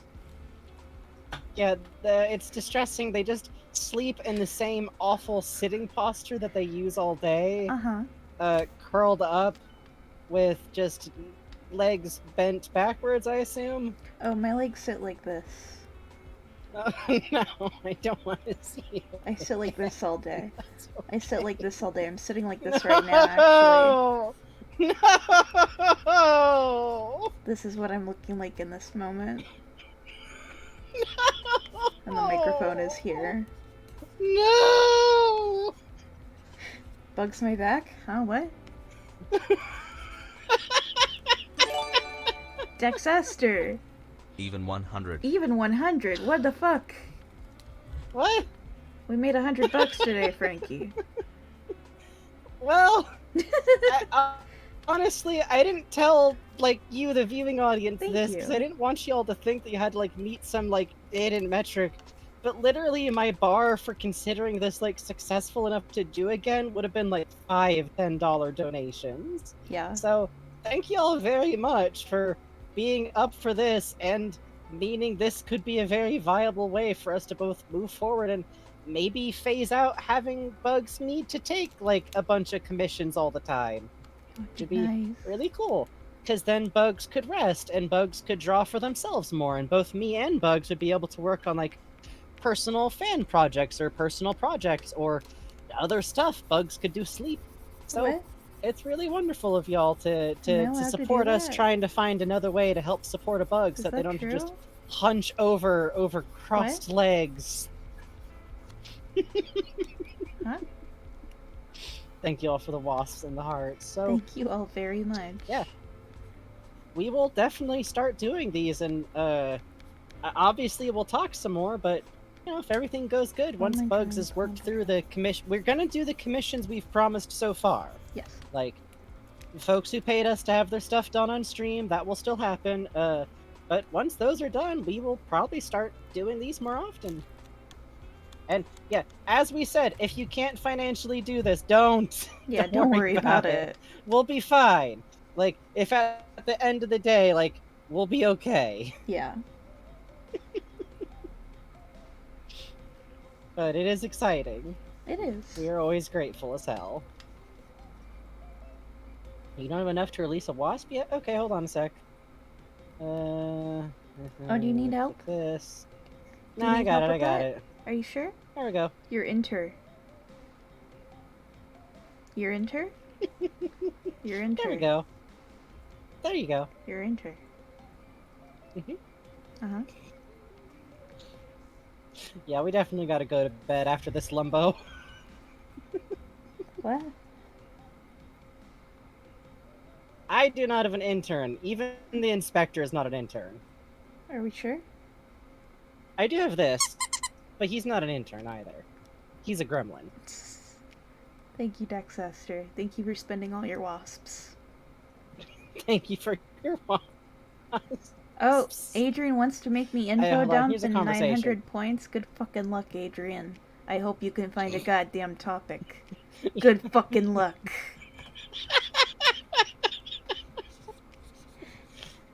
Conversation, by the way. This is what I do in my own time.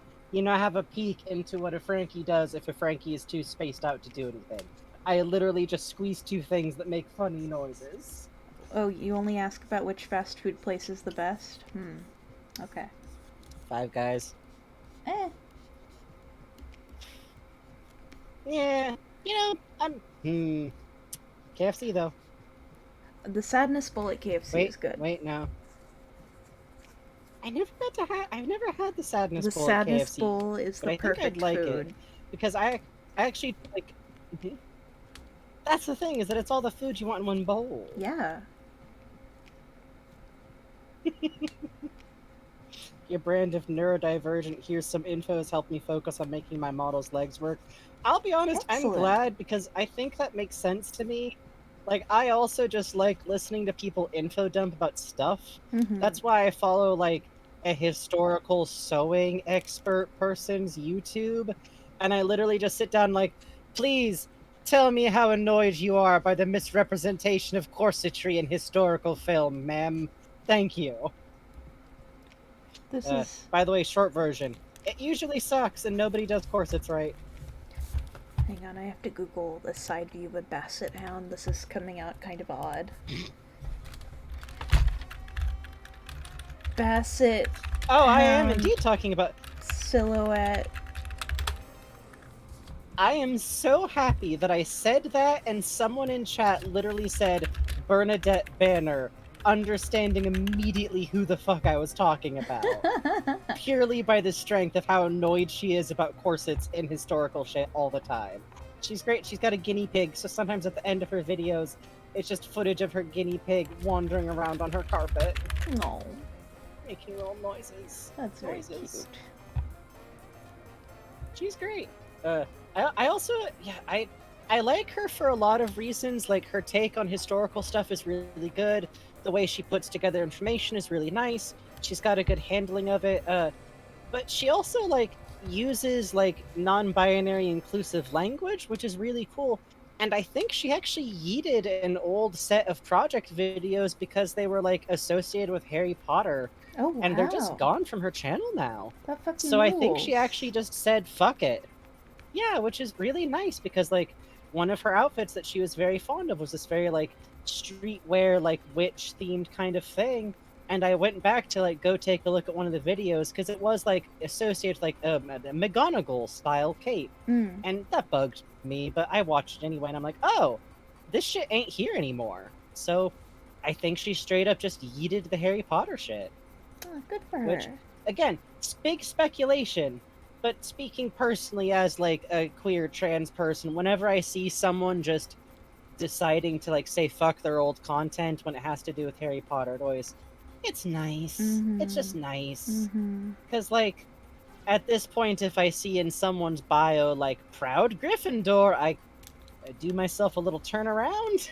Yeah, same. And walk out. Same. And that's sad because some people who are like that are perfectly nice people who are just having the problem of thing that you liked really bad, but also it's a bad sign at this point. Yep. Also, half the time I see that and then I look down in their bio a little bit further and they're all like, gender critical. I'm like, nope, block, bye!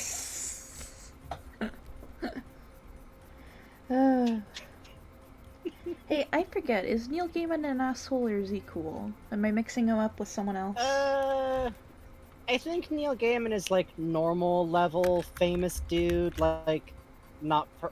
I feel like he's okay. Oh, okay. Like cool. There was a little bit of like, oh, his divorce type stuff, but it sounded like most of it was like weird scuttlebutt, and also the woman he was divorcing, I have very little. She seemed sucky. Oh, okay. He's cool about trans stuff, though, if that's what you mean. He's actually pretty cool about, like, trans and gay shit. Alright, cool. I was mixing him up with someone else in my head, because I just got Good Omens, and I was like, wait, should I... Okay. Oh, I love Good Omens. I've, never read it. This is gonna be my first time reading it. Oh, fuck yeah. I haven't seen the TV series Good Omens yet. I haven't either. In part because I love the book so much, so maybe when you finish it, we can check it out together. That would be fun! Yeah. My dad... I just love the book so much. Oh, yeah? Yeah. It's one of those things where, like, I literally still think about the ending line from the book sometimes, so what are you gonna do about that? Oh, that's cool.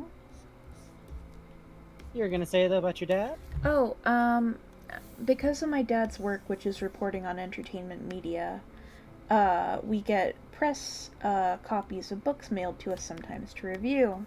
And he hasn't watched Good Omens either, but one of the ones I saw when I was over at his place this past weekend was they'd sent him, like, the Good Omens script book, and it had, like, every note on, like, every direction for it and everything with this, and it was, like, I didn't flip through much because I didn't want to spoil myself on anything, but it was very interesting.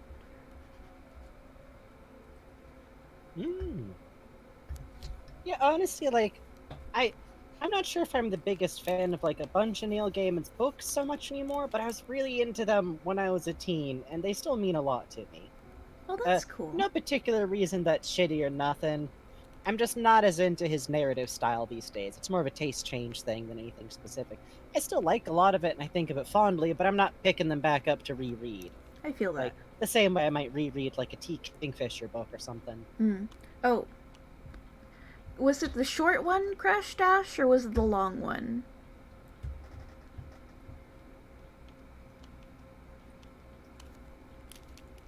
Oh, the gay one. Yeah, the gay one.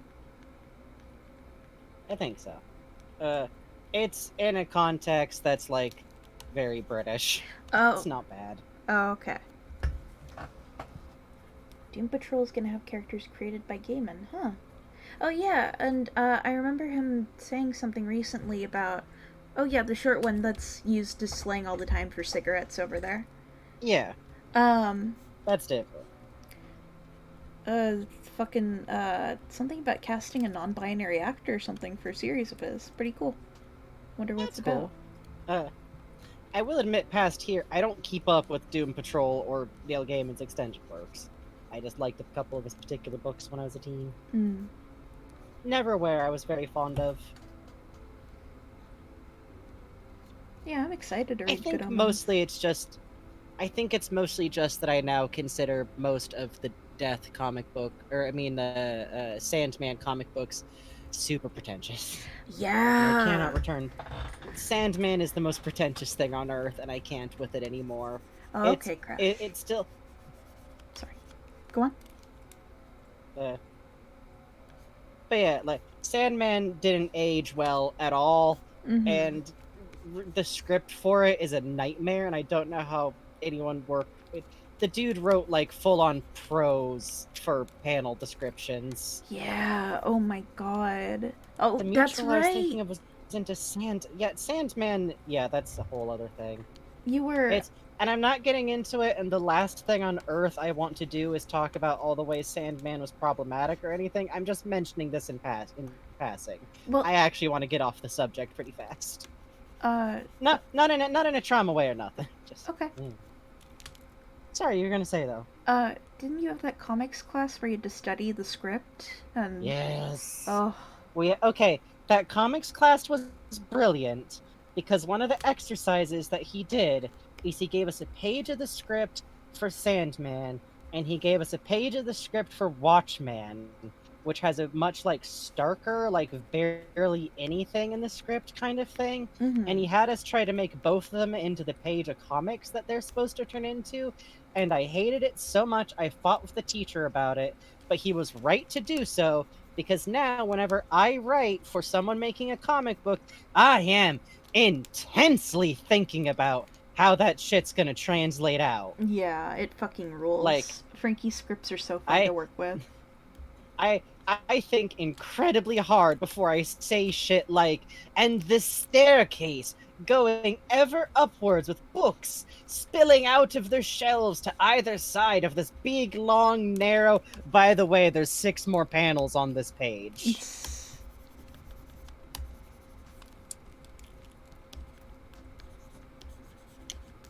So I think a lot... I actually have been enjoying recently, I've been doing like a thumbnail to go with the script of something that I was thinking about when I'm I can actually like figure out like some of the lighting and where the speech bubbles are gonna go in these panels. Like, it's very doodly shorthand type work, but I'm handing it off to Bugs, so... It's been really fun to see work. He's got really great composition in there.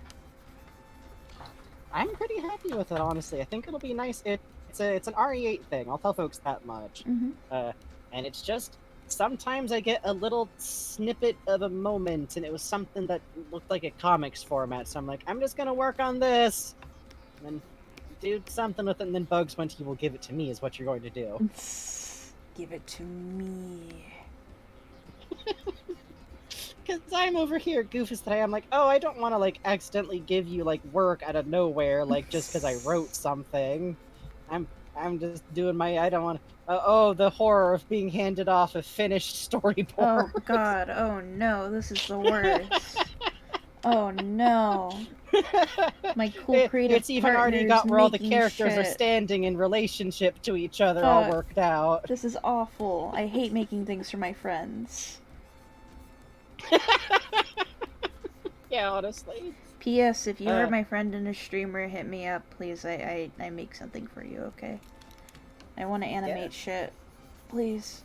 Okay. Yeah, we got thoughts. We got things. We got thinkings. Yeah. Honestly, writing for comics, it's kind of something that you just gotta, like, practice at, and I know that that's terrible advice, but, like, I honestly suggest, like, sitting down and writing out, like, start very bare bones. Start, like, straight up, like, character A says, character B says, and, like, write out really rough panels with stick figures, because really the thing that you learn doing scripting is how much can fit into one panel is so much less than you think it is in your head. Because because comic panels are one moment in time. Fucking time, like, it is so little room to work in. Like, my advice, try to keep character interactions per panel, like a couple of lines is fine. Try to pare down, and every character can do one action per panel at most. Most. You hear me? Most. Not at the least, not can do one action per panel. Sometimes you want to think about it in terms of, like, half an action. Like, it depends on how... I could go on about this for a while. I was about to start talking about decompressed action in comics, and that's when I'm going to launch into, like, another half an hour worth of talking. It really does help to think of it as, like, quick, moments where you can track what's going on. Oh, thinking it as like D&D 5e rules. Honestly, if you play tabletop games, that's not a bad way to think about it. Oh, But I that's would smart, say, Buzz. I would say almost think of it as like one small action. It's interesting though, because you can technically get away with moving characters around a lot. It just depends on what you don't see sometimes. Read a lot of comics. I know obviously you are, but when I say read comics, like pause and look at what the panels are doing. I take screen caps of like random, like when me and Bugs were working on something, I literally was able to go like, oh, we could do a trick where you split up the panels down the length of one moment, indicating time passing until you get to where the characters are.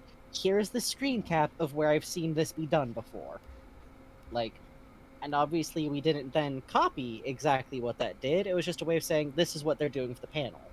That was the Lupin thing. Oh yeah, that was fun. Is Lupin Yeah, still that burning? final panel with. I mean, has he been put out yet? Will someone please put this man out? I need to get Columbo's Please face help. out of Please the help breasts. him. There we go. This is post the actress episode. Coming home. God. Like we talked about. Yeah, we were talking about how is it just me or is the stream category Lupin Sansei Columbus no Isan? Yes. Uh we don't like putting ourselves up as category drawing and then have donation in the title. It attracts people asking if we'd like to draw their OC for $3. If we'd like to draw their OC turning into slime for $3. Yeah. So we are definitely playing a funny game about Lupin Sansei. Yeah. Yeah, we were talking about like because Columbo See, goes here's through Lupin. so much, like it's such a sad, rough episode. We were talking about like, oh, Columbo like having to go home and just like sitting next to Mrs. Columbo and he still has his tie on. And you know those are the days that are rough for him, as if he just doesn't even take off the tie. Just sits. We are simple, soft peoples. We are simply thinking is all. See, here's Lupin playing a video game. This is happening in the game. Yeah, this is all a game, by the way. This has all been part of Lupin Pog. This is Lupin Sansei Columbus no Isan for the PS2. It just happens to look like Clip Studio Paint. It's a funny coincidence. Yeah, it's really one of those like games that were kind of ahead of their time conceptually.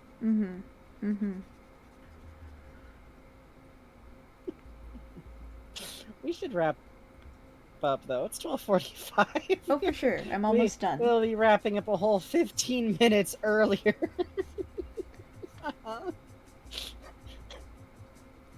This is just like if the gameplay was via Mario Paint. No, that's Chicory.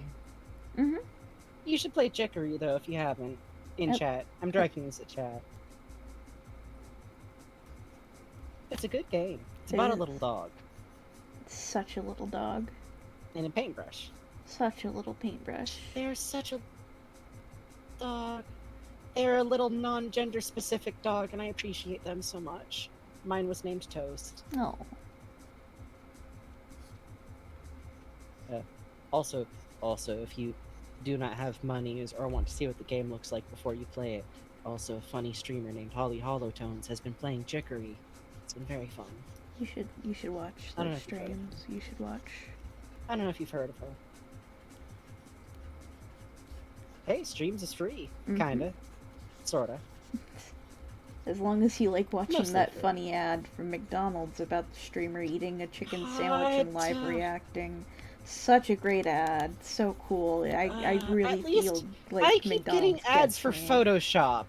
And there's something so insulting about getting an ad for Photoshop.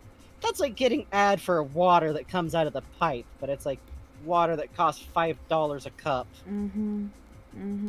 That's like getting an ad for fucking Microsoft Windows. Shut the fuck up. You don't need ads. You already what computer are. Okay. Unless you either like building your own computer or you like having a Chrome computer. Well, everybody, We've drawn Yeah! Columbo horse, Columbo is pony, Columbo eat a funny pasta, Kind of. Columbo pointed to Zenigata, Columbo get tie, Columbo drampa, Columbo wife bowling so much. Columbo wife, Columbo wife, Columbo wife, horse. We just really love Columbo wife. Horse. Thank you, everyone. Yeah, this was fun as hell. Thank you all so much. Like, we kind of decided to like just try doing this a little bit last minute, and it's been extremely delightful and wonderful of y'all to like, as I said, support us trying out doing this, and it is a very fun way to do a stream because I just came off like a week of pain shit, and I'm just sitting here like it's nothing, like ready to talk for another hour about comic theory. God fucking for real. We should just talk sometime about like comic theory. I guess that counts as an info dump. It would be less of a lecture and more of a uncle-style long-winded rant. There is a link to where you can watch Columbo in the Discord, but also you can find it on Peacock, which is the legal thingamajig. It's on there too. Hang on. It's time for... Where were we? Right here. Okay. Hey, let's look at some fan art. Alright. Oh, can I get the music side stream since I don't need to see the drawing no more? Yes. You are going to get the G-Man's funny song from Half-Life Alyx. Hang on. Oh, I'm so glad. I'm so glad. Thank you, Virtual Pets. Thank you for coming by. Thanks for hanging out. Bubbly drew Meeting Our Weird Cousin based on the cat toy I found for Mid at the store that's very much a legally distinct suit sprite. I love so much that, like, the legally distinctness just creates this creature. It's interesting. I checked all the Look at plushes and they all had their eyes rotated into different positions. Yeah, I love them. I just like the idea of chat just like, are you, like you know when like an animal gets confused by an overly realistic portrayal of an animal? Yeah, that's exactly just it. like, are you okay? Like, just penguin gently picking up robot penguin. Thank you, Bubbly. Let's see. Somna Snake. Thank you so much. Drew their chat. Sona is the snake. This is displaying terribly in this. I'm so sorry. Look at this. Look at this beautiful shape. Look at this fluffy sock. Excited for what? Chat, there's snake. It gets all puffed up. That's so cute.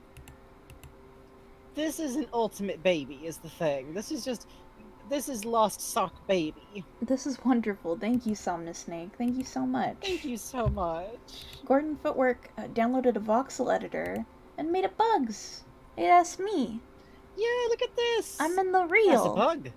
That's me. You're oh, that's fucked up. You're 3D now. Oh god, what did they do? Look at the arms. You have so many. So cute. You've got so many axes. I do. I got work done. Now I'm 3D. Fucked up. Which I have to say, this is really good handling of a round object into like limited voxels. Yes, big agree. Pixel art is always anything shaped like a funny potato is tricky when you want to break it down to like low res. For real. Fucking thank you. Oh, and look. I do feel like I can just imagine the Lego-like texture of patting this bug. Oh god, yeah. Oh shit! It's a those thing. It's a those thing! I love it! I genuinely love seeing 3D representations of those things. Yeah. Because my original design from them is so extremely a 2D design that doesn't make sense in 3D. I love the Umbra. So I love seeing people figure it out! Yes! The Umbra is such a nice look. Yeah. And I like that you added like some volume to it, so that like the clear like viscosity of it is kind of going on there. It's really lovely. Thank you. Fucking thank you. This is so cool. Thank you, Gordon Footwork. Yeah. Bubbly. Nothing. Also, I like that the things are kind of my mascot. Yeah. Bubbly. Nothing more terrifying than reading Catboy Germa has followed. God, our faces. Oh god, he's right behind us. Don't look. Don't look. He senses movements. This is beautiful. Thank you, Bubbly. I love the threat of Catboy Germa. Yeah, the fucking red eye shine, menacing. Cyberfire. I've never seen the show or this man, but I've looked at Bug's drawings and done my best. Oh god. I'm gonna test the water by sip. But we can bring it into the lab. No. I'm gonna sip. The straw. Sippy. That's extremely good. Thank you. The worst part is him having a fucking silly straw is like, that's more civilized than what he actually did. Yeah, he cupped his hand and went. It was very good. He just took a slurp. It was very good. Thank you, Cyberfire. This is wonderful. Sippy. Oh shit. Phantom Miles. Oh shit! Inspector! Inspector Hamster! Oh, the swirly That's cheeks. wonderful. That's cute. Look at his That's little super magnifying cute. glass. Oh, I love this texture. I love that. Oh, Look at this. This beautiful is great round potato. texturing. Oh, what a cool effect with the text in the shadow. This rules, Phantom Miles. Thank you. It has, and I mean this in the best way possible. With the title gives me big, like, Scholastic Book Fair book. I was like, ooh, what's this now? Big agree. I would spend my money on this book. I will spend my $5. Oh, punk cherries. Frankie Joker moments real. Holy shit. I love it. Oh my god. I can't tell you enough how much I sincerely adore this. I'm so happy. The hair, Look my at god. it, the tie and the color. Oh, the gold cane even. Oh, the green hair. Holy shit. Oh, I love it. This is so fucking cool. Holy fuck. Thank you, punk cherries. It's God amazing. damn. Thank you. Oh, look at even purple Oh, you're right. shading. There's a single bug. Look, there's a single bug on the tie just underneath the knot. Oh, look at that. There I am. That's so cute. Ah, that's fucking Oh, rad. that's wonderful. The arm hair even. Oh, and the palms. That's so cool. Thank you. For this, I will do one good solid Joker laugh. God. I really like the effect you have in the background, too. That's so neat. Yeah, that's a really cool color effect. That's fucking cool. Thank you, Punk Cherries. Yeah, the trick to a good Joker laugh is that you have to angle into clown and then get strangled at the end. That's how it works.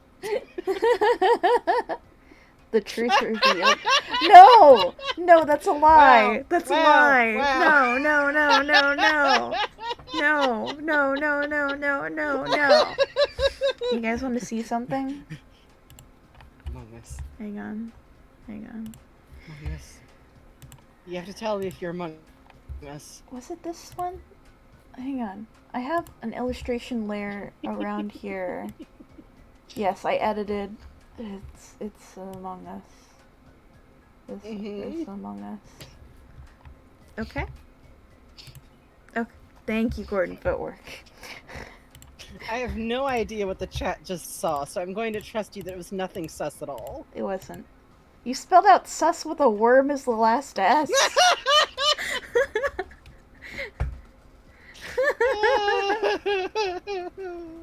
Lemon. Beautiful, thank you. I've never even heard of Columbo before today, but I need some practice with grayscale colors, and I hope I did him justice. This is lovely, Lemon. That's Look at that wonderful. face shape. Oh, I like how you have the slight color in the eye bags. That's nice. I like that. The lip shape, That's a nice too. touch. You also captured the base fact of Columbo, which is that he is basically a collection of rectangles in, like, a clean but, like, freshly laundered suit. Yeah. This is fucking dope. This is cool as shit. Thank you, so Lemon. much. I have no idea if this needs... I can't lie, I'm delighted that we got people into Columbo. Yes. I have no idea if this needs a spoiler, so I slapped one on Cuppy's dog as my sleep paralysis demon. Cuppy Dog City! It's your doggy! Cuppy! Cappy. This has so much power. Something about this stance, this creature rendered here is so, like, haunting and powerful. I can't, like, seeing this is, like, this is like the drawing someone does after they've seen Mothman. Yeah. This is like artist's recreation of last moment scene of cryptid. And then this was right before I blacked out, and then it's like, doom doom. And then you I like love it. Thank you so much. you zoom in, you zoom in. Have you seen this? Have you or your family seen this creature? All across the country, reports have come in of seeing this strange phenomenon. If you have seen... It threw the apple at me and knocked me out. If you have seen the tree dog, please dial us at 999 Dog Watch. Fruit dog, smile dog's cousin. Aw. The gay one, that's nice. Good baby, good baby. Let's see. There we go. Thank you, Psychonauts. By the way, I thank you for sharing gift of your dog's terrible abilities with us. Stunk, I haven't drawn the funny horse in 6th grade. I'm so full of cigar. Yum. Thank you. Columbo. And the Columbo horse. I love that. This is fucking great. Thank you so much. See, we're gonna accidentally convince the internet that there was an episode of the Columbo pony. Don't you remember? Columboni? Yeah. Yeah, it was like season 11. Yeah. You know, people don't remember it as much as the Weird Al episode, but... Don't you remember in the Rumpled Horseman? I remember Rumples. Yeah. He was good. Rumples Columboni. Part of the joke is that we don't know what his cutie mark is, and he repeatedly jokes what it could be, and then at one point claims he doesn't have one, but that was to the cutie mark crusaders, so he might have been, like, making them feel Want to become famous. better, but also, who knows? Oh boy! Oh shit! Oh boy, we can become I do wanna famous. become famous. Hold on, let me click all of these funny links. Oh, we got multiple. Wow. Oh boy, Chat. Well, fuck out of here, Chat. We're gonna become famous. Out of the way. My credit information has been stolen. I can't wait to have a giant...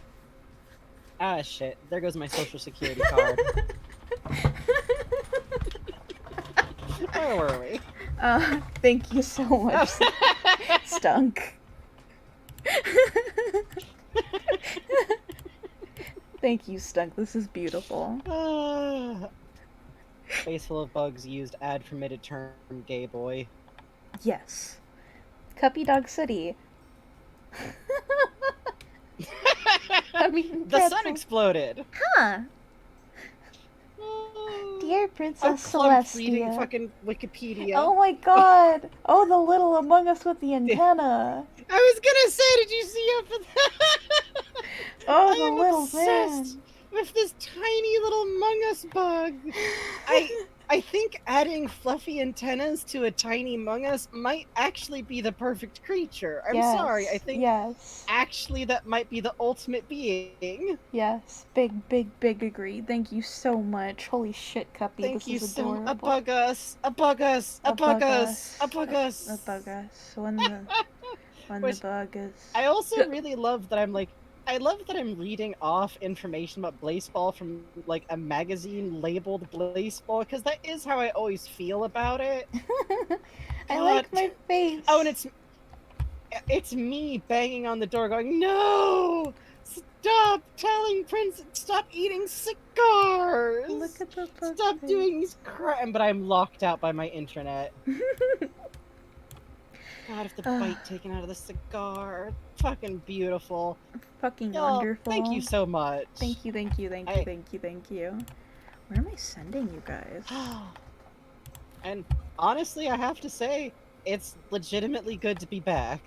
It is. I have missed this. I have been, like, gently complaining to bugs, like, I want to stream. Okay, I know where I'm sending you guys, but they're having a little technical trouble right now, so I'm gonna stall for time for just a little bit. Yeah, we can do that. Hi. Hello. I'm gonna send you guys to Buttocks, who rated us a while ago, 6UTTOCKS. Oh, fuck yeah.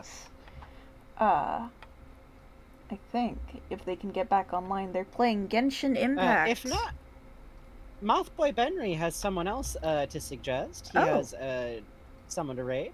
If they don't recover, we could go for that. Oh, who you got, Mothboy Benry? Because I think their stream might be down. Yeah. Funny streak of Twitch. Oh yeah, their stream went offline. Can the message please be a bug us? Oh god. We don't usually do raid messages because we're shy, but I'm tempted. I'm tempted. Where do you want to go? Oh hell yeah, enjoy that Columbo and early nap, Nintendo Zombies. Fuck yeah. What you got, Mothboy Benry? Digi Lily. Okay, let me see. Oh, they're doing Sonic. Sonic? I love a Sonic. Hang on. We do love a Sonic. One day we will do Sonic games. Yeah, fuck it. Lily and Evan's 30 years of Sonic. That's cute. I thought Sonic was looking for his mom. Isn't that the plot of Sonic? You know, like the prophecy? Oh, yeah. Yeah, that's right. They made a vow their mother will be found. Sonic Underground. Stream over. Stream over. Get going. Good night, everybody. Thank you so much for coming. Thank you for supporting us. Thank you for following us. Thank you for giving out subs. Thank you for having a sub. Thank you for literally just being here with our presence. Thank you for donations go directly to us, including drawing donations. Thank you all so much for supporting us with this experimental new stream type thing we did. And as always, we will see you next time. I long for my children, but I have to wait. To act too soon could seal their fate. Sonic Underground. Sonic Underground. They made a vow their mother will be found. Sonic Underground.